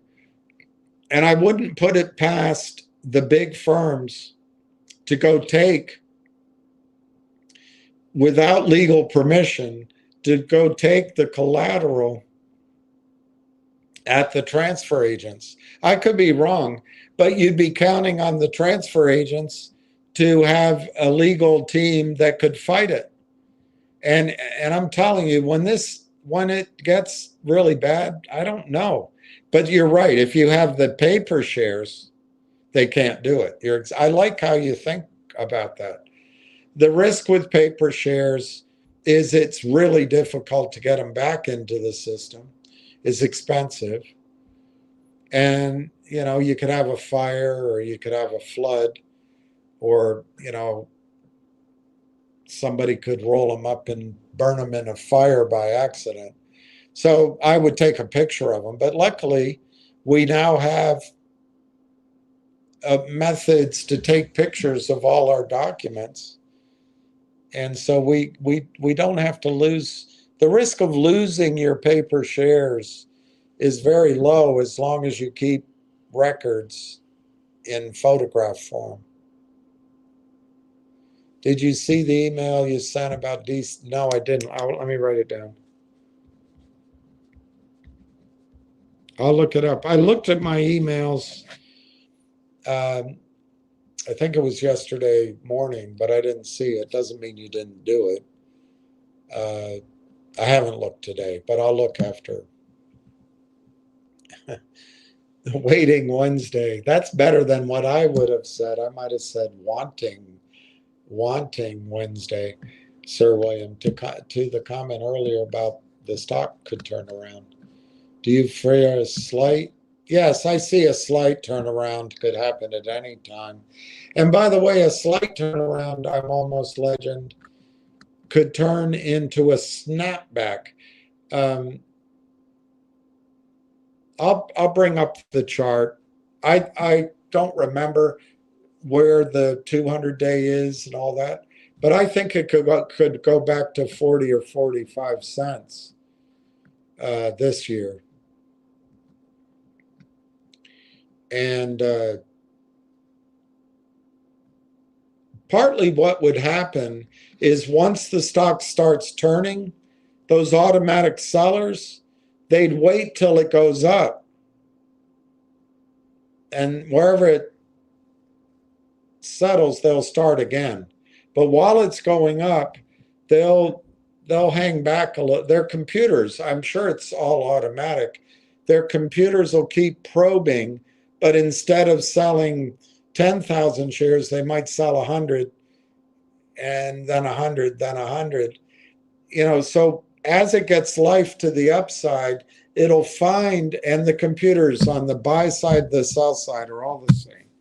They'll find those 200-day, 50-day, 10-day moving averages, and that'll be a time to start, there's parameters that these automatic sellers pivot off of.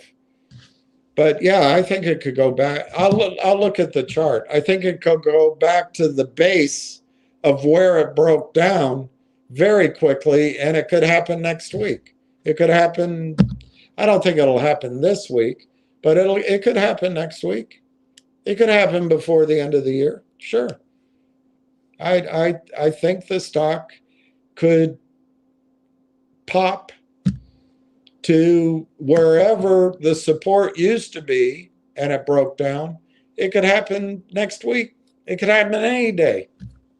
I just think it's going to be hard to get through the what used to be support. I think there's going to be some resistance there without buying out of Canada from institutions or brand new retail buying. Let's say Canaccord put out research and their whole retail, their wealth advisors started buying it. That could drive it to some new level. Heck, if a research report came out next week and predicted a price of, like I just did, of $8, the stock could pop right back up. But remember, this stock doesn't have options. So like Ham right now, apparently, I didn't hear him, but I guess Ham is suggesting to people to buy calls on Finger, which I'm not saying it's a good or bad idea. But the mechanics of what happens is if a lot of people buy calls, the premium on the calls go up, and then that premium attracts computerized buying because the computers can say, well, you know what? We could buy the stock of Finger and sell the calls and take that profit. That's an example. And so it becomes self-fulfilling for a while. And then if people are buying, the momentum continues and it just keeps happening. That's not available in Railtown yet because there are no options. But to break through the, I'll show you on the chart in a second. Let me do it then. Let me write down that I'll show you the chart. I'll show you what I mean. I'm almost legend. Even the, I don't know what AGM is. The annual, I don't know what the G is. General meeting next week has great news. You don't see small and buy. No, if it's great news, I don't think the meeting's going to have any great news. I don't think so. Let me go through the news after I get through the comments, and I'll talk about the price then. I'm not avoiding your question. I'm very excited about Railtown, and I'm really excited to focus on TELUS and AIP. I'm really excited, and I want to tell you about that, and it'll answer some of your question, but I want to get to what I want to show you first. I don't want to be focused, I'm almost legend, on the way slowly but inexorably the day traders and the shorts have gotten us into, and me, into our fear range. And I've had some really negative feedback from investors, and it's gotten me in a little bit of initially, oh my gosh, are they right? To, it got me into a campaign of calling every single day. I was calling for information, and I still haven't had a even quasi call from anyone close to the company. But I think finally yesterday I was able to have some feedback, very incomplete and very interrupted. And I don't think I got anything that was material. But sometimes when you just hear someone explain something, and then you start thinking about it, which is what I did last night. My confidence level in Railtown is sky high, sky high. I think Railtown is, unless Atlas 3I hits the earth, or some absurdity that we can't think of, I think Railtown is massively underpriced. And Railtown is going to reward each of you to such an extent, you're going to find it unbelievable. And the key is we've just gone through a very painful time. For me, it's been about 4 weeks. For you, it might be a little longer.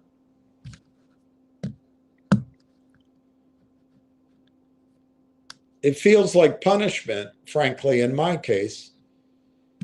But it's going to be over. It's going to be over. Unfortunately, everybody's got to go skiing first, Well, that's okay. It'll wait. It'll wait. The good stuff will wait. But I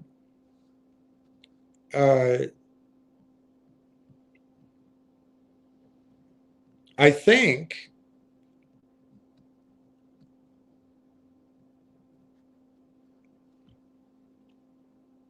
the hardest part is going to be getting this fear and anxiety out of ourselves. It's very normal. We're a herd. The group of us are a herd. It's our instincts. But if we can get rid of this fear and anxiety, maybe get aggressive right now in buying for the next 2 weeks. But also, I'm almost legend, I don't want people We got to always be ready to change, adapt our story. And I'm about to going to show you what I'm adapting it to, which if you're going to hold me to timing, you might get pissed off. Um, but if you're going to judge it on the amazing uh, characteristics of what we know, you're going to be so excited. And my point is that if the stock goes to $3 and you've just, we, not you personally, but if we're so full of this anxiety and this disgust and all that, and we just say, phew, I'm out, thank God. Because that's what the Charm Boys are going to do, and Tony the tiptoeing tiger is going to do. They're going to say, hey, this was my idea, and you better get out. A win's a win. You can't go broke taking a profit. Come invest in this new, oh yeah, it's going to work. Whiskey and cigar and coffee and cigarettes and yeah, my client, yeah, we're I can't even talk like it.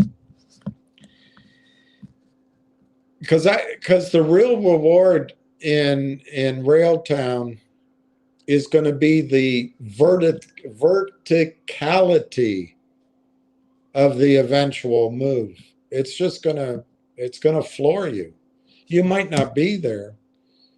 I hope you are, but it's just going to be incredible. And for people like, I think it was Justin yesterday, he's down 40%. So that means maybe he paid 50 cents. I don't know.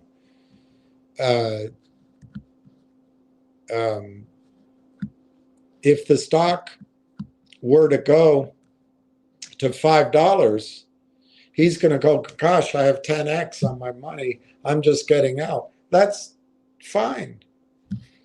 But from $5, if it goes to $5.50, the stock's up 10%. But you know what? That 50 cents is 1x on his original investment. 1x. And that's what's going to happen. The stock's going to start going up every day on some days. I mean, nothing goes straight up. But the stock's going to start going up every day by as much as you paid for it. If you can just hold on and not be shaken out by this terrible experience we've just had, which we've weathered, some of you much more elegantly than I did, much with much more class than I did. But yeah, if you can just hold on and not be convinced that a win's a win, you don't go broke taking a profit. Hey, I've got another thing that's going to run, and just stop listening. Best way not to get caught up in it is just stop listening. And when Railtown, I think it was Justin, he gets back to even at 50 cents. I have no idea if that's the right number. He gets back to even and he can hold on. If I'm right, it'll go to $5 or some number. But if it goes to $5, if he listens to everybody, or if he's got all this tension, which we all do, I'm not picking on him. He might say, I'm getting out. Well, that may or may not be the correct decision based on his situation. I don't know. But it also, we're going to need more information. I'm about to show you something that'll be so stunning if it's applicable. And we have to layer in that information. But I'm just putting 2 and 2 together. that once it's a $5 stock, not only has Justin created 10x on his account,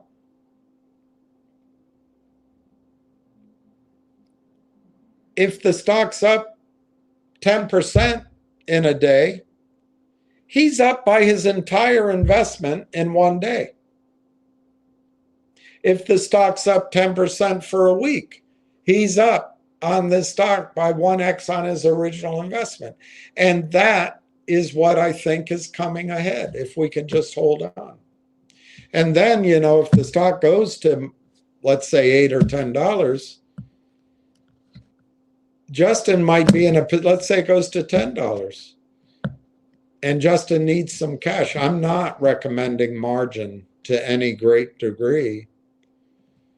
But if Justin, I'm using him as an example, but it could be any of us.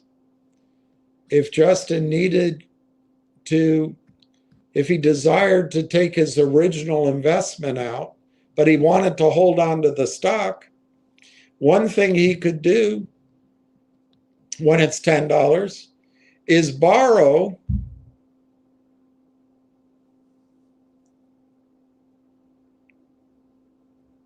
I'm trying to figure it out. Borrow 50 cents a share at $10. I think that's 5% of his position. So tiny. He could take his original money out by borrowing it against his account and borrow a little bit more to buy puts so that if the stock came down, he's not going to, you're not going to get a margin call unless it goes to 5, under 5. But you buy the puts to make sure if it does come down, you don't get a margin call, and you'd have the profit on the puts to pay off that small debit balance. If for some reason it pulled back, you take advantage of it that way.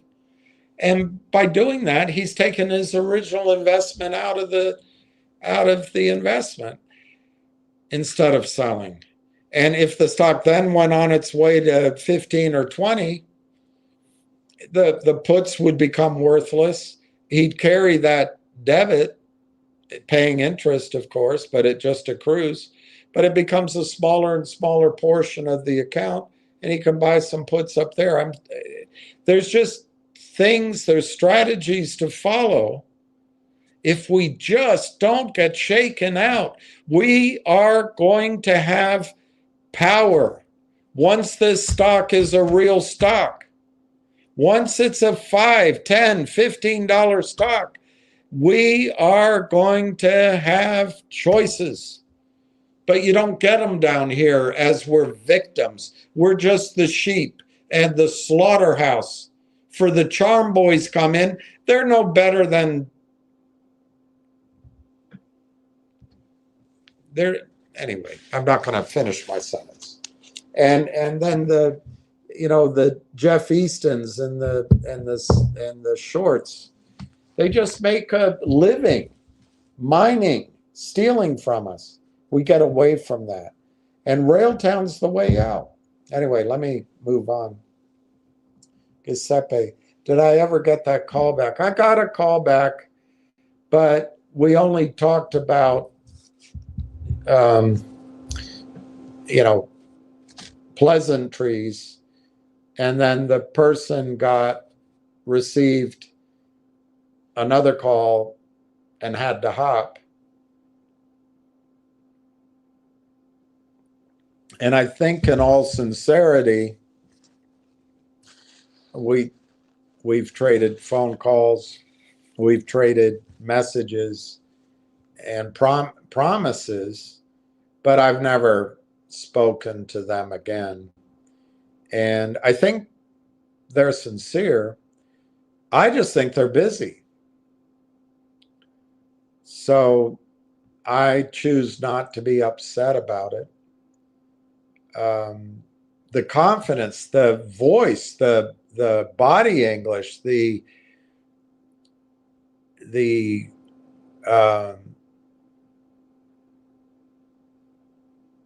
basically the promise, when we talk, we'll talk all things Railtown. The tone of voice was so confident and so positive, and and I don't think a bullshitter at all. Um, so yeah, it was good to speak, and I think it was sincere, but we never got down to brass tacks. I'm not sure about Adelt the third. Hey William, if some of us with Railtown get lucky and get money from Nextbridge MMT, will put that money in Railtown. I'm sure we can move that. Yeah, that's okay. I'm sure. But I think by the time MMTLP gives money, we'll be looking to buy a mining company, you know. And I've already started working on that. I thought I was going to get funding and build something, which I want to all cooperatively work together. But the one thing I know pretty well now, other than wistfully checking out girls as they walk by, no, I don't do that anymore. Every now and then I look, but I realize those days, it's like hitting home runs in softball. Those days are long gone. But uh,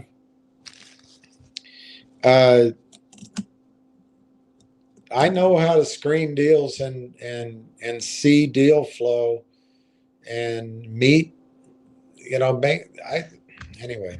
But when you can't even put two shekels together, it's hard to keep that network together. So hopefully we might see some of that, and MMTLP would be a great place for it, from it, you know, source. Wow, a Dell app. That's a lot of shares. Somebody else had a bunch. Um, I forget who it was. That's a lot of shares. And Adele Lap,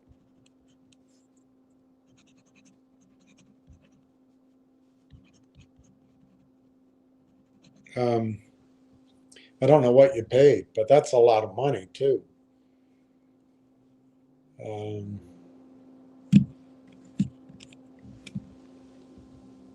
let me see who the other person was. Was it Pete? Yeah, Pete. Yeah, Pete's got a big position in MMTLP.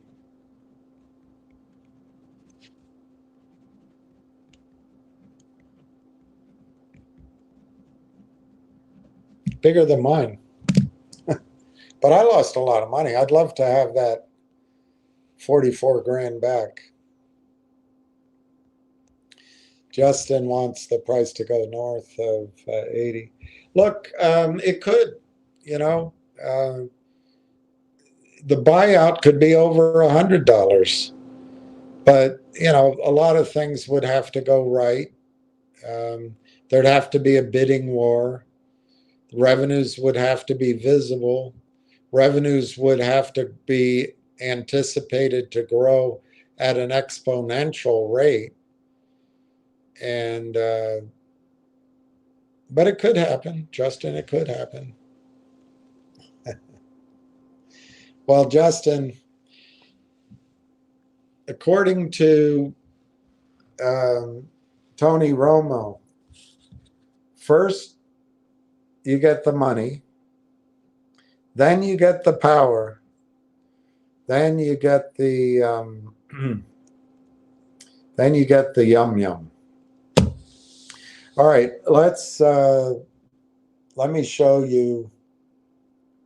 Let me show you what I wanted to show you. I know it's late, but I want to show you something. Let me show you the price first for I'm Almost Legend. This is from 2 days ago. And now we're going sideways for 2 days here.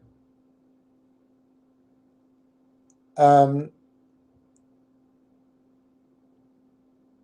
I don't see any comparable movement.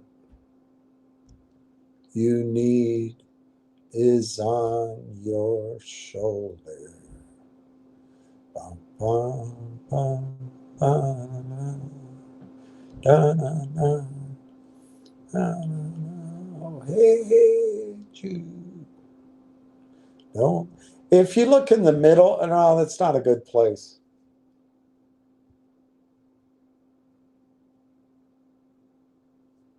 Anyway, it's hard to find a place here to give you a similar movement. But this sideways now, we've gone sideways for 2 days. And we tested, we're down here now. We're in the 28, 29 range. So we're not really sideways, we're down for the last 2 days. I don't think the stock is finished finding its floor, which means it could, I still think this 2750, they're going to spike it there. But I could be wrong. And I think Pete the Greek said 20, which is down here. I don't think 20, but I think it's possible the pain, there might be a day where they try to get it down below 2750. I think if it went to 25, it would be brief and it would snap back up. I don't expect it. You see this big horizontal yellow line that goes all the way back? I really don't expect it to go below 28, 2750 range. But it's always possible. Anything's possible. But anyway, I'm almost legend. We've now gone down and sideways for 2 days, and I don't see any reason why it's going to suddenly snap back. Now, news can make things do funny, like here in the middle in July. Look at that go up. I don't know what the news was then. But I think you need to churn a little bit.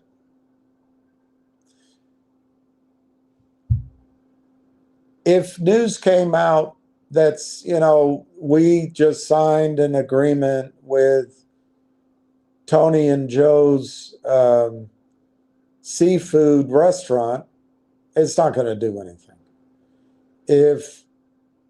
If we just signed a deal with, I don't know,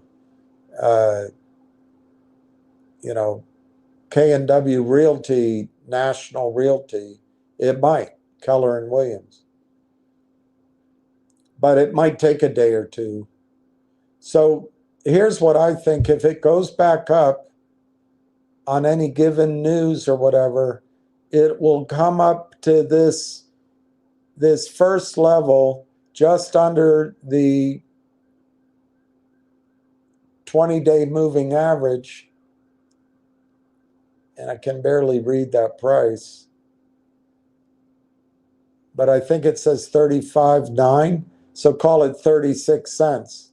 So I think even though we're lower than this now, we're at 29 here, I think if it pulls back, it bounced back up, it first paused, of course, a little in here, but I think it had come back to that sort of maybe 35, 36 range to touch the 20-day moving average. Every computer in the world is tuned into that. They'll test it there. But if the news is strong enough, the momentum builds up.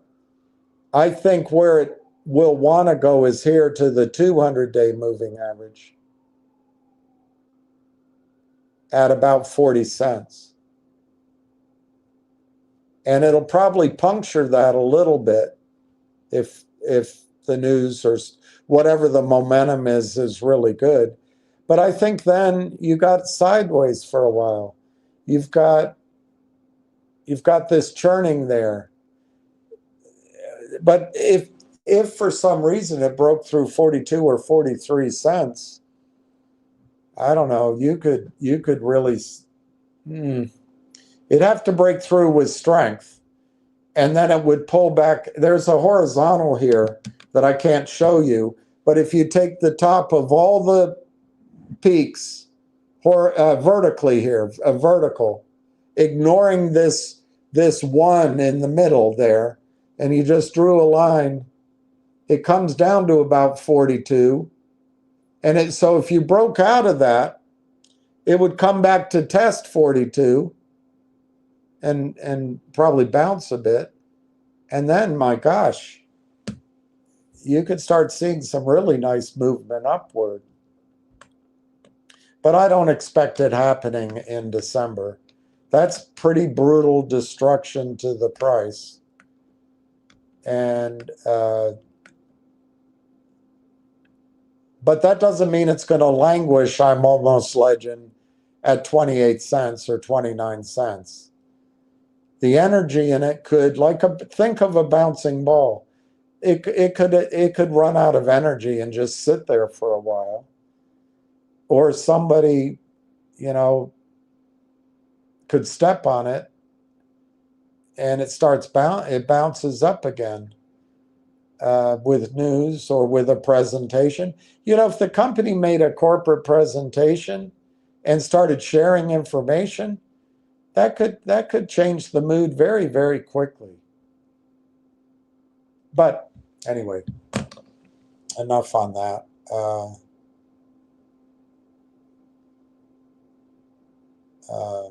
Let me show you what I wanted to show you.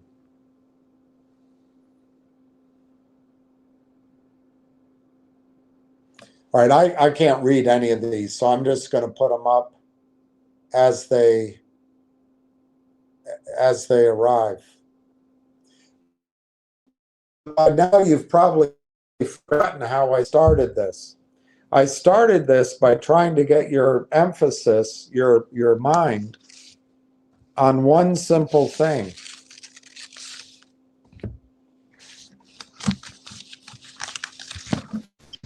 That I'm an old, worn out, washed out Wall Street trading desk Denzian. No, I didn't do that. I just wanted to get you onto one basic thing. There's 180 companies at the network that Railtown owns that spends money on hosting. Railtown's conductor, the ADK, is not only a critical piece, apparently it is the critical piece. And even if it's not, I believe there is no competition yet. But even if that's not quite true, it is the one that Thales has chosen to use. Right here, conductor. And then you've got the data center, and you've got shared revenue compute. I was going to show you, but I'm going to read it to you instead because I don't know where to find it. I'm just going to read it to you.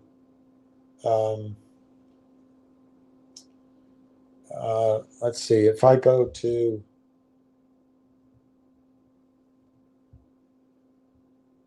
yeah, maybe Yahoo has it the easiest. Maybe they have it the easiest. There. Okay, I'm just going to read it to you. You've seen it. I don't need to show it to you again.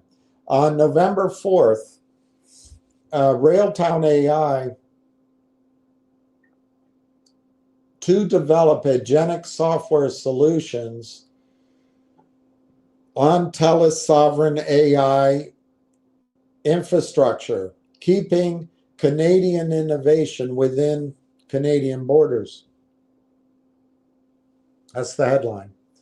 Railtown and Thales, Railtown AI Technologies and Thales today announced that the Vancouver-based Railtown will deploy advanced agentic software development solutions through TELUS's Sovereign AI Factory.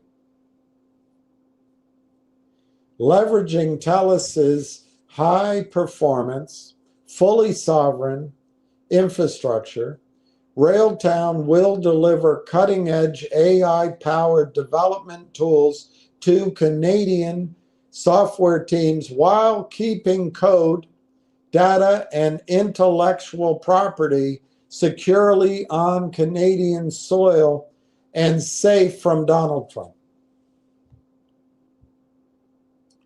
The collaboration will also extends, I think it should say intends, but also extends to provide sovereign, well, I guess extends like an umbrella, also extends to provide sovereign AI access to Railtown's AI's broader ecosystem of Canadian software companies and affiliates. That's the AIP. There's probably other things too, but we'll ignore that for now. This will empower the AIP network companies with secure domestic AI computer capacity as an alternative to foreign cloud platforms. This initiative supports the growth of Canada's AI ecosystem by ensuring Canadian innovations benefit Canadian companies and developers first. Railtown develops advanced AI agentic frameworks and observability tools that empower businesses to efficiently build, deploy, and manage AI-driven solutions. Railtown's technologies are purpose-built for companies and software development teams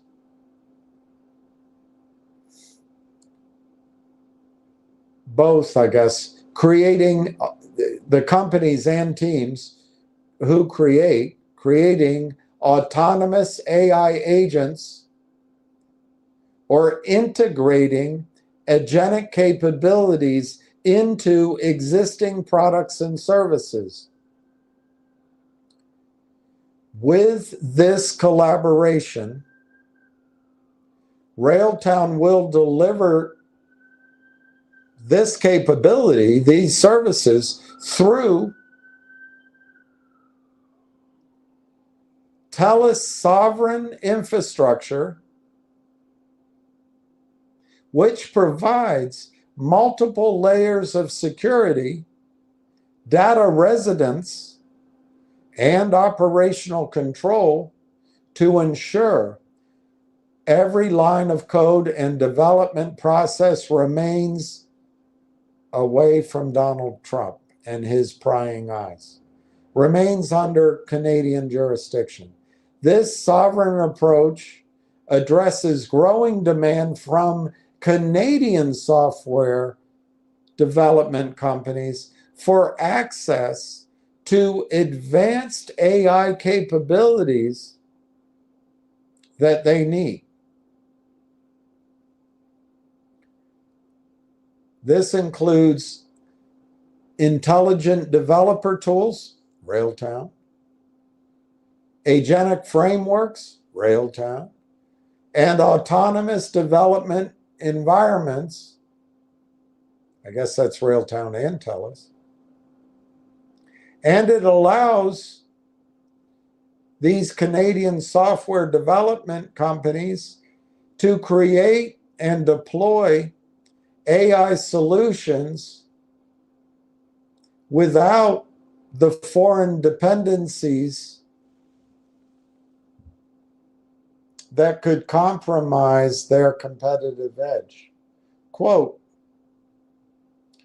collaborating with TELUS empowers us to connect Canadian AI innovators with secure, sovereign compute infrastructure and to support scalable growth, unquote, said Corey Brandolini, CEO of Railtown AI Technologies.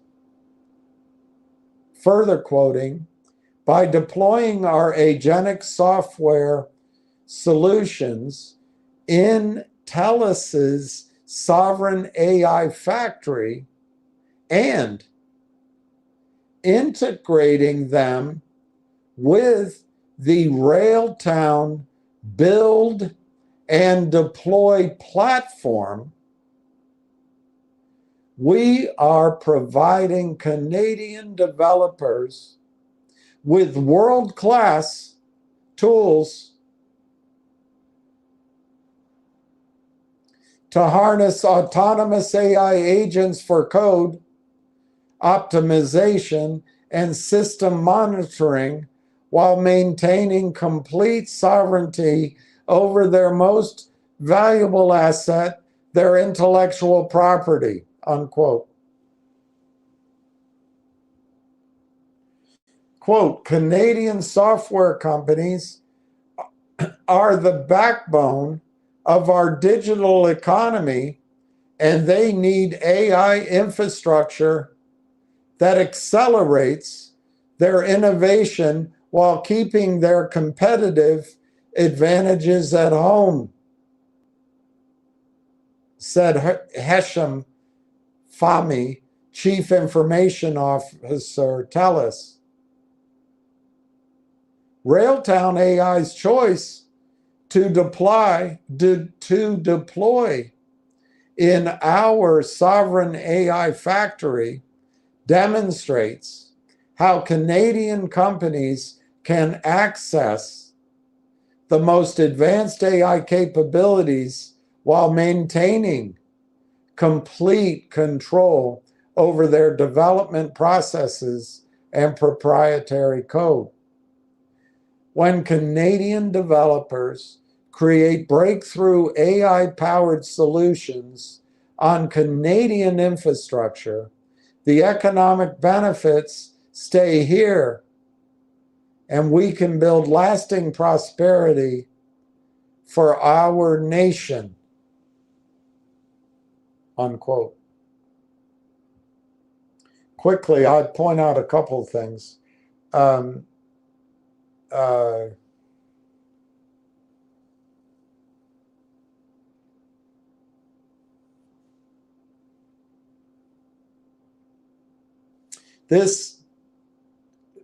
But Corey's blurb really does point out that the Railtown tools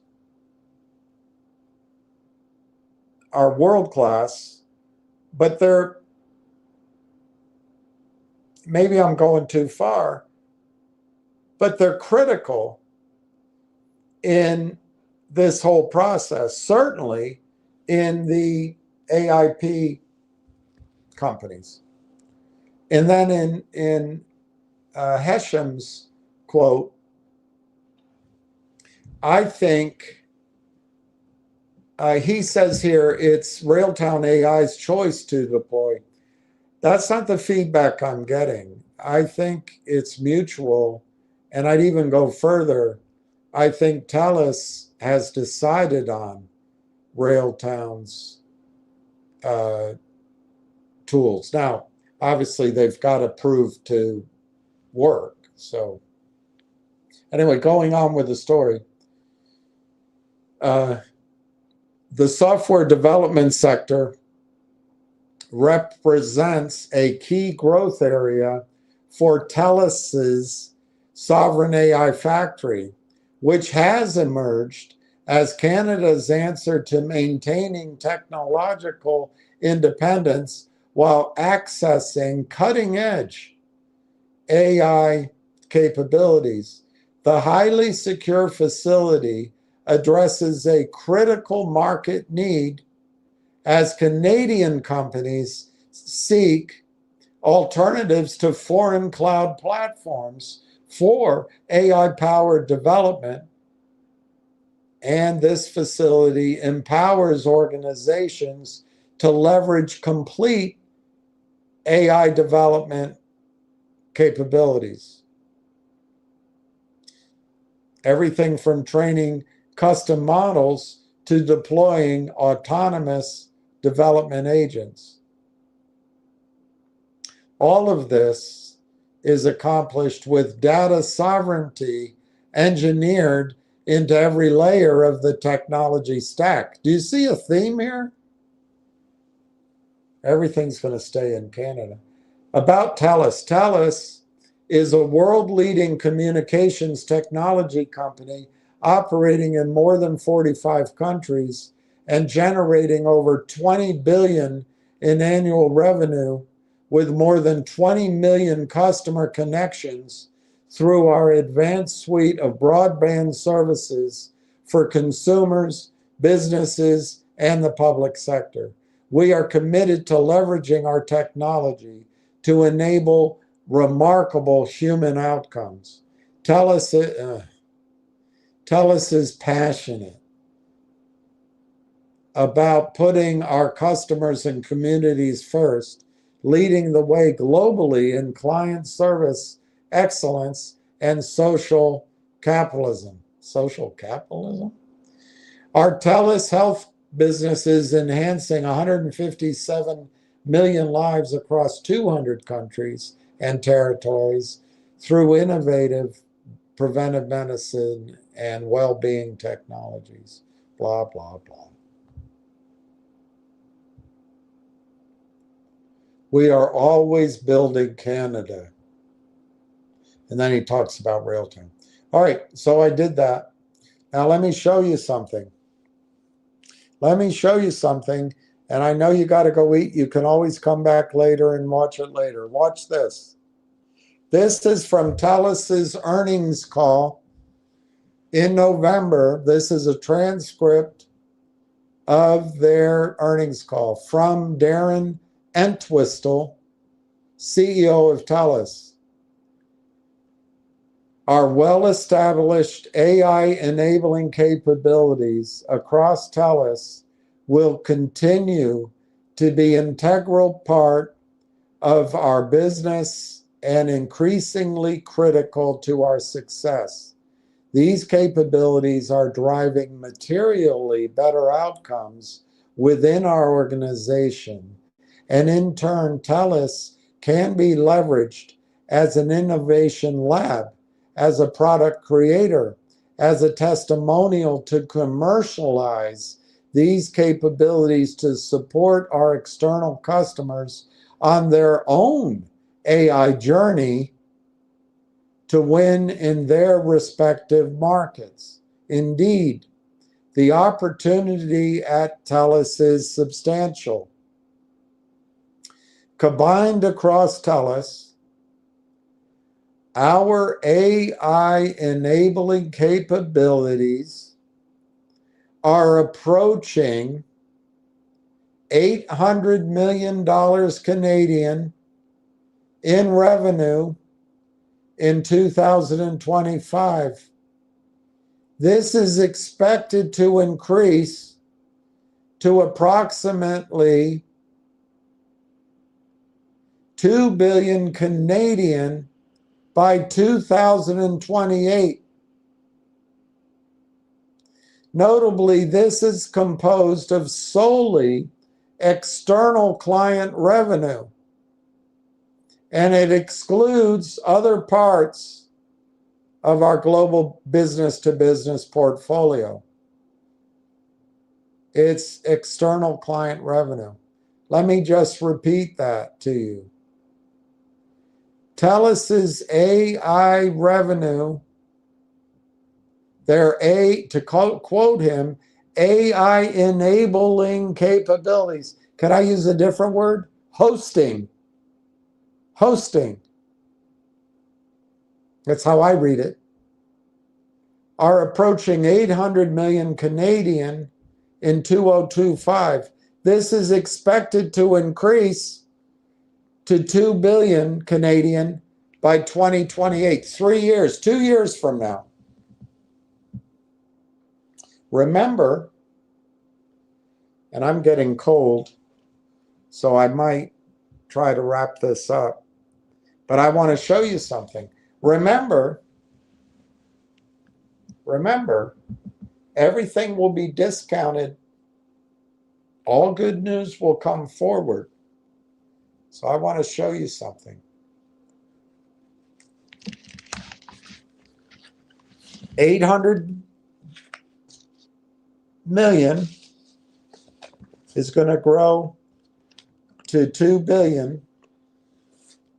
It's all external. And the word used was AI enabling capabilities. I think that's hosting. You can quibble, and quibble if you must. But TELUS has 2 data centers built, NVIDIA installed, ready to go. I showed you the video. I just remember that. I should have looked it up. I showed you the video of it when they got it ready. These are brand new. And obviously, to me, reading through that earnings call, I could be wrong, but we don't have a research report. So I'm being your research analyst, even though I'm not one, and I could make a mistake. But the way I read that, currently TELUS gets 800 million, essentially in hosting, other services, but charging external clients for their AI enhancing capabilities. I think that's hosting. After all, they're a telecom company. Maybe there's some consulting. And it's going to grow to 2 billion Canadian in the next 2 years. What does that mean to you? What I hear is we're going to load up our data centers with customers. And remember, this isn't poaching anything.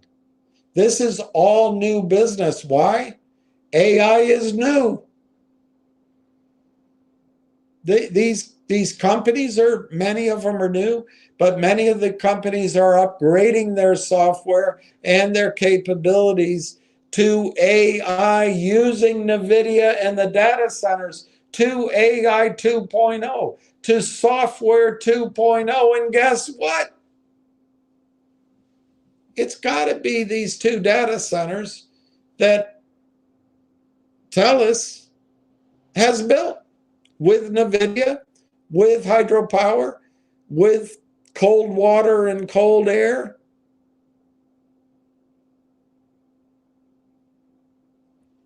And I submit to you, it's with Railtown. There might be other companies involved, but my impression, and you can take it for what it's worth, and we can haircut it and allow for whatever doubt you have, because even if I'm right, other people like Google can catch up, or somebody else. But remember, this TELUS market is TELUS. I believe they picked Railtown, even though the news story said Railtown's choice to come on our. I think TELUS picked them, selected them.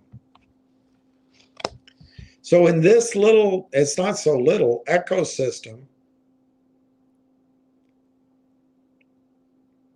Railtown's it. So Railtown has gone from having to find customers through beta testing and find customers, what do you call those things? You fly in and you put up exhibits and convention. By flying to convention to convention and find customers one at a time, or going through the process of adding one a month or two a month, all of a sudden they're going out of the slow lane into the the HOV lane with a siren on, and they're speeding on the way to the airport.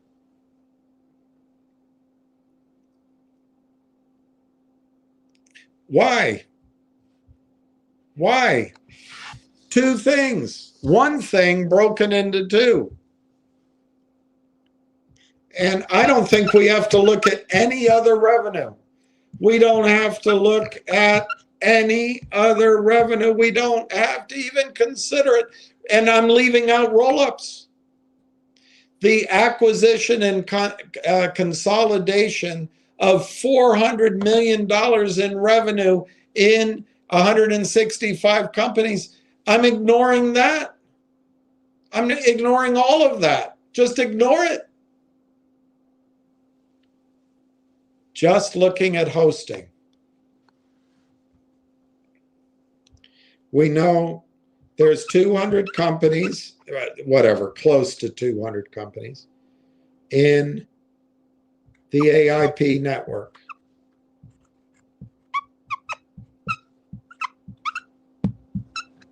We know that. We know 125 companies are currently spending 120 million. It's an expense to host their services in other hyperscalers. We just heard, I just read you the news stories. Everything's about moving Canada into Canada. Get it away from Trump. Get it away from the prying eyes of that king. So they're going to move this 120 million. Remember, Railtown owns AIP now. Now the question isn't when are they going to move it? Are they going to get it all done in the first quarter? So that's not the question. The question is,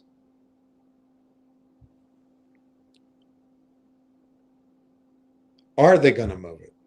Because as soon as it can be projected, that good news will be brought forward with a discount. It'll be discounted to the present. So that's 120 million in shared revenue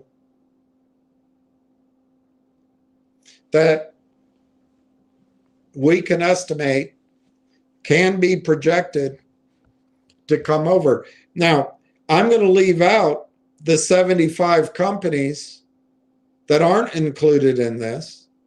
That gives a little bit of a buffer. But conceptually, those 75 companies could be bringing in another 70 million. I'm going to leave it out just to give us a buffer. But remember, it's there. And then after I just showed you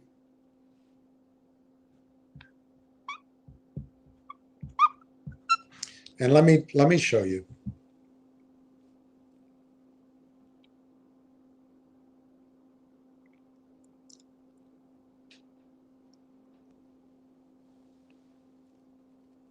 Right here, combined across TELUS, our AI enabling capabilities, 800 million to grow to 2 billion. All right, I showed you that.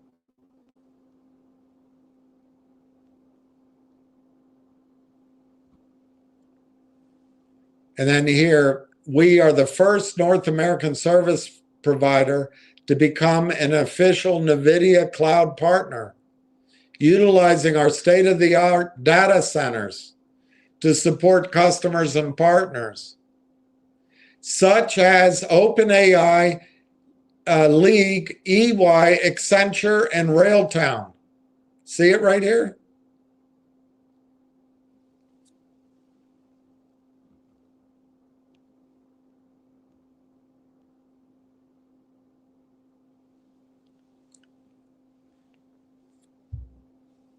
looking at the base right now at 800 million,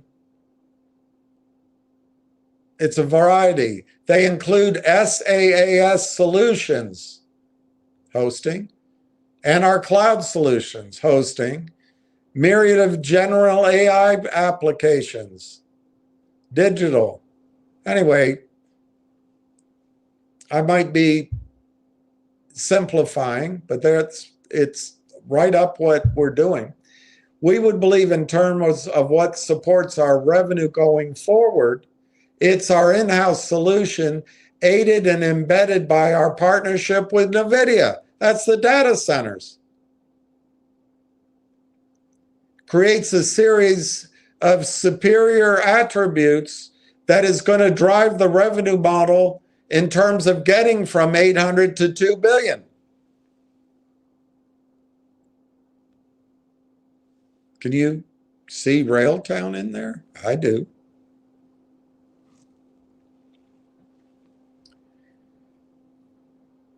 The other thing I think is distinct about us and our relationship with NVIDIA and our strategy is we're taking a modular build approach. Anyway, I think that's Railtown. If you're going to go from 800 to 2 billion, what's the margin? I will tell you, the margins are A, attractive, and they're more attractive to the organizations that control the totality of the compute system, from inferences, models, and all the way through to the training capability component. That's an extremely attractive aspect for us. It just shows they're dedicated to this. We will be developing AI capabilities from bots to specific co-pilots, that's Railtown, for lines of business to both help TELUS and our external clients. Humans in the loop, that's Railtown.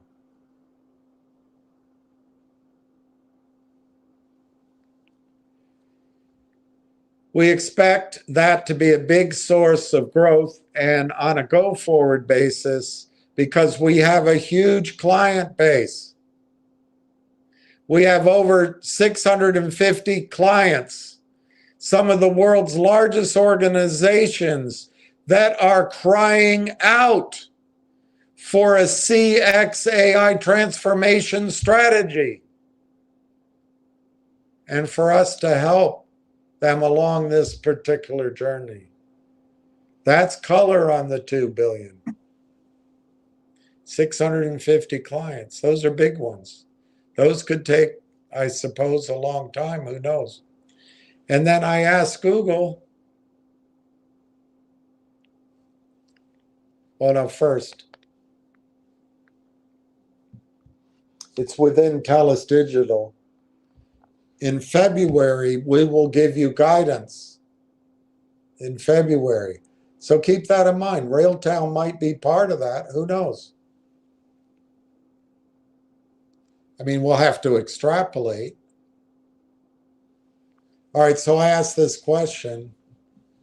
I forget the question, but TELUS public reports do not specify the exact number of small and medium enterprises they have as customers. They generally report total customer connections. Instead, as of 2024, TELUS had over 20 million total customer connections.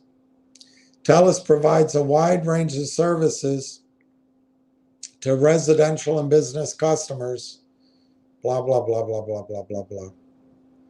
Mobile phone, 2.6, whatever, 2.76 internet subscribers, blah, blah, blah. However, some third-party data suggests that a significant portion of their business customers are in the small to medium-size range. Third-party data suggests that a significant portion of their business customers are in the small to medium size range.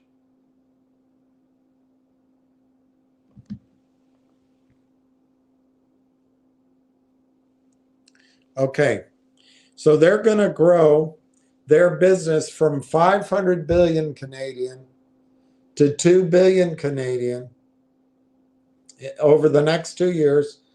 I think it's obvious where it's coming from, the data centers. And they have chosen, and maybe, I believe, but I could be wrong on that, but I don't think I'm wrong. Railtown is the product they chose, and Railtown is the only product available. First to market, best in class. So they're going to go from 500 million to 2 billion. That's $1.5 billion. Let's say $1 billion of it goes across the data centers. That's Canadian. So let's call it 750 million US.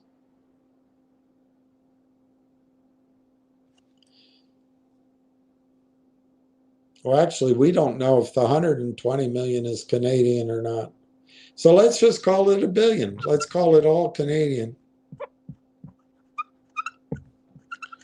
So out of the growth, the existing is 800 million.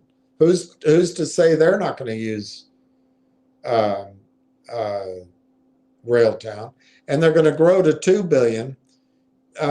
Let's just address the growth and say it's 1 billion. And they all use conductor. That's a huge assumption, but as far as I know, the only ADK, the only interface is going to be conductor, is going to be Railtown. So that's revenue of 1.120 billion projectable over the next 24 months. Remember, it'll be brought forward. So 1.120 billion. I don't know what you would use as a revenue sharing,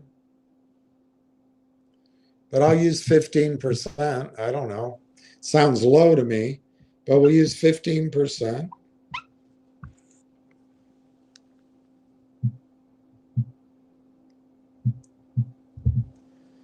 That means Railtown, just from that hosting,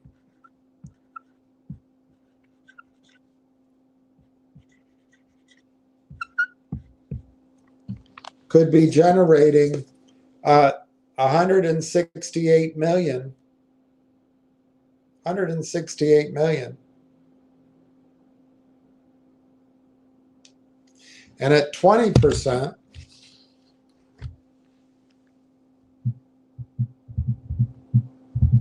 it'd be 210 million.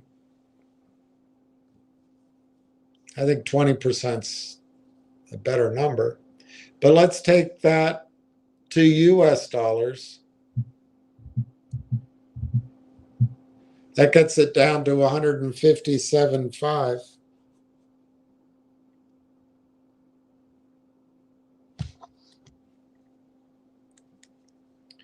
So let me just show you this again. Hosting, the only source of revenue, not the roll-ups, not anything else. Just from hosting, the network is controlled by Railtown. They're going to move 125 companies over out of 200, which is growing. That's 120 million in shared revenue. TELUS is going to go to over 2 billion in revenue. I believe you can call it hosting, but let's just use half of that. That goes over Railtown's conductor is the interface. That gives 1.20. Remember, we're leaving out 75 companies. We're leaving out growth. We're leaving out $1 billion. I think I'm being conservative.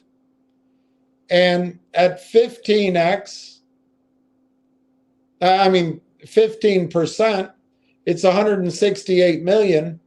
At 20% is 210 million. And then if you adjust it for US dollars, it's 157 million 5.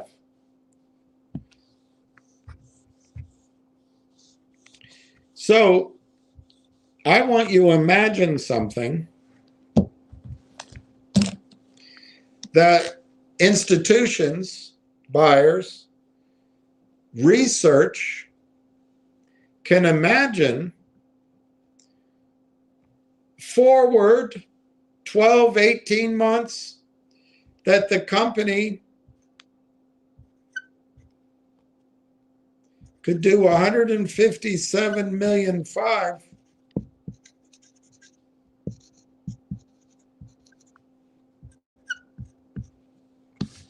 from hosting. Nothing else, just from hosting. It's a revenue share. My guess is it's going to be close to 100% payout. Why? Because the data center is paid for by TELUS. This, we could find out this isn't the right number. Maybe it's 90%. Maybe it's 95. I just got to go with some assumptions. But this revenue, this is Railtown's portion of it, is going to be, I think, entirely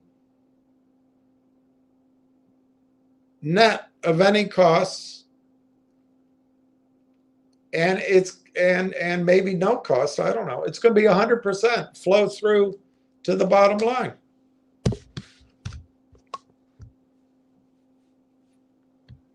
Now, I want to show you two things on that. If you multiply that times 25x, that's a $4 billion valuation, and you use 225 million shares outstanding, fully diluted, that gives you a target of $17.50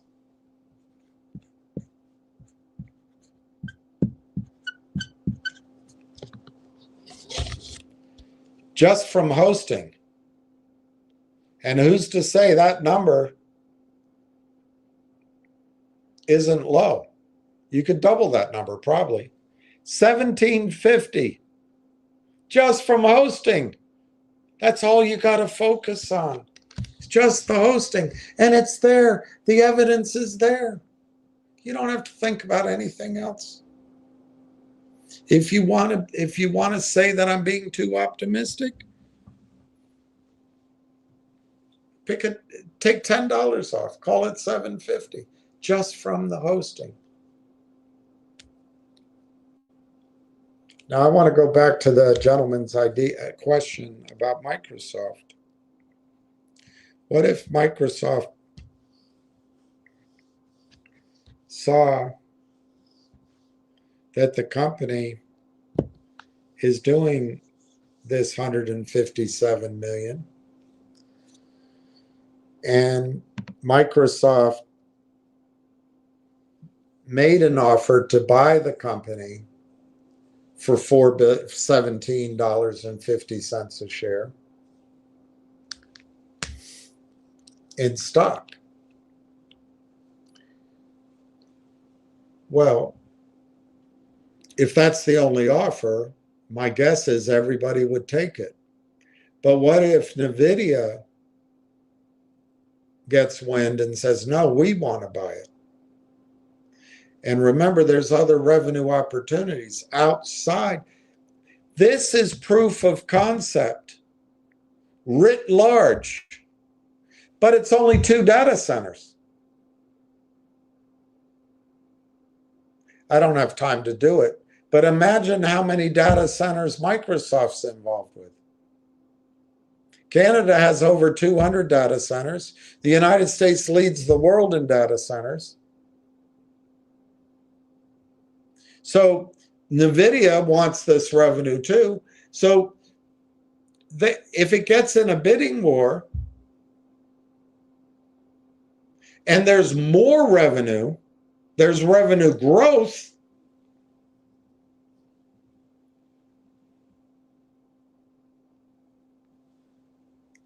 what if the acquisition goes to 100 times?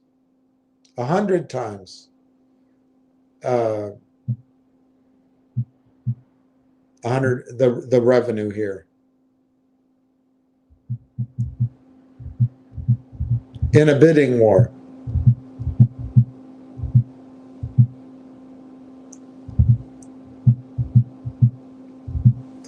It would be a buyout of 15,750,000,000. Now I want to point something out about that to you. That is all cash flow. All cash flow.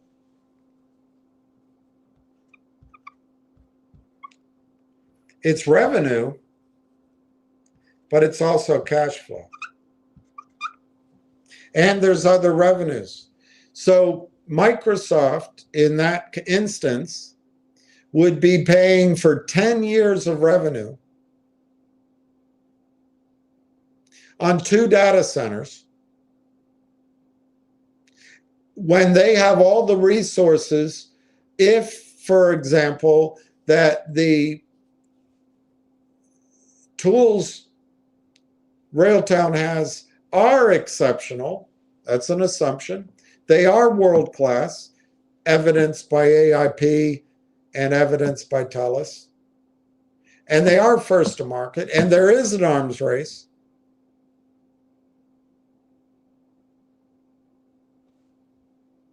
Microsoft would be offering shares for 10 years of that revenue, which is 100% margin. Now there's 400 million a year that they can roll up. There's the other businesses, and Microsoft could make the Railtown conductor mandatory on all the Microsoft data centers. I don't know how, I should have looked it up. But this would pay for itself if they did that, many multiples. So if you divide that by 225 million shares, and this might be too high. This might be too high. That's $70 a share.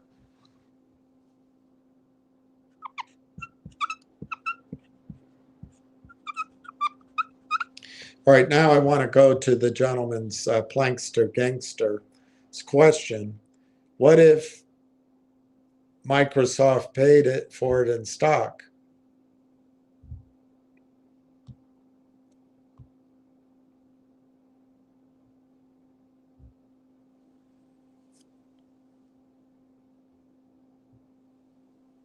The stock price is $4.76.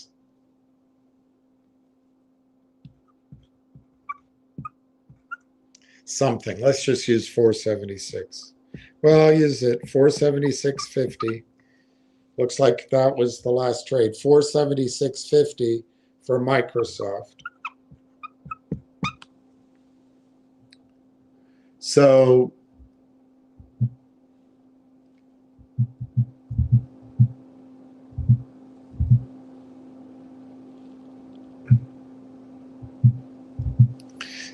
you would get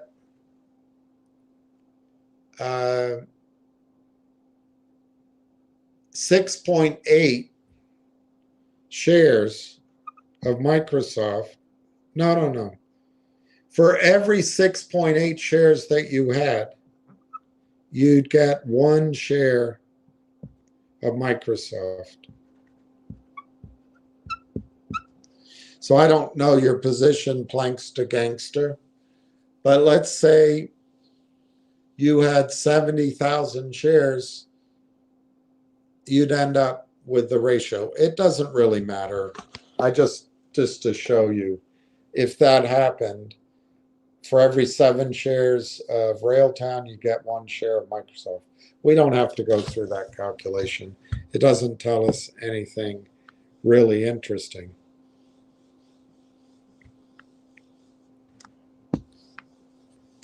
But there's 2 aspects, Plankster. One is your increase in the equity in your account going into arguably a blue chip stock. You get that step up in basis. You get that step up in value without paying any taxes. That is huge. That is huge. You don't pay capital gain. You don't pay any taxes. When you sell Microsoft, you will, but you don't have to pay any taxes. It's gigantic. And then you have a blue chip stock, which you can borrow against if need be. It's your friend. You can buy puts and calls against it. But let's go to the dividends. If they pay $70 a share, I don't know, if you had 10,000 shares, you'd have, anyway, I don't want to create situations. The dividend, though, the dividend yield is 0.74. Doesn't sound like a lot. Doesn't sound like a lot. But let's say, let me try to do an example. 7 shares to 1. So if you had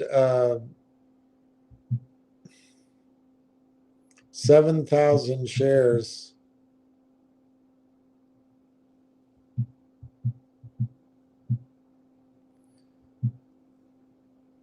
yeah, okay. Let's roughly do that. If you had 7,000 shares of Railtown, you'd end up with $500,000 worth of Microsoft stock. I think that's right.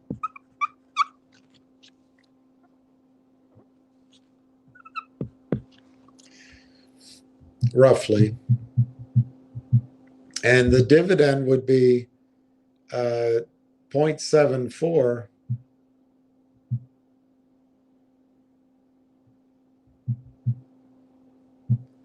So you'd get $37,000 a year in income, and your original shares, if you divide that by the original 7,000 shares in my example that you owned of Railtown, you'd be getting $5.28 a year in income if you hung on to Microsoft. It's a small percentage, but you'd be getting 10x on your original investment in Railtown. Guys and girls, if you can stand to just hold on to this, this will be the gift that keeps on giving to you. We've got to get through 2 things: our emotions, Christmas, and then we've got to get through any unpleasantness in the overall stock market. But that's down the way, and it may never happen. It may never happen, at least for what we're trying to do. All right, I'm going to try to show you one last thing before I get out of here.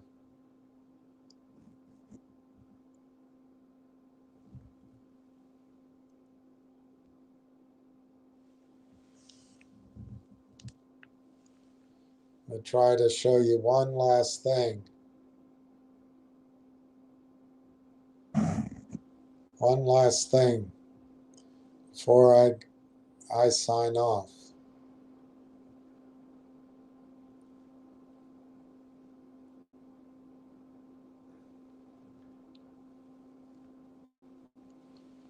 All right, I haven't read this, but I want to read it to you. This is from Said Atufat Shamsi, AI and Digital Transformation Executive, 1 month ago, so it's old, excited to share another great step forward in building the Canadian AI ecosystem. TELUS Sovereign AI Factory is providing state-of-the-art AI infrastructure and platform that empowers Railtown AI and its vast community of developers to leverage one of the most powerful and secure AI infrastructures in Canada. This ensures data and compute stay away from Donald Trump. Under the visionary leadership of Corey Brandolini, Railtown AI has demonstrated how Canadian talent is enabling groundbreaking solutions that allow AI developers to build and deploy agentic solutions at unprecedented speed.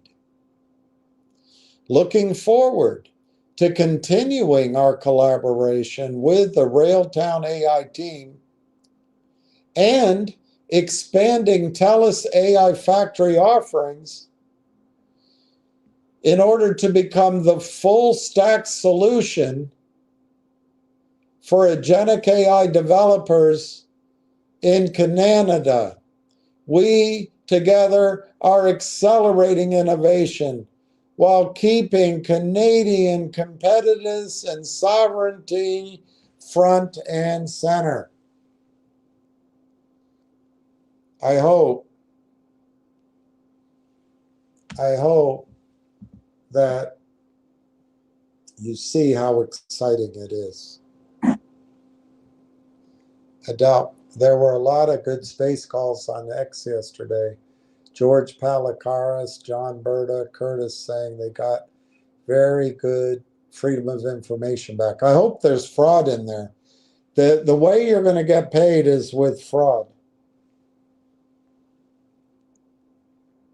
Even Greg McCabe said stay the course. When the S1 gets approved for 40 million shares, I think we'll be good. There's one risk. They're doing it through Roth Capital, through a good friend of mine who I respect. But Roth Capital could place those shares with the shorts. And I don't think my friend would know the difference. So there's that one risk. That will give NextBridge money. Yes.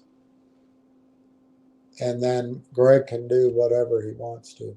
Look, I think Greg, I've spoken to him, and I think he's honest. I think he's looking out for you. But I also think he's an oil man. He's a deal man. And I think if you're in the right network in oil and gas, you can create value. You just have to be honest. I think he is. Malcolm Gilchrist, for me, it's a gift every time it drops. I keep adding and lowering my average. This is a long-term play. People need to be, yes. By the way, you have to look at it as long-term. But I really think that, I mean, they're going to have so much cash flow, they could end up being a unicorn. But I don't think the arms race, so to call it, is going to allow a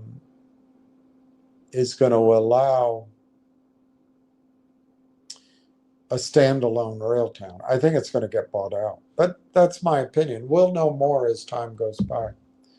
And then Donna says that doesn't sound good for the United States. I don't know. We'll be around. We'll be around. All right. I think there's more I should tell you, but I'm worn out. I'm cold. I want to eat something. And I think I'm going to take the opportunity to sign out. But I tell you, if you focus just on TELUS, just on Railtown and the hosting, in other words, from AIP and from TELUS's own customers, and you don't think about anything else, Railtown gets to 150 million in revenue. And it's just huge. It's just huge. It's just huge. It's just huge. All right, I'm gonna sign off.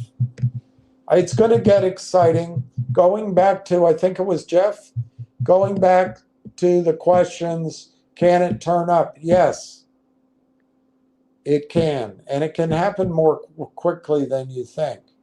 All this charting, it just matters to the computers going back and forth. And they're mining. They're just mining for pennies. But as soon as it breaks out of a pattern, it can move with giant steps. So yes, it can happen. But my gut tells me we have to wait after the vacations. But I could look, Railtown's going to work till the end of the year. And if anybody is sitting at their desk diligently at a hedge fund, they may start buying. You never know.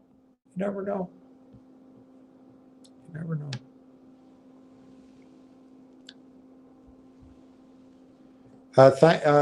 Julius, thank you for your hard work. It's very encouraging when you come on daily. I know. I used to come on daily to my girlfriend. She didn't appreciate it. Now I don't. Adele, FINRA fraud. Yeah, exactly.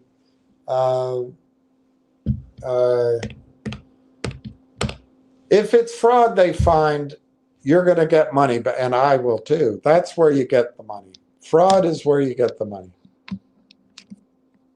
All the rest of it is talk and meetings and